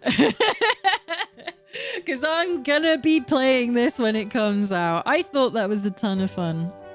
I really enjoyed it. Right, let's head over to the just chatting screen. Now, I'm trying to decide now. There's no exit button from the main menu for it, so I'm going to have to Alt F4 it. Don't like doing that. Fatal error. Yeah, weird. Add the exit button to your menu. On Steam, September 16th, so it's coming out real soon. Only like a month away. Oh man, that was brilliant. I really enjoyed my time with that. Now I'm looking at the clock. It's 7:30. Do we have time for another mini demo? Should I see what's on my list again? Because I don't remember. Let me go and bring up my Steam and I'll see it from there. I'm just trying to think if there's anything that's like probably only going to be like a half hour long or something. But I don't think I do. I think they're all really long. Yeah, because the other one I wanted to show off is Dark Switch, which is another game like the one we just saw, but way more stressful. So that's not going to work. Okay, I think we'll call it for today. And then come back to do more demos on Saturday, maybe? I think that would be a good idea. Because I don't have a plan for streaming next Saturday, and as I said, for anyone who wasn't here at the beginning of the stream, there is a small chance I will be losing my job on Thursday. I say a small chance, a likely chance that I'm going to be losing my job on Thursday. So I'm not going to put in any plans for the streams for next week, because I honestly don't know how I'm going to feel. Like, some days I feel passive about the entire thing, and other days I feel really sad about it. So, yeah, we'll call it quits for today. And I'll go and make some food. Oh, no. Okay, take care. No, thank you, Jeannie. That's very kind. I am looking after myself. I'm putting in a lot of the plans that I need to make that not as stressful as it can be. So don't worry too much. And obviously, I will post updates in the Discord as and when I know more things. I'm probably going to make a video about it. So, right, whose knees do we need to shatter? No. It's nothing like that. I'm not being treated badly or anything. It's literally just a circumstantial thing. So, what was I saying? So yeah, there is no set plan for streams next week. However, I do want to carry on with more of these demos, and the only other game that we have on the docket at the moment is Expedition 33. I've already put in a date for Wednesday for Expedition 33 because I do want to continue it during the weekdays, and keeping Saturdays and Sundays free for however I wish to choose to use them, which is probably just going to be a bunch of demos currently. So for anyone who is new here, who has been lurking away in the background, my schedules are normally Wednesday, Saturday, and Sunday from 3 p.m. BST. Again, in the Discord is the best place to find all this out because it has localized time zones for you, which you can also get my other updates on Blue Sky, where I post my daily life to do with video games, my cat, and just being a neurodivergent woman living in the UK. So if that sounds like something interesting to you, please give me a follow over there. I am also available for streaming over on YouTube and here on Twitch. Do I not have... I didn't make a button for Twitch, because why would I? Because it only goes to the YouTube. Hang on. Is it in the right place? Did I make this correctly? Yay! It did post on on YouTube. That's fantastic. Okay, it goes somewhere. Yeah, so you're more than welcome to follow me in those places as well if you want to find out what streaming is like on YouTube. And I will be getting better internet in the next couple of months, by the way, just as a formal heads up. So we won't be using a third-party system to do this all. It's going to be great. And actually, shout out to the Restream service today. It didn't seem to make my face all spaghetti-fied. I don't know if any of you noticed any times that it went spaghetti, but do let me know if you did or didn't. But either way, everything seems to be working fine today. I had a ton of fun. Thank you all for being here. Shall we see who's about on the raid side? Because I don't feel too sleepy. So we can go and say hi to someone. Let's go and see who's available. Oh, my everything is loading incredibly slowly. I'm not doing a raid on YouTube, Furby. I can't do it on YouTube. I don't even know how that system works over there. Who's about? Should we go and see? I'm trying to think who's best. Should we go see Winterheart? Winterheart is super chill. Winterheart is one of our community members that also plays really fascinating video games. They are playing Voidbreaker at the moment, which I haven't had a chance to take a look at. And that sounds like that could be a ton of fun. So let's go and say hi to Winterheart. Don't forget to stick around for the raid and share the Void-based love. I still don't have a raid call.